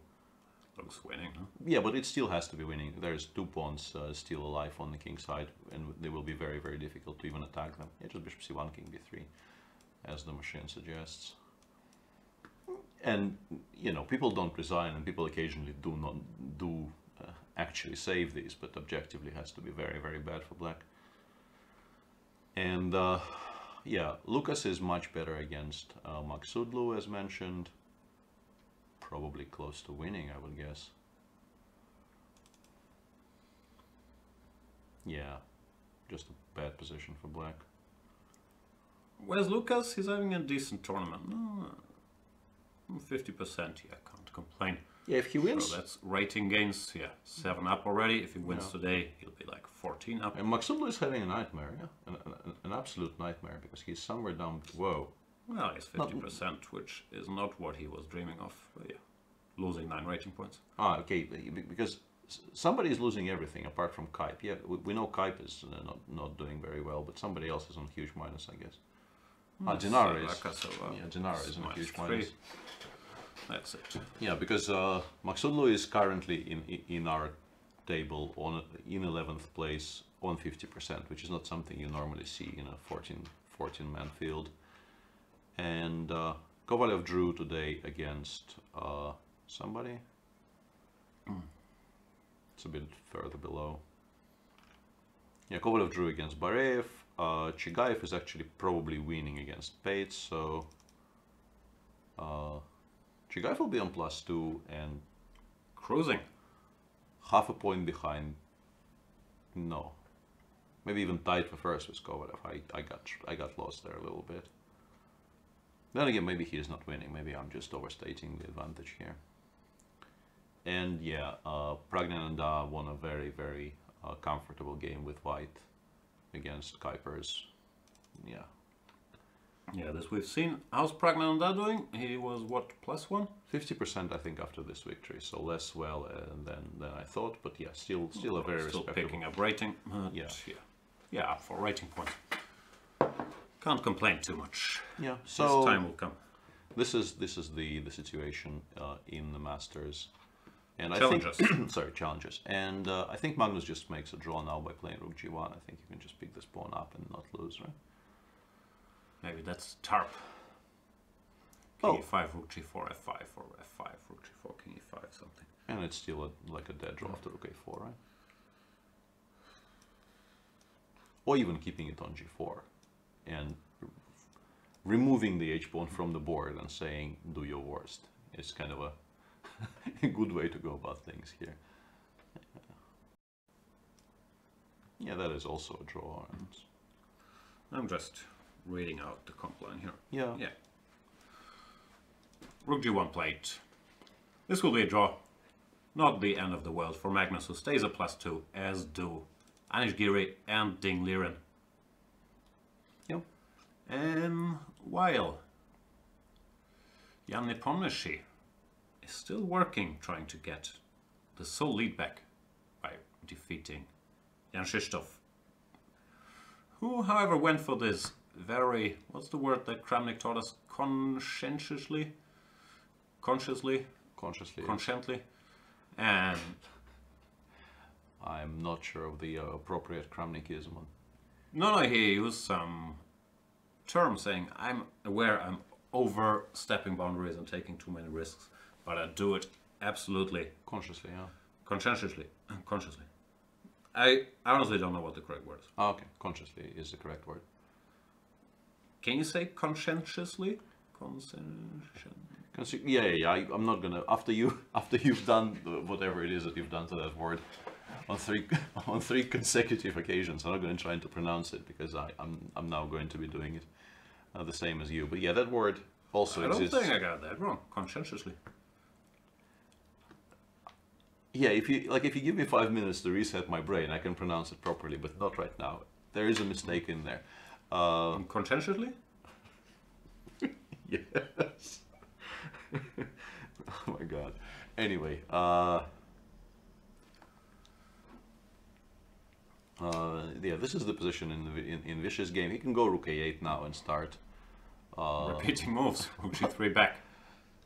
Well, the hope is maybe after rook g3 he doesn't repeat, but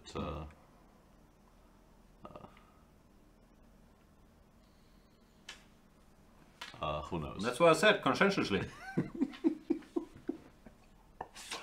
Yeah, it's been a while. Chat is trying to spell it out for me. Yeah, it's been a while since I had a proper breakdown on this show, so let's have one now.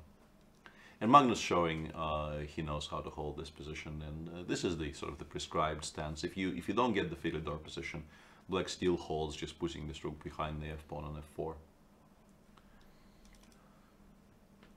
Yeah. Magnus pretty good at rook endings and stuff. He read all these books when he was a kid. Yeah. DJ Shan is saying Jan is pronouncing it correctly. Yeah, I don't think anybody doubted it. Maybe Saba. Okay.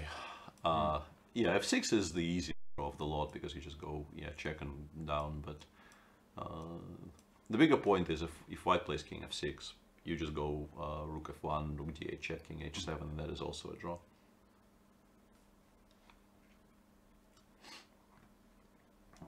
Yeah, king f6 is what Fidos plays, but yeah, just go all the way down, and even removing the f pawn from the h pawn from the board here, white still doesn't win. Rook f1 played as expected. Yeah, this is an easy draw. Yeah, it doesn't seem like Magnus has to think all that hard about these things. Must help in chess to have good fundamentals.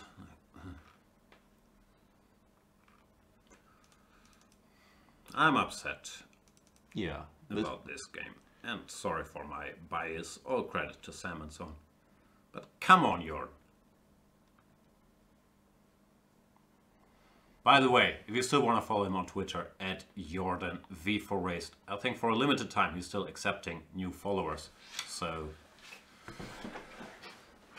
you still have a chance. The goal was to reach 1,000 this tournament. He's trying to do it with only one tweet, which I find ambitious. But that tweet got a sick amount of likes, got 600 likes, when he was basically saying, Magnus is great, I'm gracious for this lecture. Which we all felt were too many likes for, let's call it good sportsmanship. But other than that, I feel very committed to the Jordan V4Raced influencer campaign. So please follow him on Twitter. Please send him messages on Facebook, wherever you can, especially during the tournament. He will appreciate those. I'm serious about the follow on Twitter part. I'm not sure how he feels about messages on Facebook. Yeah. Why do I keep clicking on the Giri Ding game? It's hypnotizing this final position. I have to get rid of it. Yeah, let's click on the thing and it will no longer appear on our screens. And Vishy did play rook a8, and arguably that's the... Will he repeat move? I have a feeling he will repeat moves after rook h3. Oh boy. Yeah, it's going swimmingly.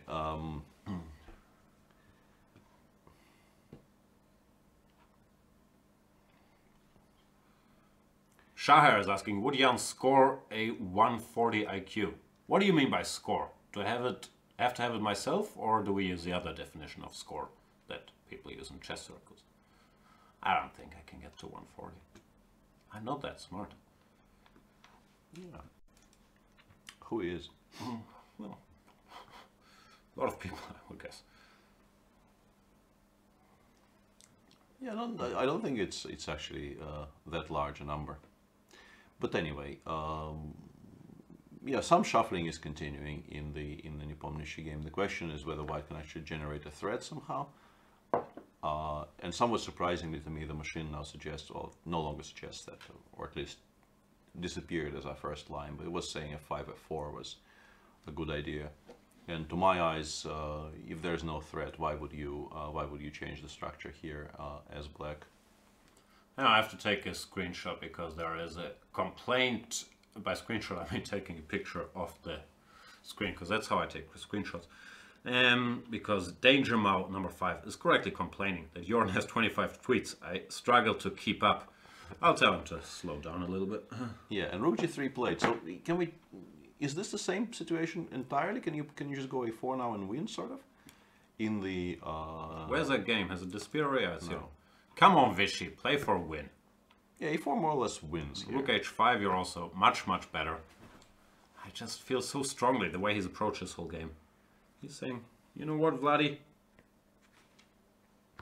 We're okay with the draw. Yeah, that would be... and the evaluation is kind of dropping like a ton of bricks here after a4. It's already -2, so... Dropping like a stone. Yeah. Please don't play Rook G8 here. Yeah. Speaking of stone, I heard Sharon Stone has an IQ of 180. But Oh I'm dear, always yeah, very I skeptical about need these to stories. correct something instantly. I need to leave. I need to. Well, don't. Like, need to is maybe slightly strong, but Go, go, go. yeah. Scandal says it's snowing. I don't think Peter follows Jordan. Wow, that's rude. I follow him with every account that is in my command. I'm very curious what's happening. To Peter, with Peter, what he has to correct, if it's a bowel situation. But people normally get upset if I talk about those on air. So instead, let us focus on the chess action, where we only have 3 games remaining in the Masters. That was fast. Well, I didn't follow him yet, but I brought the device that will enable me to. You want to follow Jordan? Yeah. You're not going to regret it. Those 25 tweets are fire. Hot Especially fire. the 23 retweets. And yeah, Feggy incorrect there. So how do we go about things? We search for Jordan van Foreest. This could be a nice little how-to video for Jordan's marketing team. Step 1, open Twitter. If you don't have Twitter, go to your app store, download Twitter. Step 2, search for Jordan van Foreest, So or this is... at Jordan V Foreest. So that's Step 3. that's one account, and now I need to relog and follow him with my other account. That is the correct procedure, right? I don't know. I wasn't aware you had more than one account. Oh. Anyway, step 3, follow him. Step 4, like and retweet all his tweets. Step 5, tweet. Following at Jordan V Foreest has changed my life for the better. I think that's all. That has to be done at this point. Done. So two more followers secured for Jordan van Foreest and fun for words. It is a fun name. It is a fun name, yes. He is completely lost now. Yeah, C6 is well, probably not a good move, but I don't think he had any good moves here, and it really does not matter anymore that much. B4 fixes the guy. The pawn on B4 will never really be attacked because we're controlling this square. And after that we move to methodically expanding on the king side. Maybe we bring the king over first, and sooner or later the game will end. Yeah. Tough day for Jordan. Chaba says done and dunder. Exactly. Yeah, and I'm going to claim I'm the dunder here. And Vishy did not repeat. This is You're saying you're Jeff Daniels, or who's the dumber? Because I always thought Jim Carrey was dumber than Jeff Daniels. okay. Then I want to. But I'm not sure. This is a genuine question. I want to be Jeff Daniels. Yeah, if at all possible. I also think, first of all, Jeff Daniels probably did not lose his sanity yet in real life. I have. Why is that a topic of discussion? Is he supposed to have lost sanity? No, I'm just comparing him to Jim Carrey. Who has lost sanity? Did you watch what's called The Great Beyond? No. I highly recommend it. And no, I'm sure he's fine.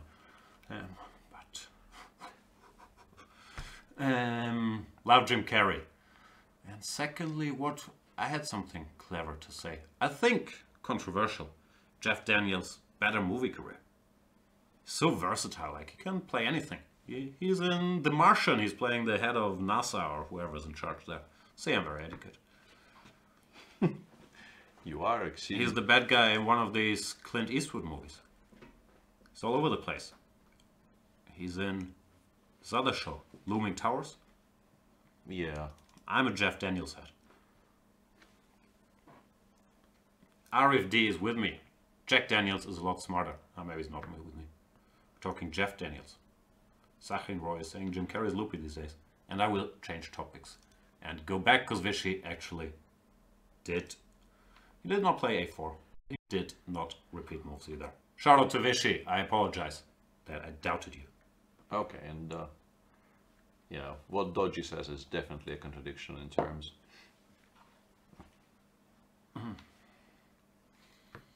No, I've been down that Jim Carrey rabbit hole quite a bit.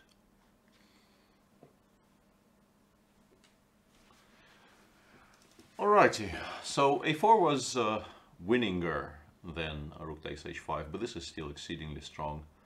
The point, of course, being that the king on e6 looks a bit exposed, but there's actually the knight on c4 is such a strong piece that it's very difficult to give a check to that king on e6 by anything. And black is still threatening a4, and another potentially good idea would be to play rook h8, h8 and just trade one or two pairs of rooks on the g8 square, and then calmly win this position because you do have an outside extra passer on a5.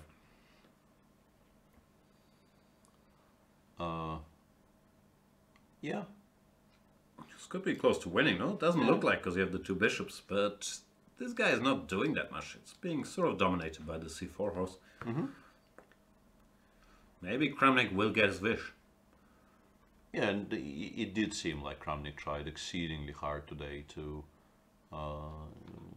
give Vishy good winning chances, and he may indeed succeed eventually. And Cthulhu says he was awesome in the newsroom. Yeah, I was about Shout out to the newsroom. My boy Sorkin. Is it my boy Sorkin? I think it's my boy Sorkin. It is your boy Sorkin, yeah. And Sachin Roy says winninger, another addition to my vocab courtesy of Mr. Svidla. Yeah, that's when I first encountered the adjective winningest, it was a shock to the system, but I have by this point accepted this is an actual English word, so I'm running away with it. It is, I still use it ironically, but winningest is a word. Yeah. It is a very American word. I don't think it exists very much outside of American sports, but I don't think anything exists very much outside of American sports. that is also, you know, a viewpoint I will accept grudgingly. So how's our day gonna go? We're gonna watch Napo trying for 5 hours to win this and then make a draw? Possibly, yeah. This has been on the board for a while in terms of time, but not for very long in terms of moves. I'm thinking about this line. Ugh, I can't even get there. My head is stupid. Stupid head. No, I can't get there. Yeah, let's... I want to checkmate myself like this, but I can't. I'm not going to be able to do it. I don't think I'm running away with it. I'm sort of... I don't think I misspoke there. I'm actually sort of taking that ball and running with it. It's exactly... I thought I said exactly what I meant to say, but people are correcting it now, so I... What? Are you still defending winningest as a word? Well, yeah.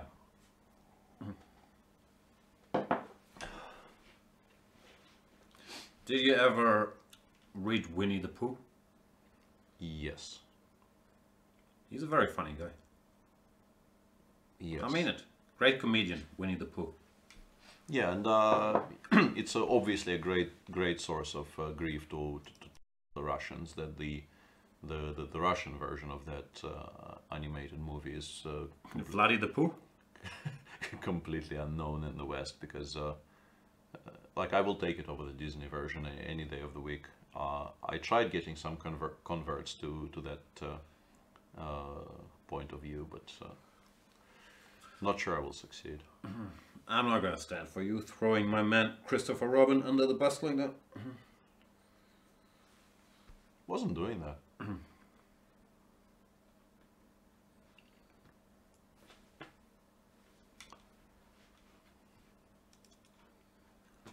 And yeah, I get support there in chat. Lorinda says, words said by commentators exist by definition. Yeah, that's what we operate on here. That's what we operate on here.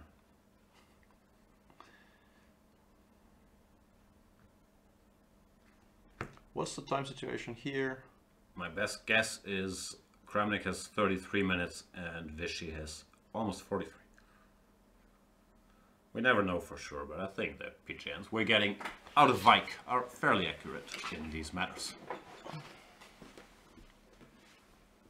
Yeah, there's still tons of time for both of them, but The chat correctly points out that Vichy the Pooh would be a more obvious joke than Vladdy the Pooh. yeah, How old is Vichy's kid now? He must be like 7. 6, 7, yeah? So that's prime Winnie the Pooh age. Yeah, yeah. We've shared some parenting stories in St. Petersburg recently, and Ahil sounds like a delight. Would love to meet him.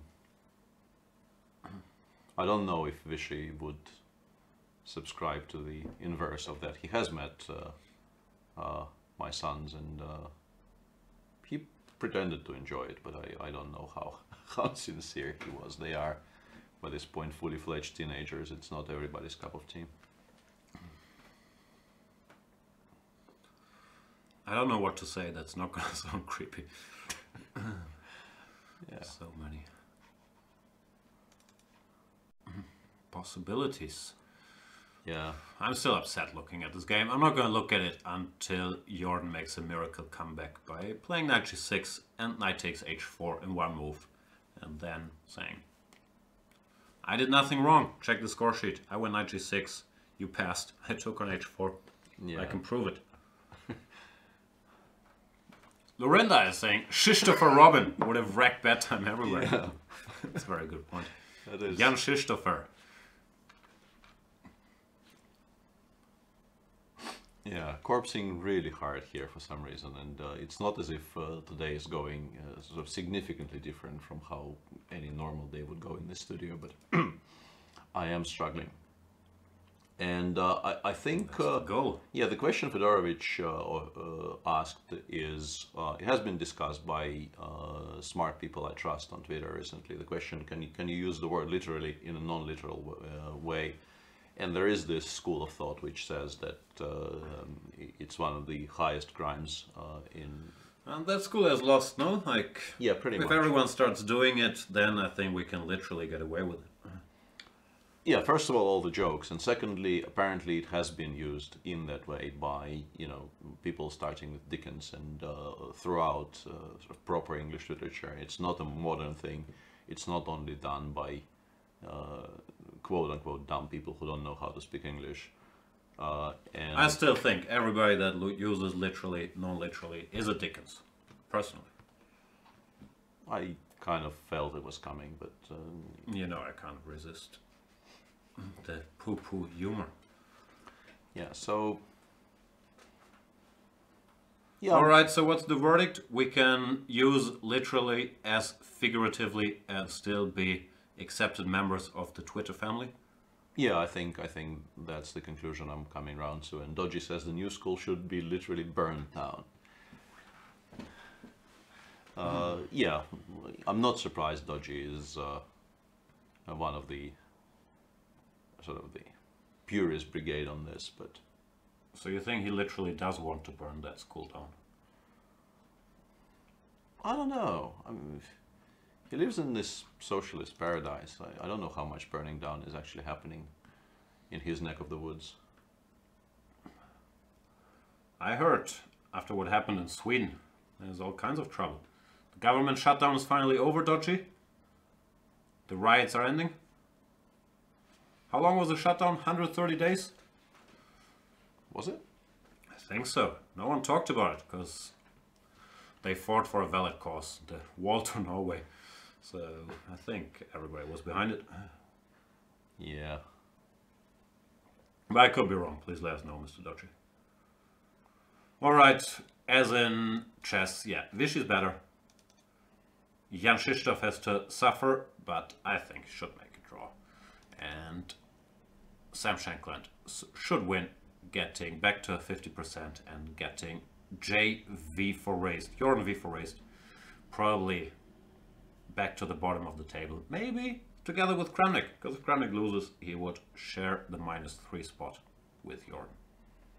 Yeah, that would be quite something, in particular after last year's where Kramnik did not win the tournament, but he showed tremendously interesting chess. Won 6 games, I believe, yeah. 6 wins, 2 losses. And yeah, this year he still plays, you know, very, very interesting chess, but with very different results, at least up till now. What I wonder, I get all this that he wants to enjoy chess and that he's not interested in playing correct draws and so on anymore. But he must care to some extent about his rating, because even though he's a chess legend, I think if his rating went to, wherever, let's say, 2720, he would not get the invites to all these tournaments, which he obviously enjoys playing in, right? So it's it's a slippery slope. Yeah, there has to be some kind of a balancing act on that for sure, but... Not saying that's going to happen, but if, yeah, you stop losing all concern for results, the results could be affected. Or you lose your results-oriented thinking, you start crushing, but I don't think that's what's happening. And I have been informed recently that it's actually results-orientated, and I am now trying to make a conscious effort to use that. That's correct, but the whole world, the whole chess, gambling, whatever world has been saying results-oriented thinking for so long that I feel it's a literally situation. Yeah, I was just... Since we are by this point the show about the purity of the English language, I felt I had to make that point, and it was news to me. I was not aware it was incorrect. And if the Germans and the Russians don't stand up for the purity of the English language, who will? Exactly.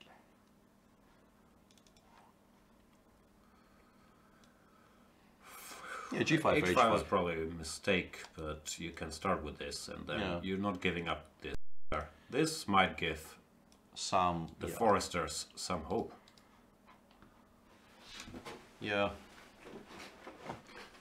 Actually, maybe even large hope, but yeah, not playing G5 check here, I mean, it's very difficult to imagine. And Sam is a spaceman, he's gonna go for it. Yeah. And the thing is, even if, let's say, you lose both G and H pawn somehow and win the C6 pawn, Black probably will have to spend so much time picking those pawns up that the B pawn just queens in that time, and you're not in time to bring the knight back. I used the word time about 5 times in that sentence. 6. Very true. Yeah, Vladi finally played bishop a4, which is... sort of required. There was also bishop d1, and after bishop d1 there was a cute line the machine was showing. Once again, we'll probably switch it off in a moment, but whilst the English discussion was going on, kept sort of finger on the pulse here. You can actually self-pin this way because rook f3, rook g4 works. Yeah, you have this little bit of tactic where I guess after rook a4 we can trade one of these off and then bring the other one to the same rather beautiful square. And Black will, I think, eventually win this. So, bishop a4 played, and here, as mentioned, there is this rather simplistic plan of playing rook h8 and then rook g8, although the machine indicates there is now a tactical shot bishop a3, which you should probably pay attention to. There's also rook ah8 with. First of all, you get some checks on the h file, which could be useful, and secondly, you don't blunder this idea because the rook can still be used to interpose along the e file. The rook is on fire. Yep. Vishy much better, arguably, I think, just winning, but I think Vishy is accepted by now that he's not getting to not win this game. He has to make an effort. And if the mindset has changed, and now he started to look for more aggressive moves, I believe he's a big favorite. Yeah, once you actually convince him to play for a win, he will win many winning positions. Flip that switch. Yeah. Also, he likes his knights. I keep getting that wrong. I've always been sort of amazed how good Vishy is with the knights, because I'm from the school. Bishops are much better citizens of the chessboard than knights, but Vishy has made these knights look so respectable over the years. And also, he's by far the best I've ever seen at making a draw. This doesn't apply here, but with bishop and knight against the two bishops in a dry position, which, yeah, I don't think is easy, but if you look at Vishy games, he makes it look like, yeah, you move around, it's a draw. Jan Krzysztof. He finally went for it in a situation where, yeah, I'm not sure why, to be honest. Like, my biggest question is why he felt it was at all necessary to move. White wasn't really getting anywhere at all. And Jan just played king f1. Is he actually worried about, I don't know, the king getting all the way to b3 and white pushing c4 or something? How is he expecting white to make any kind of a progress at all? Because now after gf, I don't think you can take. I think you're supposed to... Yeah, I think this you just kind of lose. Maybe he thinks he can hold this here after rook b8. Because once again, we as you can see from the bar on the side of the screen, we have this the machine running, and it heavily influences your thinking when it's on the screen. Not mine. I don't do any thinking when it's on the screen. That is a fair point. It's very. I mean, it just hypnotizes you by this point. We've worked, all of us. We've worked so much with the machine that when it's on, it's impossible not to look. I don't like. I try not to look, but I still look, and then you know what the answer is to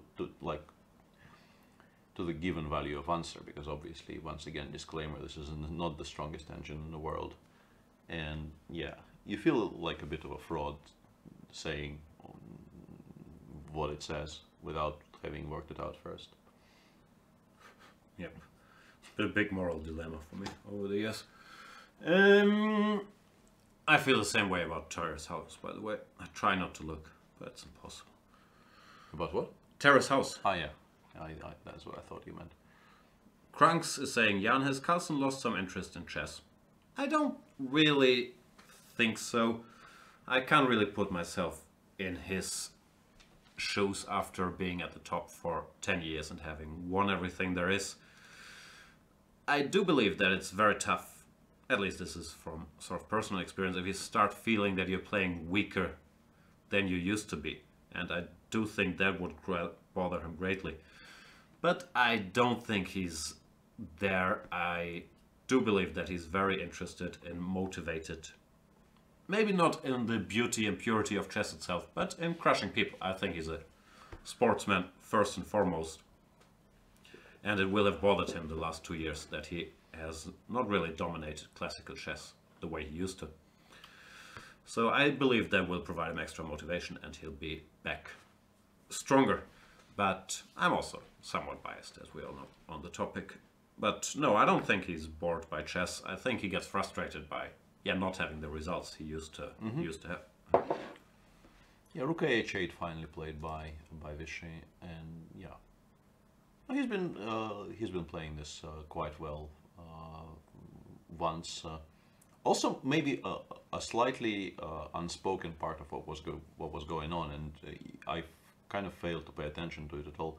But how much time did he have for the whole rook cc8, rook cg8, rook a8? Because once the time control was reached, he did not repeat. He just took on h5. Okay, arguably a4 was stronger, but he is playing for a win now. And maybe he just didn't have enough time to calculate. It was just a practical decision. Let's repeat once, Vladimir, and then I'll figure it out. That's fair enough, yeah. Maybe I've been too harsh on Vichy. Once again, with engines running, it's sort of easier to see those things.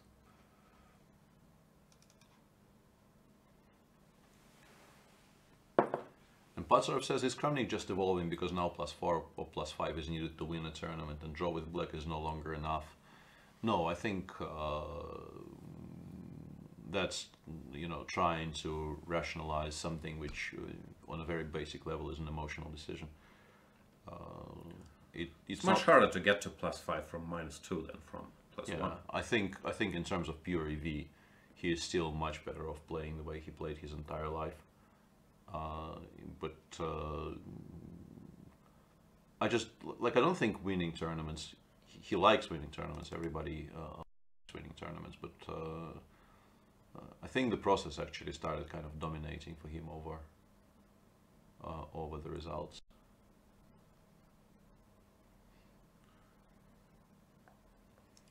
And in this knight endgame, once again, sort of the correct procedure appears to be to play h6 as early as possible to make sure the knight cannot even leave the f8 square. And I think you can come to this decision. Yeah, that would be wrong, but you can obviously include king f5 at some point, and then black is inevitable.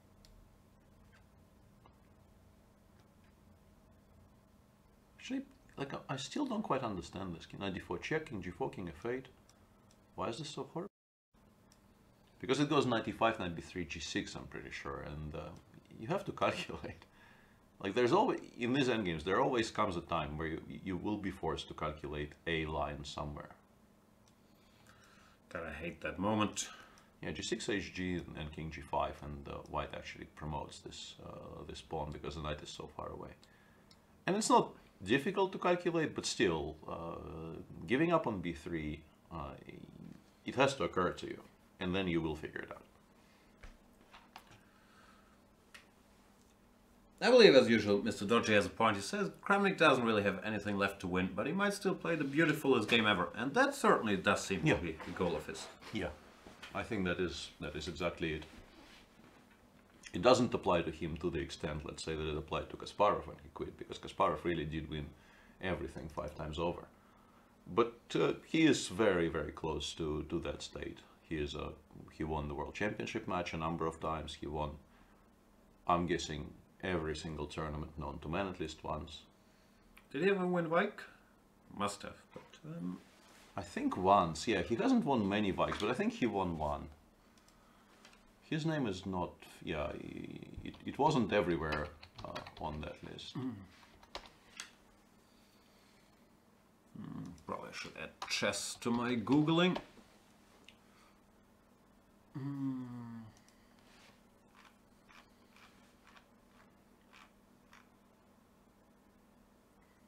Maybe not, yeah? Not a lot of Kramniks. 1998 he shared victory with Vichy. Yeah, I thought I saw his name on this list once somewhere, but yeah, not compared to let's say Dortmund, where he won it sort of whenever he wanted to. Not really recently, but yeah, 10 times. Yeah, and Sam is doing another bit of... Mr. Dodgy is saying he won a Vike, no World Cup though. Well, 2013 disagrees with you. Yeah, that's a weird statement, because it feels like Dodgy is not joking, and he normally isn't wrong. Isn't wrong about questions of chess history when he isn't joking. And never won Bunrazi. By the way. Yeah.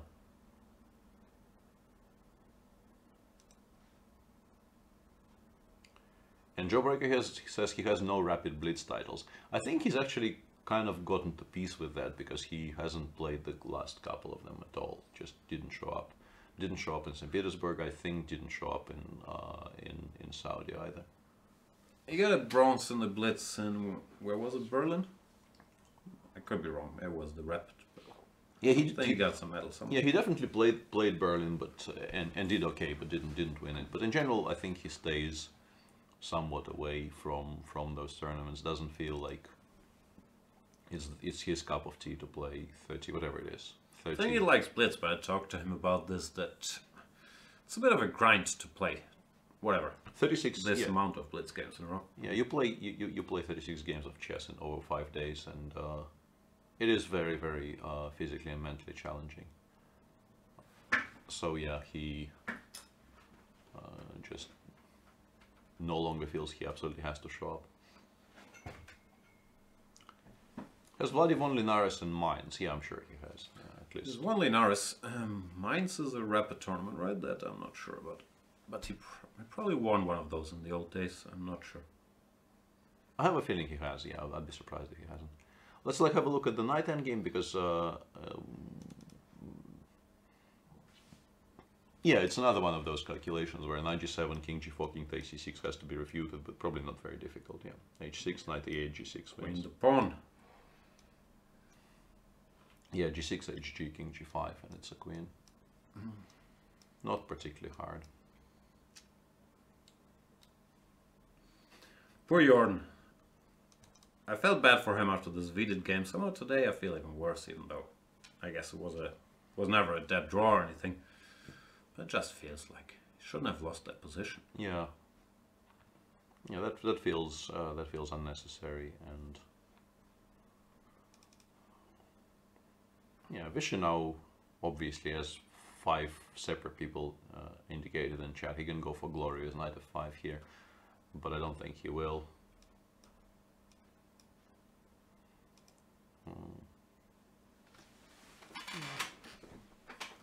The machine says you can give a couple of checks, which makes sense, or you can go rook h4 here, which is also quite a strong move, because the bishops are somewhat weirdly placed.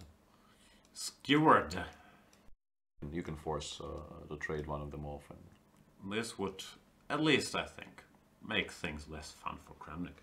yeah, because you really know you're not winning this game anymore if this happens. You also sort of know you're probably not drawing this game anymore. Yeah, that as well.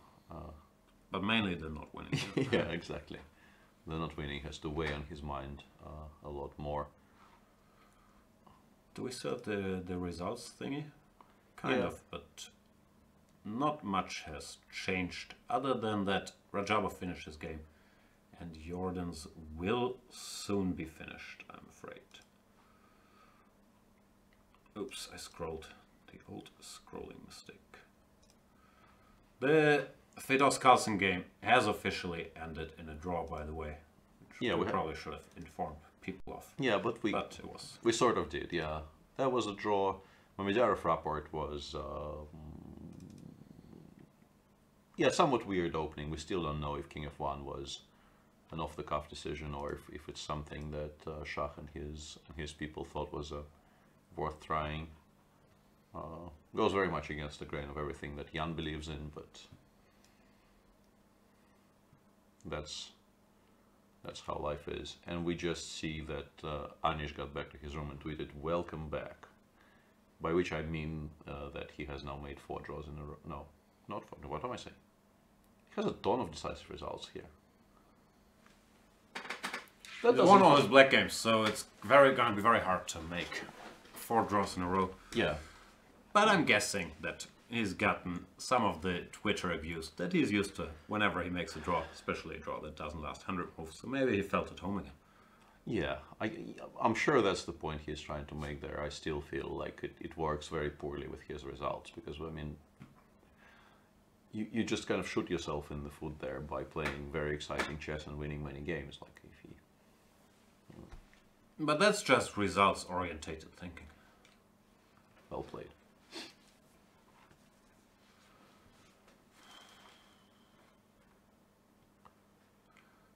Vishy gave a check. Yeah, I'm not entirely sure why we're driving the king towards e2. The machine likes it, but understanding it on some kind of a visceral level is not that easy for me. Oh, $5 word, ladies and gentlemen. Yeah. I think he just asking Kramnik, would you like to go here? Then I will give a check. And more checks, yeah. Would you like to allow this? Here, can we go knight f5, or am I blundering, mate? Amazingly, it's not the best move for some reason. Here, the machine says rook a7, just gives up this exchange and says I now have drawing chances. But instead of knight f5, something was completely winning. Yeah, but this is not impossible to happen, no? Like, yeah. But on the other hand, rook h4, I think it was rook h4, right? Yeah, Instead of yeah, knight f5. I can read. Actually, not even rook h4 is the strongest move here, but okay. The good old switcheroo. Tora King is asking, are we reading too much into Giri's tweet? Never. There's always so much subtext in Giri's tweets that I do hope that Twitter historians in the distant future will investigate that and his relationship with Magnus Carlsen. Did they like each other? Was it proper feud? Was it one-sided? Was it two-sided? Was it three-sided if we count Peter Heine Nielsen? What is going on there? We want answers. Yes. Tora King is asking, Jan, are we having Sopiko commentating anytime soon? She's a gem. I do agree. I think if you switch channels and look for the official broadcast, you might have a very good chance of meeting her. She is in Weikantsee, and is our habit on this show. We like to plug the rival shows, so check that out. I think Sopiko will be there. I think today is actually the full crossover day, so to speak, because I think she's partnered with Anna Rudolph, so it's the full complement of Miss Strategy and Miss Tactics there. Other than that, I'm always very happy to have Sopiko around for commentary. The planning for 2019 hasn't advanced very far yet, but I'm fairly sure we will see her in this studio again. Also, video series are very good. Like, if you're looking for a white 1e4 repertoire, her video series are a very good place to start. Spoiler alert. There might be some Anish Giri behind the scenes, like throwing in some George lines there. No, don't give the we now were against the French too risky. Give e takes d5. Yeah.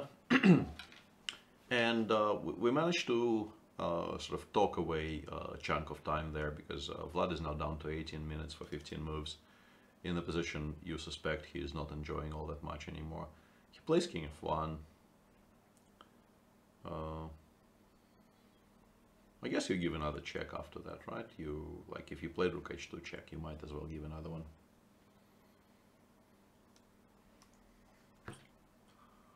Why not? Maybe you want the king far away for your rook h4 operation. I don't know.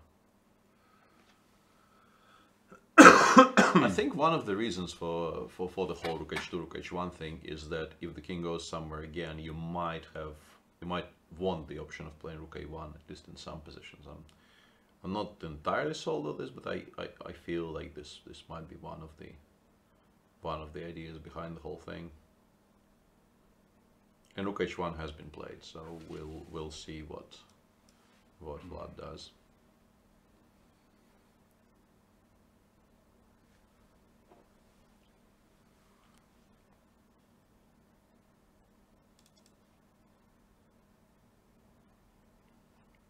This has been drawn.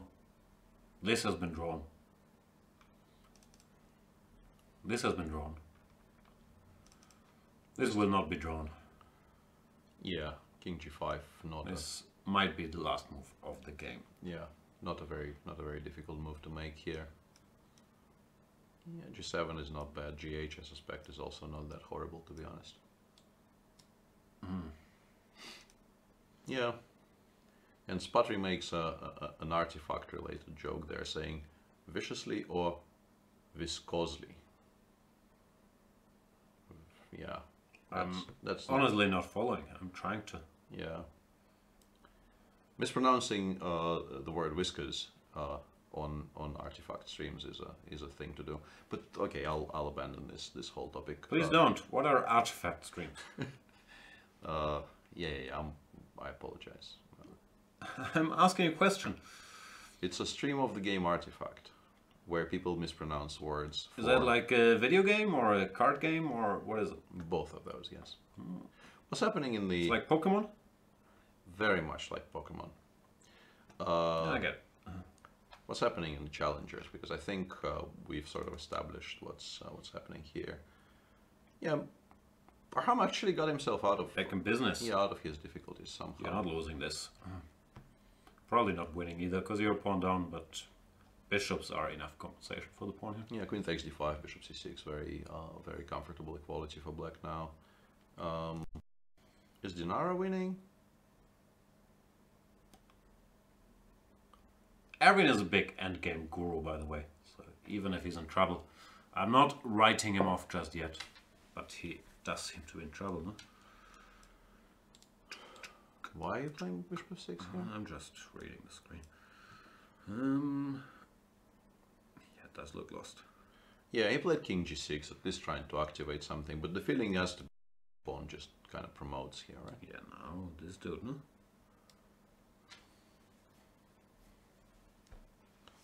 Yeah. Well, and Chigaev eventually did win that game against Elizabeth Pates, so he is either in the shared lead or half a point behind the leader, Vladislav Kovalyov. Chigaev is tough. Chigaev is tough. He's won yesterday against... was it yesterday against Max Sudlow? I think it was. And yeah, continues winning in this sort of understated manner. Slowish, grindy games. But they do bring results, so why not? Yep. I need a break. You want to keep going? Sure. Just gotta check Jorn's Twitter stats. Yeah. He got some followers. Oh, I went the wrong way. Yeah, so King f1, King e2 played by Kramnik in our probably main remaining game of the day, and people are saying Kramnik blundered, but I think it, again, from a purely human standpoint, if the best move in this position is rook g1, you really hate making it, because once one pair of rooks is like takes, and more or less any move, once again rook h4 seems possible. I'll switch it off. It's really annoying me right now. The machine, before I switched it off, was suggesting that a very natural move, knight b2, aiming to just push the pawn down the board, is also quite strong. But mainly, once one pair of rooks gets traded off, you just know you're not going to create a single additional threat in this game, because you just don't have the artillery to trouble black at all, and it becomes purely about survival. And playing King f1, King e2, you retain those probably futile, but still hopes of maybe one day, I don't know, bringing the rook from g3 to the e file and giving mate to the king on e6 somehow. And yes, as you have seen on your screens, I have also seen it on my screen before I switched it off. Rook b1 is very strong. Increasing scope for your rooks, as somebody correctly described it, and also I think cutting off some of the ideas white had. In order to give a check, let's say from e3, you need to trade off, well, somehow scare away or trade off the knight on c4, and that can be done by playing bishop b5 or bishop b3, both of which are completely controlled now by the rook on b1. And actually, it's very difficult to even, you know, name an attractive-looking move in this position for white, because all of his pieces are very restricted by these two knights. The rook from g7 really can only go to g4, where it does nothing. The rook on g3 has pointless squares on f3 and d3. Whoops, additional arrows. Let's get rid of those. So yeah, just a very poor position. Not even because black has any immediate threats. He might have immediate threats, but there, what immediately strikes you about this position is just how difficult it is to make a move that does anything for white. And yeah, Vladi is in a lot of trouble and might actually join Jordan on -3. Jordan did resign after king g5, so no reason to return to that. There's also this really weird position in young Krzysztof's game, and Young has just taken on e7, which is slightly surprising, but I guess he feels that after rook takes e7, king f3, the knight on d3 controls every single square black can use to penetrate the white position, and he wants to go rook g8, and then the rook will start sort of roaming in black's camp And obviously if you go rook g7, sorry, rook e8, you can start with rook g7, and after rook e7, once again, rook g8. I have a feeling Jan is winning this game now. I would struggle to imagine how black holds this. Maybe you go rook h7 and you pass forever, but this feels like this should not be a tenable construction for black. Although I'm kind of struggling to immediately come up with a plan of improvement apart from, let's say, knight c1, e3, e2, g3, but then black will pick up the f4 pawn.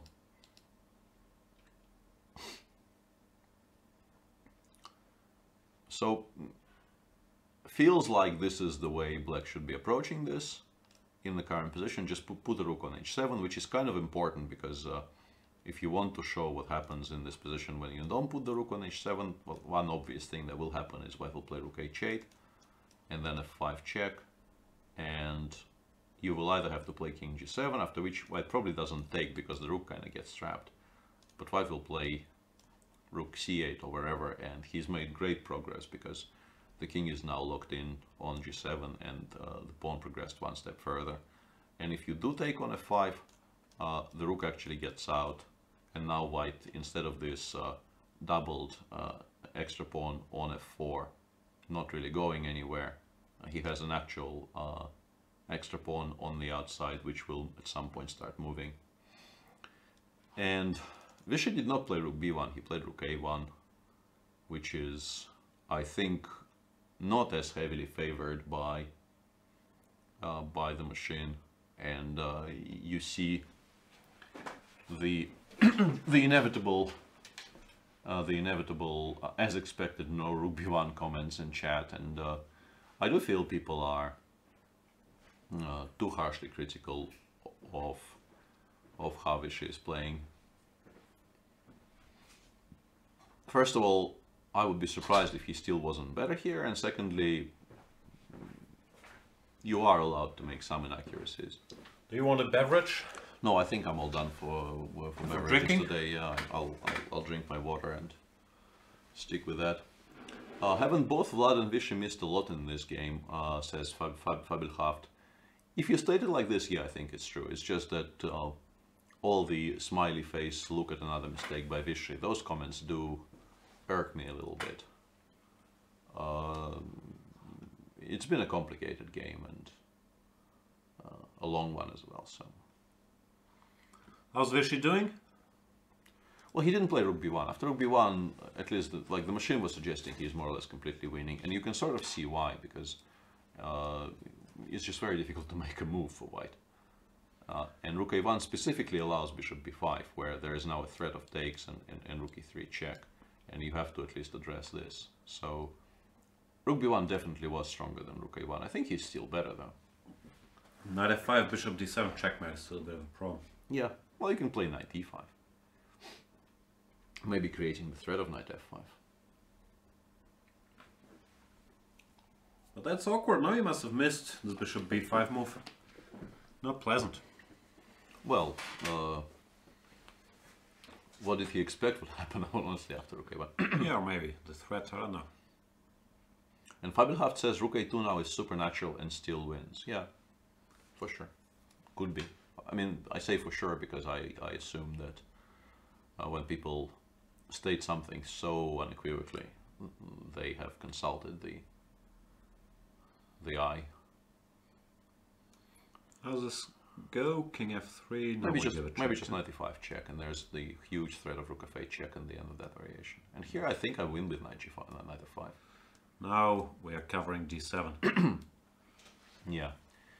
And makes sense. Yeah, a curious situation in Nepomniachtchi's game. I was trying to kind of formulate an opinion on this. I'll ask you. Do you think white can actually break through?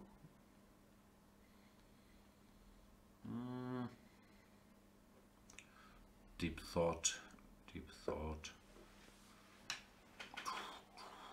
Don't see breakthrough yet. I'll go with no. Yeah, it's such a weird position because It feels like White extended to the absolute maximum, and just one final bit of improvement is needed to win, but I just don't see what that improvement could be. You have 0 pawn breaks, so you have to make it with the pieces, and it seems like I just kick you, no, and then I go back. Jorn did resign. Yeah. After King G5 as expected. Yeah, tough day at the office. I don't even think his newly gained Twitter followers will be consolation for that one. But I do believe that he will keep fighting. He's shown, well, he got a bit of a gift by Fedosseev, has to be admitted. And generally he's shown very good spirit hanging in there. Because it's not easy if every day you're outrated by whatever, 150 points on average. Yeah, and then he comes back home and he finds out he was followed by this elk character, and day becomes even more confusing. I may not have done him any favors.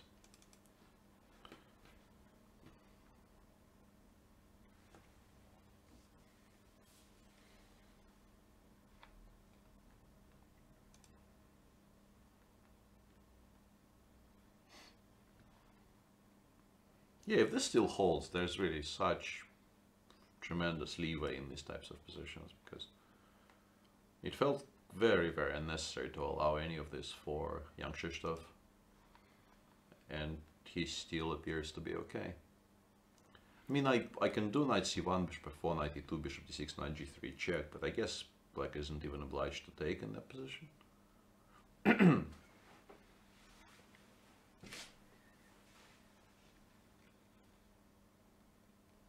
Sorry? Well, I can give up the f4 pawn in two different ways here. Either knight e1, g2, e3, or knight c1, e2, g3. One of those two, but I don't exactly see what that does. Gimme. And then bishop d2 and play for a win. Yeah. Yeah, I'm not sold on any of this.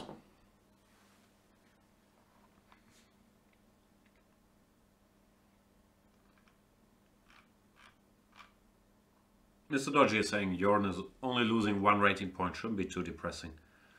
Yeah, no one likes losing games though, even if your rating doesn't get too affected. And he's lost 5 games now. No, I'm with you. I don't think his spirit is broken by any means. I just think today was sort of unnecessary to lose. Yeah. Yeah, it's not always, or even ever, I think, in Jordan's case. I don't think at this stage of his career he shouldn't really be that worried about rating points, because he needs to be getting better, he needs to get experience. Both of those things will happen if he plays Vike, and with those things rating will just come. I mean, whatever his ceiling is, it's not 26-12, so he'll get there, and then there will need to be some kind of a push to get above what is like a comfortable rating for him. I think he is already easily a 2650 player, but to get to 2700, that will require effort. Yeah, I do believe there's some pressure on him, because he did have, I think, a higher rating than now, like 2.5 years ago at age 16, and then of course people are expecting quick development, but it's never, or often it's not that linear. I still have confidence that the jump can and will come. Yeah. Yeah, chess is tough.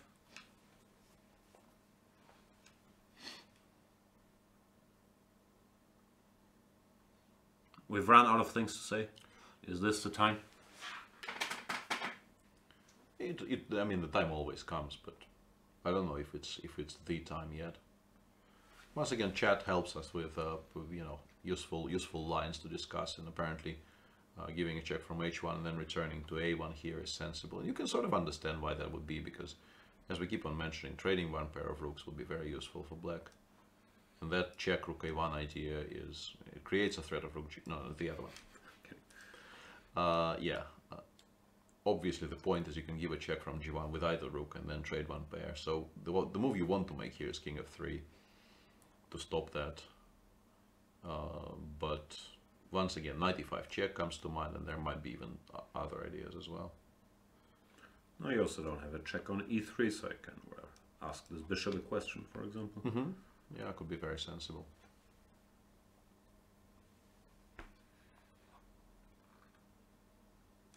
Yeah, and Mr. Doji says Gawain Jones and Adibana both up around 50 points after they played Vike a year ago. Hoi Fan isn't, but she hasn't played much, and yeah, she is basically more of a student these days than a chess player. She will come back out of this semi-retirement to play. I think she plays in the Karen's Cup, and also I think she's been announced as playing in the Candidates, right?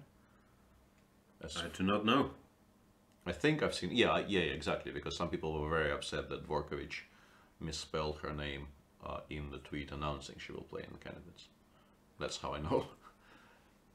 Did he spell it Ju and June? No, he spelled it Hoi. Just a typo? Yeah, that was clearly a typo, but not. I mean, there's always a part of the population that takes any mistake by any FIDE official as being malicious.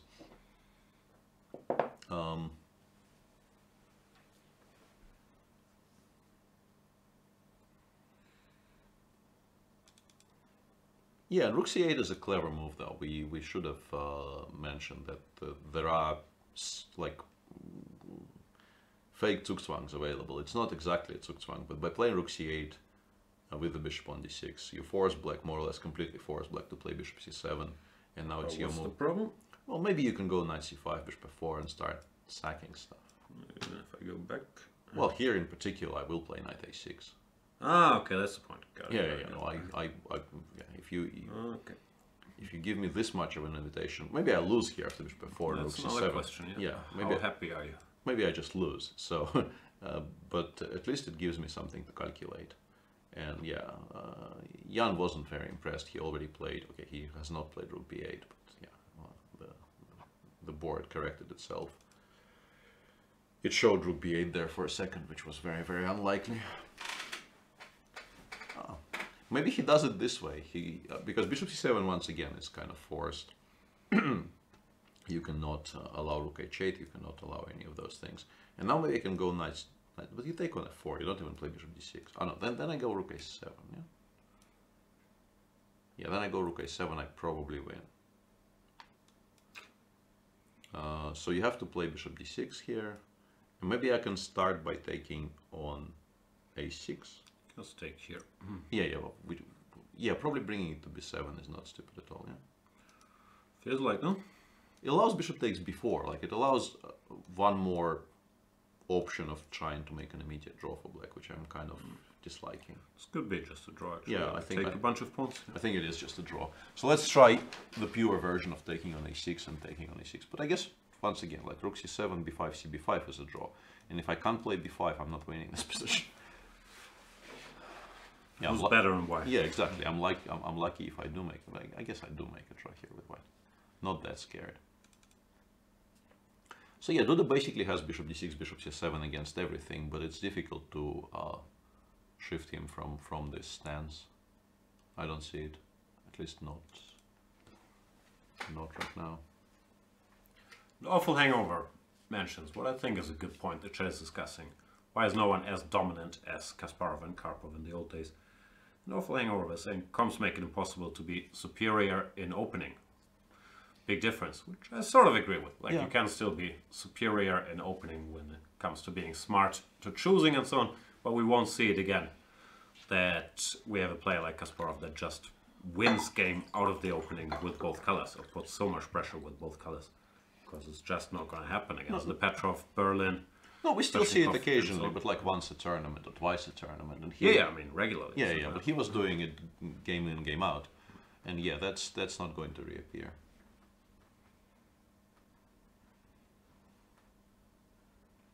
I'm still waiting for Vishy to make a move after King f1, and yeah, Jan will continue searching for a while, but so far I'm not feeling it.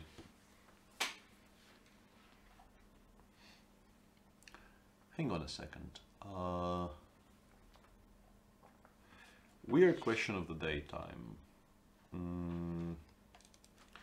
if I do, let's say, let's assume you have to take on c5 here. Actually, you don't have to take on c5 here, but you will have to take on c5 here, right? I was just kind of less happy about being in Zugzwang in this position. This is why I wanted it on d8. But my question was this. Can I find a Zugzwang here? Like if I somehow achieve this position with white, and it's my move, and I don't lose any of my pawns, which I think is not a given, but if it does happen, do I win or is it still a draw? Let's say I go rook g8 and you have to play king e6, because I actually think you might have to play king g6 here. Sorry, king e6. Because this I think is wrong. This looks dangerous. Even though, actually maybe even this is a draw, right? Just go king g7 and then stay. How does white looks fairly dead, actually. Yeah, I mean, the structure is so dead that, you know, despite being a full pawn down, I don't think we're winning this. Actually, although, like, I can do this, right? Right. And maybe this. And then start crawling towards the queen's side. Okay, take. Okay, yeah, I thought I was winning here. I go... Yeah, I think... Oh, yeah, I lose, yeah. Here, because I have even two tempi to lose, so it should always be enough. So you play something like rook e8, I play king e3, you play rook e7, I play king d3, but now you can take, yeah. No. Yeah, now you can for sure. Play for win. Yeah, it's probably a draw, but it will be a draw that... is it? No. Hang on, takes, king e3, king f5, f3. White is still winning. White is still winning. Amazing. Okay, if I can lose so much time, then I'm sort of becoming interested here. Okay, I'll wait one more move. Yeah. And now I go rook d. Yeah. This was the point I was trying to make. Now I switch back to this and I play c4 next move. By the way, just for me, why can't you take on e8 and go c4? Is that because you just fortress? You wait. You don't react. I don't think I'm winning this. Nope. Yep. Yeah. So rook d6, and I think now you have to start getting active. Like maybe you have to play rook e1 or something, because if you allow c4 here, you might actually lose this eventually. Could be. It has to be said that all of this is fantasy land because we've allowed white more than he. Yeah, we so far have not established. We have not established how to get there. Because, as mentioned, after knight c5, bishop d6, the way to force black to take on c5 and not on f4 is to play rook a7. But then in this position, it's white to move, and you have to start giving up important material. So yeah, black is completely untroubled. Faye is asking, what are the statistics between Kramnik and Anand? It's, what was it, 91 games, and Kramnik leads by +1. Yeah, 11-10 to be specific, with tons and tons of draws, 71 draws to be precise. 92 games actually, this is 93rd. And in their 93rd game, Vishy did find rook h1, rook a1. Vishy finally even the scores. Yeah. It's never too late to get even.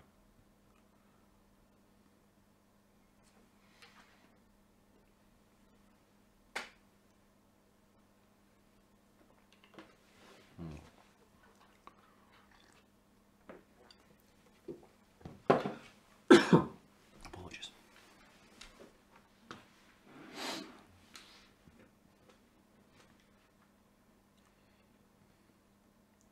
Yeah, as mentioned, like you really don't want to allow a trade of rooks, because. So here we give it Zwischenschach. Yeah. Maybe the other. I like this rook. I think this is a good rook to do it with. Although I don't know what the difference is. Maybe there is no. I was just worried that here white might have a counter Zwischenschach. Ah, yeah, yeah. I did not see that at all. We can actually go back after that, right? Yeah. But yeah, maybe this is just stronger, and then dc4 and we win. Yeah, it feels like we just win. Although rook g4, do we win? We win again. Bishop takes c4 played by Kramnik. We might actually discuss this seriously because it might be happening. King d5, no, king c5, rook bishop d6 check. We lose the c4 pawn. Then we don't win. No. Not winning?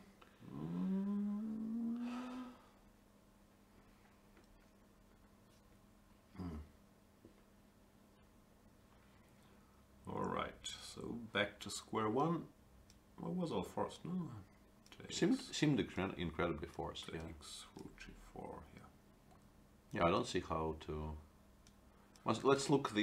You know, this you probably don't want. Explaining. I mean, you can still sort of okay, but you're not.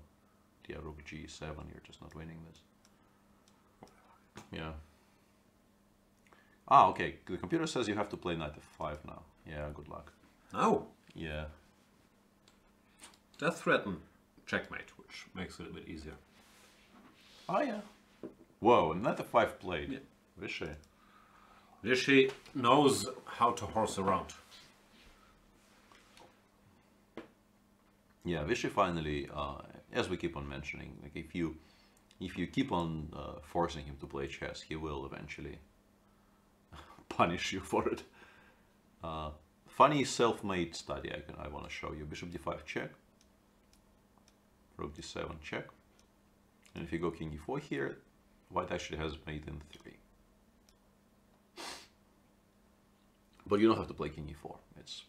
It's a bit of a as mentioned, self-made situation. Not sure if I should be embarrassed that I don't see it or not. f3 check, rook g4 check. It's beautiful. It is quite cute, but yeah, will not be allowed. So But it's somewhere quite e6, natural to yeah. attack the rook. And then you actually Now give the mate is coming. you give from the mate other anyway. side. Yeah, rook gd3, it's still mate after knight h4. Took me a while to realize, but it actually is still mate. Stalemate, not to be confused with stalemate. Stalemate gives you a full point. Yeah. Even though if Nigel gets his will, maybe stalemate will soon as well. Yeah, you never know. And Jan did play knight c5, and I thought I even calculated exactly how bishop takes f4 loses, but I don't trust my calculations very much anymore. I think it goes rook a7, bishop d2, and we can take on a6 first. I think it's more precise.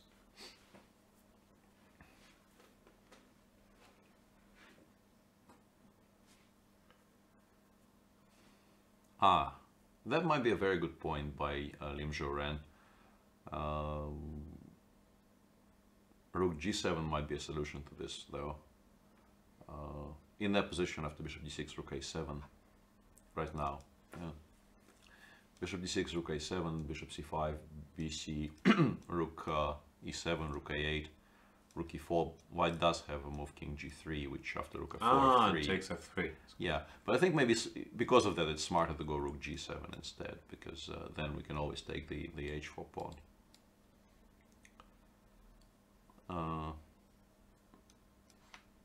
Here we return. Well, rook a8, rook g4, king e3 anyway, but we will take on h4. Yeah, now we can go Yeah, king e3, take something. Rook b8. maybe I should think about this. Yeah, I thought rook f4 was actually probably more precise. It's still somewhat playable, but yeah, the feeling has to be black makes a draw somewhere along the way. Here we go back, or Yeah, I think just going back is perfectly fine. So you have to play f3 anyway. Give the pawn on h4, and only here play rook b8. And yeah, there should be some kind of a draw. Rook h1, rook c1 or something. And then you start pushing your h pawn as well. So you have enough counterplay. I'm pretty sure you should have enough counterplay.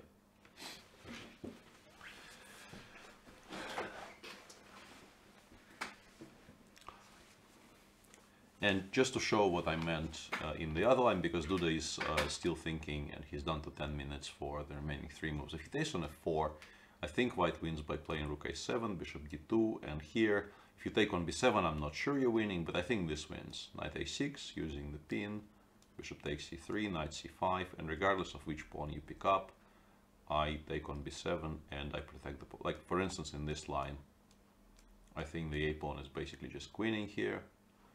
I think slightly stronger is to take on d4, but actually now that I look at this position, a6 might be extremely strong as well.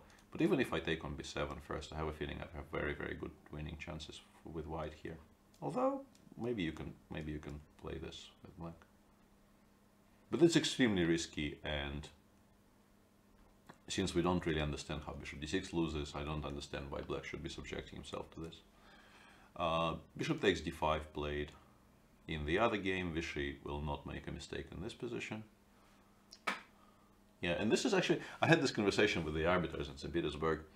There are all these weird, really weird positions where, like, the only legal moves you can make win by force, and then you lose on time. And then the question is what happens in that situation. I don't know the answer, but apparently it's like a very hot topic of discussion in it's arbiter circles. Yeah, bishop d5, king d5, king f3 played by Vlad, but okay, this is now a non-subject. Resigns F. Yeah, you take on g7 and you just push the a pawn down the board. It's a full exchange, and you also have a passed pawn, so. And Forced to Draw says about Russia, it's a country, probably about Russia, but maybe not. Maybe India. Yeah, he actually meant India, but Russia would kind of work as well, I think. Country where I beat Anand at chess is a pickup line.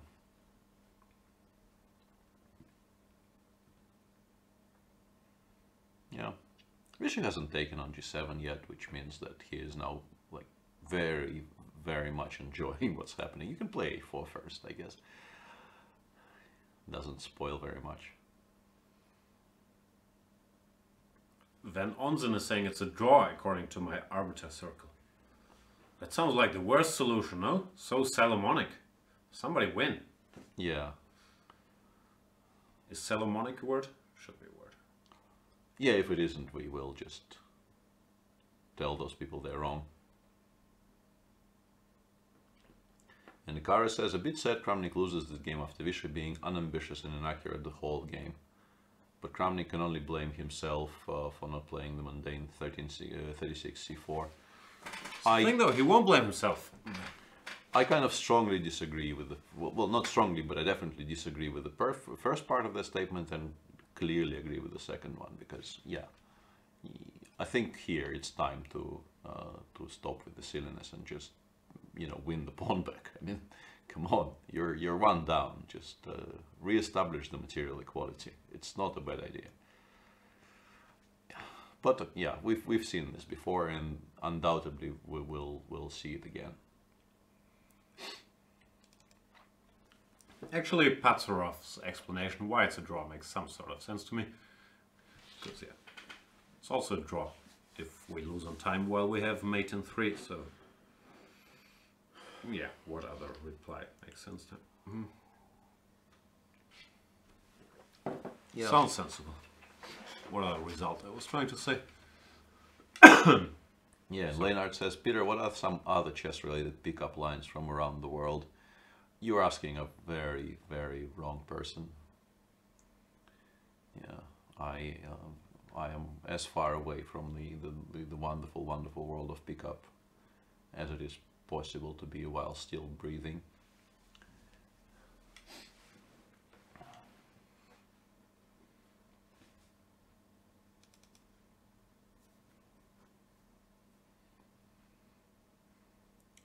And Ritex says, any chance Nepo takes on a6? Might not lose, but definitely doesn't win, so I think no. You basically are asking to lose an unlosable game here by taking on a6. As mentioned, after rook c7, the explanation would be b5, but cb5 and rook takes c3 is just such an obviously non-better position for white that, yeah, I don't think you go for this.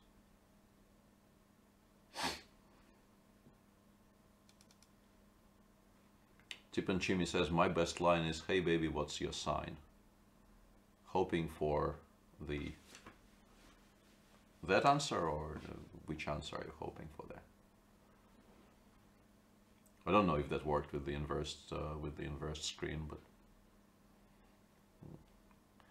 it's a joke in my head. First of all, it's probably not a joke what I did there. It's only a joke because I think it is, and secondly, it's a joke which dates me very, very well because it refers in my head to the time when MTV was still a musical channel and showed music videos. And on Russian MTV there was this program which ran kind of subtitled hits from other countries, well, mainly obviously in English language, and the word sign in Russian can mean sign, and can also, in particular when used with a specific adjective, can mean legal tender, sort of paper money. Whose song was it that had a chorus of "Give me a sign"? I'm aware of I Saw the Sign by Ace of Base. No, that's And there's Britney Spears. yeah. Give me a sign. Exactly. Hit me, baby, one more time.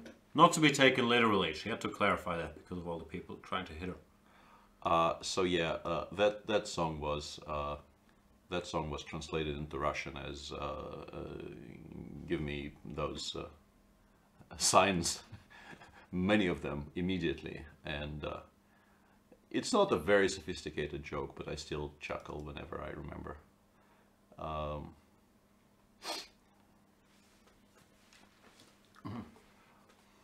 So Do you see the movie Signs? I'm aware of the movie Signs, but I have not seen it. No, It's not good. that is why I have not seen it, because my awareness of it extends to the fact that it's not good. I might give the director another chance tonight and go watch Glass. But I'm not sure about it. Is that a Shyamalan movie, or am I mistaking something? It's M. Night Shyamalan, yeah. I'm pretty sure your pronunciation is correcter than mine, but I'm not. yeah. And okay, Vishy has now pushed the pawn all the way to a2, and after king f5, among other things, you can play rook h2 and then rook f1, and just, yeah, give me them rooks, baby. More rooks. Wow.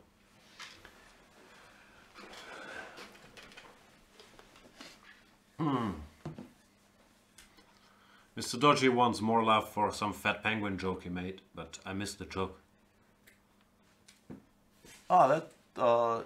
Is that Mr. Dodgy actually showing awareness of really old Russian poetry? That would be very impressive.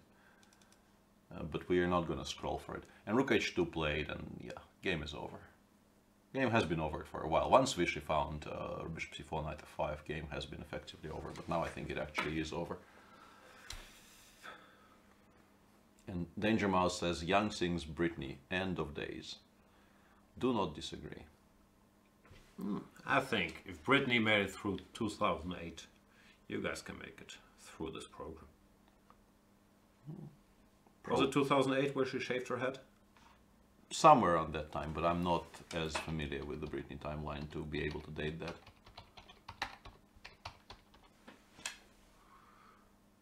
Maybe it was 2007. Yeah, it was 2007. Apologies to Britney. Yeah. Very, very important not to offend Britney on this show.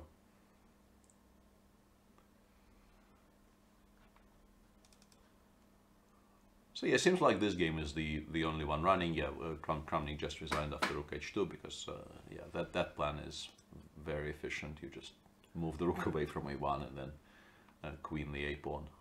Shout out to Vishy, moving up to +2.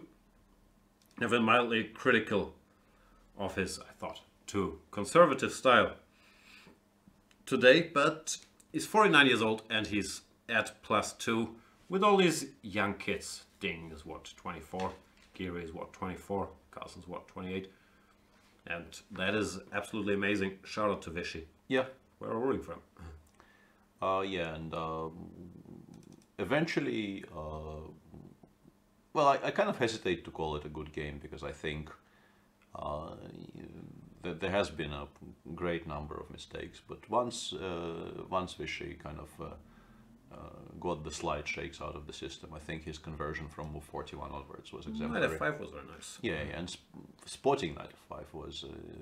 the move itself is nice, but you had to prepare it, you had to calculate. I have a feeling that actually him allowing bishop b5, he may have already seen it then, because really forcing white to play bishop b5 without an idea on how to meet it would be very strange. So yeah, from move 41 onwards, we have seen what happens when you give Vishy a very good position. It could have started earlier, if we're entirely honest, but yeah, and as you see on your screen, Kramnik sharing second with Jordan van Foreest, and Jordan winning infinitely more games, I want to say. Yep. Fidos won't be too thrilled about how things went, but today, making a draw from very much the position of strength against Magnus Carlsen can't be too upsetting. The dude will still probably make a draw, but he has to work for it. If he does not make a draw, that would mean that Jan Nepomniachtchi would take the sole lead in this tournament.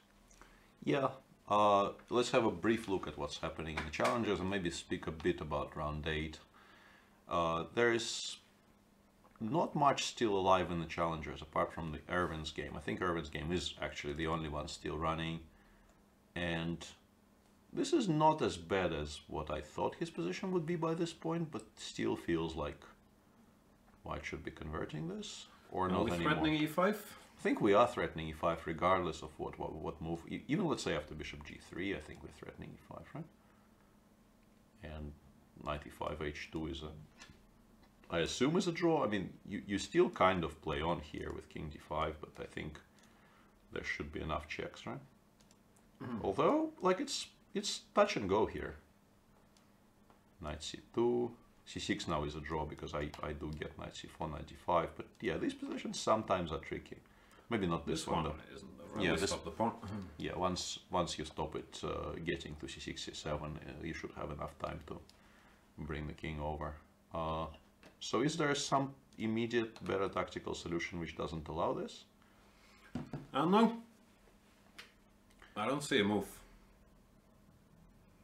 Well, I mean, the question then has to be, can we do this? And just, this is how we lose, yeah? This is how we lose the game. Yep. Not ideal, probably shouldn't be done. Bishop g3 played, and Erwin will now play e5 check. It looks like he may have saved the game eventually, which will be quite some achievement considering where he was. I don't know, somewhere around here, or even here. Like something has had to go quite badly wrong here for Dinara not to be winning here. Can I use the word here even more times? I think you can. But shall I? It seems likely this is a draw. Once again, we aren't switching the machine on here, so maybe we're missing something very, very simple. Here? But I don't see it.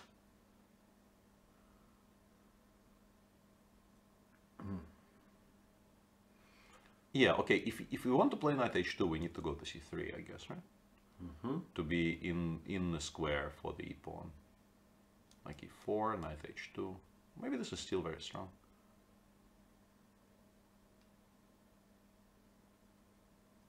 Maybe I overstated the equalness of this position a little bit.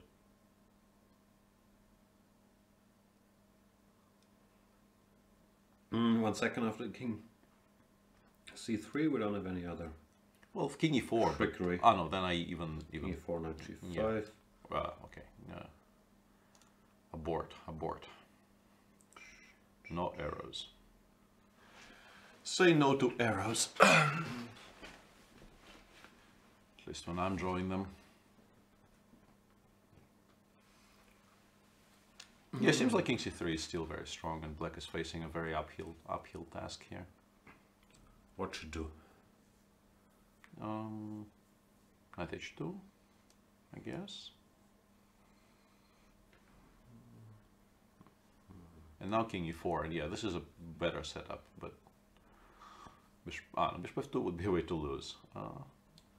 Maybe black does draw.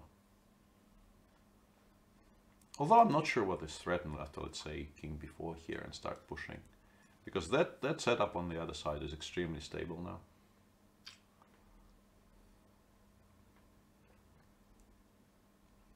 Yeah, could be. I'm even in some sort of Zugzwang. Yeah, it's not easy to make a move here for black.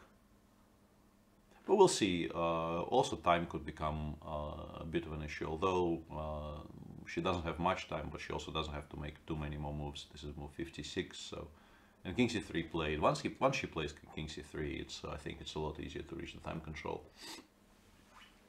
Yeah, we'll keep an eye on this, but let's go back to... yeah, let's have a look at round 8, actually. I don't think Nepo's game is going anywhere. I wasn't Karpov school, I was at the last 2 sessions of Kasparov school, though. That somehow became a topic in chat, so... Okay, so round 8. The leaders are playing... Carlsen is playing white against Rapport. Has a 0-1 score against Rapport from that very tournament. So would probably want to correct that. Vishy is playing Schach. And Vishy is actually in a reasonably large plus against Schach lifetime and also has a much better tournament so far. Schach in minus, Vishy on +2. Duda white against Kramnik. Both of them would like to improve what's happening. Ding Nepo is the big one. Yeah. To co-leaders, or should Nepo win? The sole leader facing each other. And Ding with the white pieces, he doesn't make draws against anybody, so we will get a full-fledged fight there. And Vidit playing Giri is a curious one because obviously they have worked a great, well, I don't know how great a deal, but they have worked quite seriously together, and these are sometimes awkward, but once again, I guess they are as awkward as you want to make them. We'll see what happens tomorrow. And Jordan is white against Rajabov. Yeah, we've spoken enough about Jordan's tournament. It's not a write-off. He's won 2 interesting games, but obviously it could have gone better as well. And Rajabov won a very, very nice game today. Must be feeling quite pleased with himself. And yeah, Fedos against Shanklin. This game also has a bit of a story behind it, because Fedos at some point gave an interview, I think when those matches that happened last year in Hohofein were in discussion. He somewhat weirdly went on the record saying he would very much like to play Sam because he feels he's a huge favorite.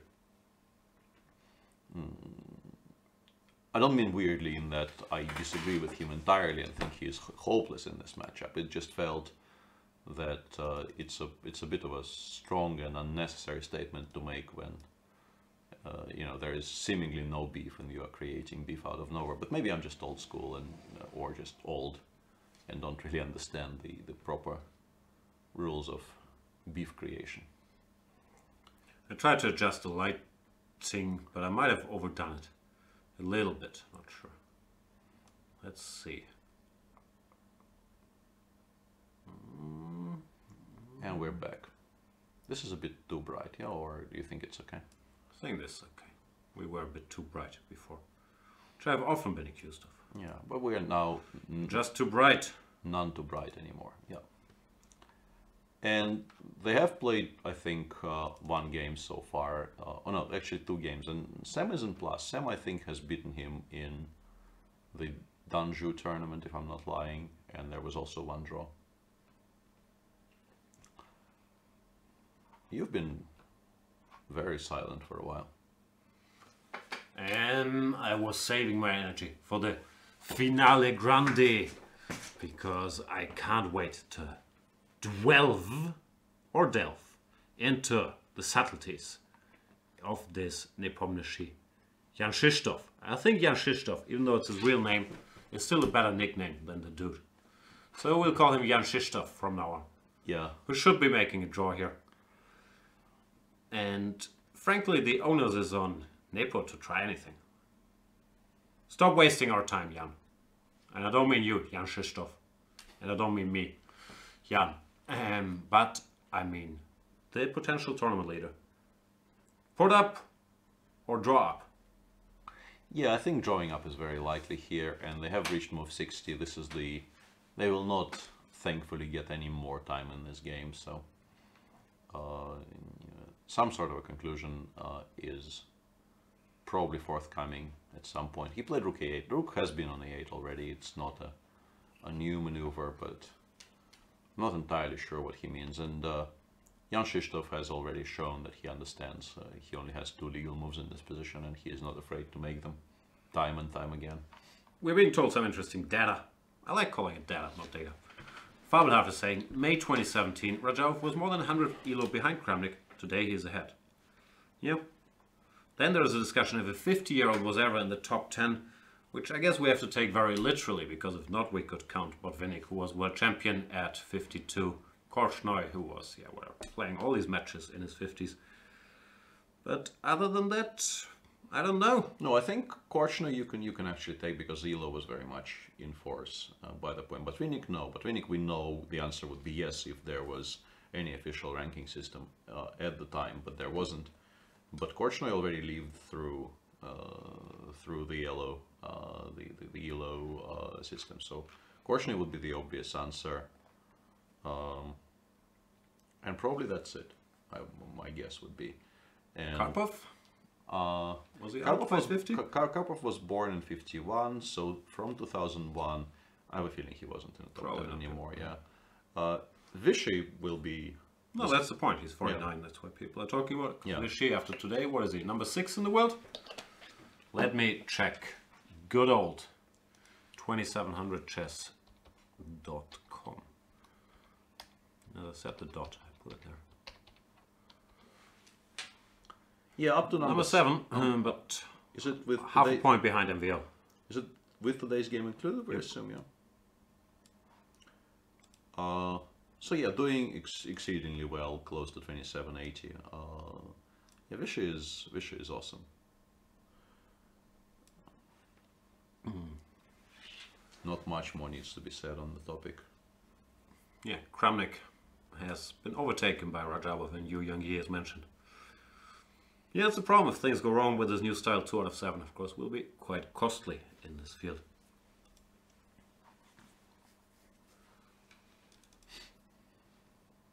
How many tournaments per year does Kramnik play these days? He doesn't play that much, right? He plays like 4 or 5, something like that. Yeah, I don't know. Like the big announcement we're all waiting for, and I'm sort of quite obviously not entirely literally, but I think the chess players of the world are very interested in what the Grand Chess Tour for 2019 will look like. It's an extended field. I think they will include the pool of players which will play most of the events from 9 to... I think the plan was to go maybe as high up as 12. And whether Kramnik makes it. Because if he decides to play, first of all, if he gets invited, and secondly, if he decides to play, because he had said no to things in recent years. It's very rapid and blitz heavy, no? And yeah. With the schedule, I'm not sure it was his favorite format. For sure, but the feeling has to be he will get an offer, and then it's up to him to either accept or decline it. And if he does decline it, is he in the list for Norway Chess? We have seen the list, but I don't remember anymore. I would guess so, but I have the memory of a 5-year-old goldfish. Are you implying you're dead? That's what I was wondering. How old do goldfish get? I don't think... yeah, I'd be surprised if goldfish live that long. Although there's all kinds of really spectacular goldfish, and maybe the ones that don't live in really small aquariums have a longer lifespan. I think, yeah, it's easier to look up the lineup for Norway Chess 2019 than the lifespan of goldfish. The players. Kramnik not on the list. Oh, Kramnik. Yeah, he might be playing the Grenke. Once again, we don't know for sure. That list hasn't actually even been announced. Some people know they're in, but... Has he ever played in the Grenke?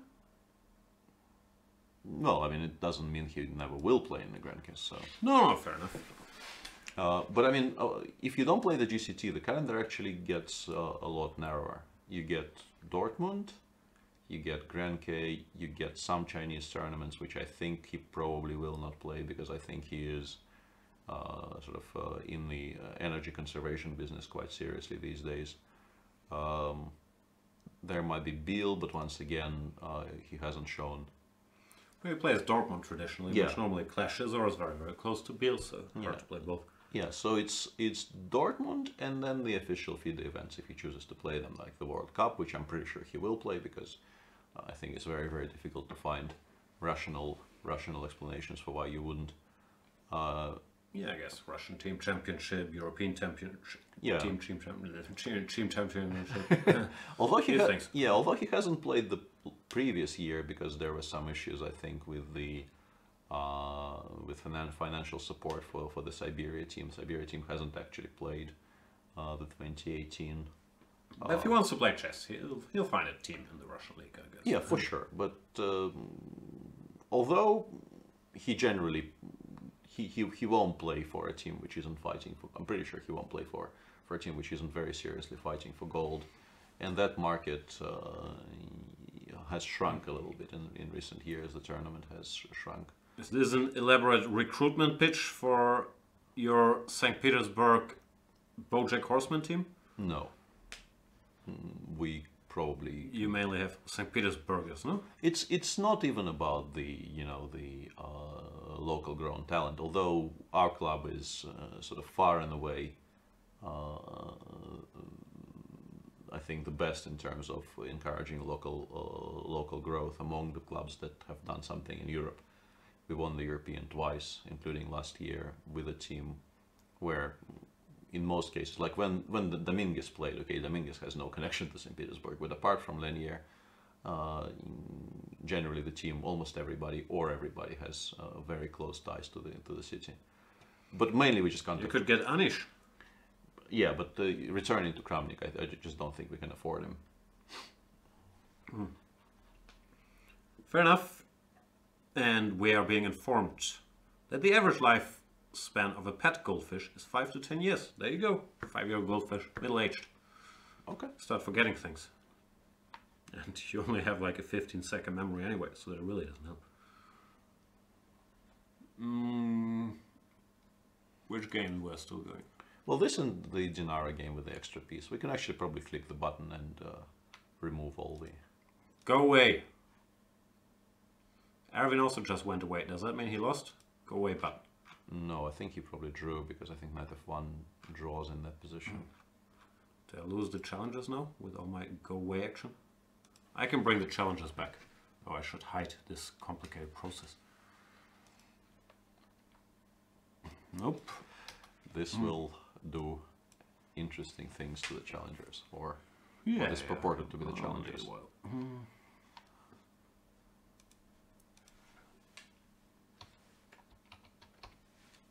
You're strongly encouraged to talk while I bring the challengers back. Fair enough. Fair enough. Let's fight the curse of dead air.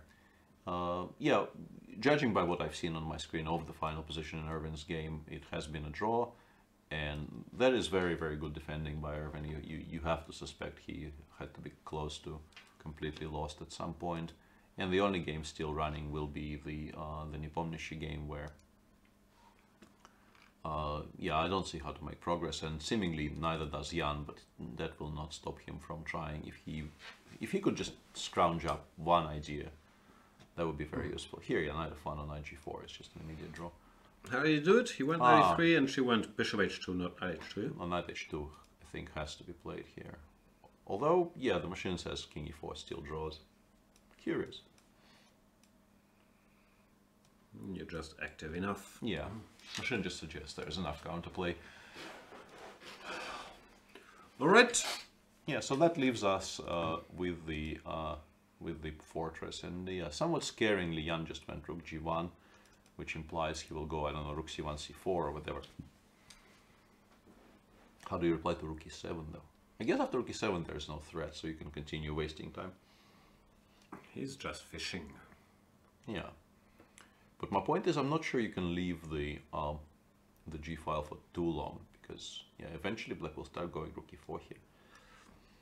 I mean, rook g1 I still have to go probably, although maybe I can take, yeah? Take rook g7, bishop d2. With the rook on e4 I'm a lot less scared about these positions. Like when all of my pieces are active, I think I'm probably not losing this. And you could win. Yeah, I don't know, rook b7, b6 is still actually incredibly solid, but yeah, rook takes d4. I mean, black is actually the first one to start collecting, and black could win actually, yeah, for sure. But obviously, if the rook does not leave the g file, this never happens, because rook e4, rook g7 would be a very, very bad thing to allow. Absolument. Alors, nul et manger. Yeah, allons-y. Speaking of Fischer random, says Gioco Pianoforte, and that means we have been ignoring chat for a while. Will various formats gain in importance popularity since computers have killed chess, luckily in quote marks? I think chess 960 in particular will gain some traction, because I think in particular, let's say the St. Louis Chess Club is quite serious about trying to popularize it and trying to hold high-level tournaments at 960. But how much traction is difficult to judge, because it's very, very unusual for the audiences, and I don't know what the reaction was. I think people enjoyed the show matches this year, but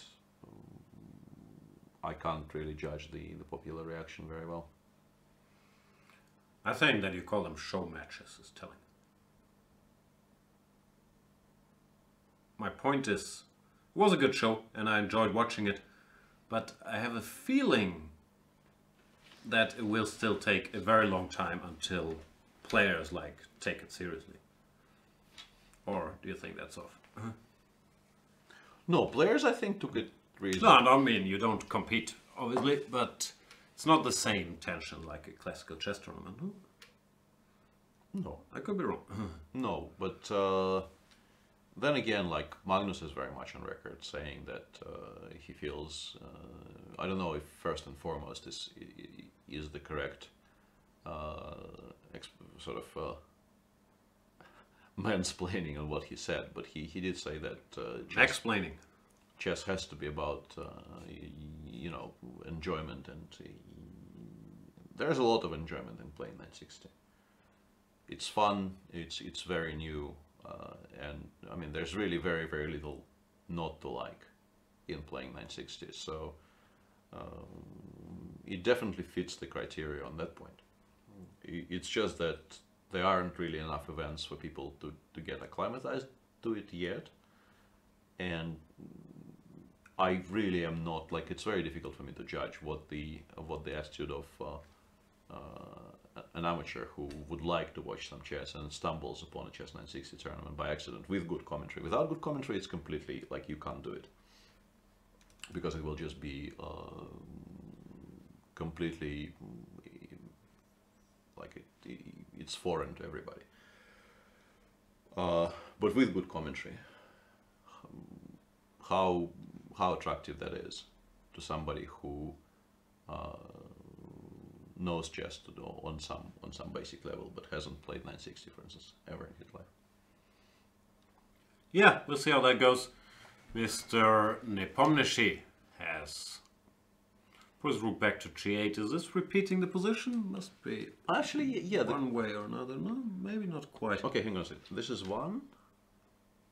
Yeah, draw agreed. Okay, fair enough. He did try his hardest to break that fortress, but it is a fortress. Yeah, it's just too stable and there's not a lot to be done. So the round has concluded. Let's look at the results once again.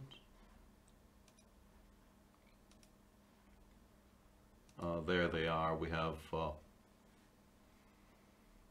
2 decisive games today, or 3? No, 3 decisive games today, because there's also the victory of Sam Shankland, who breaks back into 50% and beats Jordan van Foreest from a position of well, not too much danger, and yeah, feels a bit self-inflicted today for young Jordan. In the standings, that means I should scroll up again first of all, but it also means that we have a five-way tie at the top now, because Vichy joined the pack. The peloton? No, that's the peloton. No, that's the pack. Leading group. Yeah, and Rajabov is leading the peloton on 4 out of 7, and obviously Timur's very spectacular victory today will be the subject of our game of the day, which I will attempt to record once this show is over. Yeah, very, very tightly packed at the top there, with 6 rounds to go, everything to play for. So we will continue watching, and I hope you will as well. Shall we cover round 8 again, or we feel we've done this already? No, let's do it again. Even though it will lead to some more awkward clicking, but I can get there. I just need a little longer. Not very much longer though. Yeah, the game of the day appears to be Ding Liren against Nepomniachtchi, at least in terms of tournament standings. But there is a lot to look forward to, as usual. Carlsen Rapport could be very, very interesting if Richard decides to let his hair loose, so to speak, which he generally does these days in this tournament as well. So no ponytail. No ponytail at all, yeah. And Vichy with white against Mamidarov. Vichy very much in the mix for first, and playing against somebody who, as I mentioned, he has a very, very good lifetime score against. Yep, things will stay fetch. Thank you guys so much for staying with us until the bitter end, at the very least, for Vladimir Kramnik and maybe for Jan Nepomniachtchi. But tomorrow is a new day. Hope to see you again on Sunday.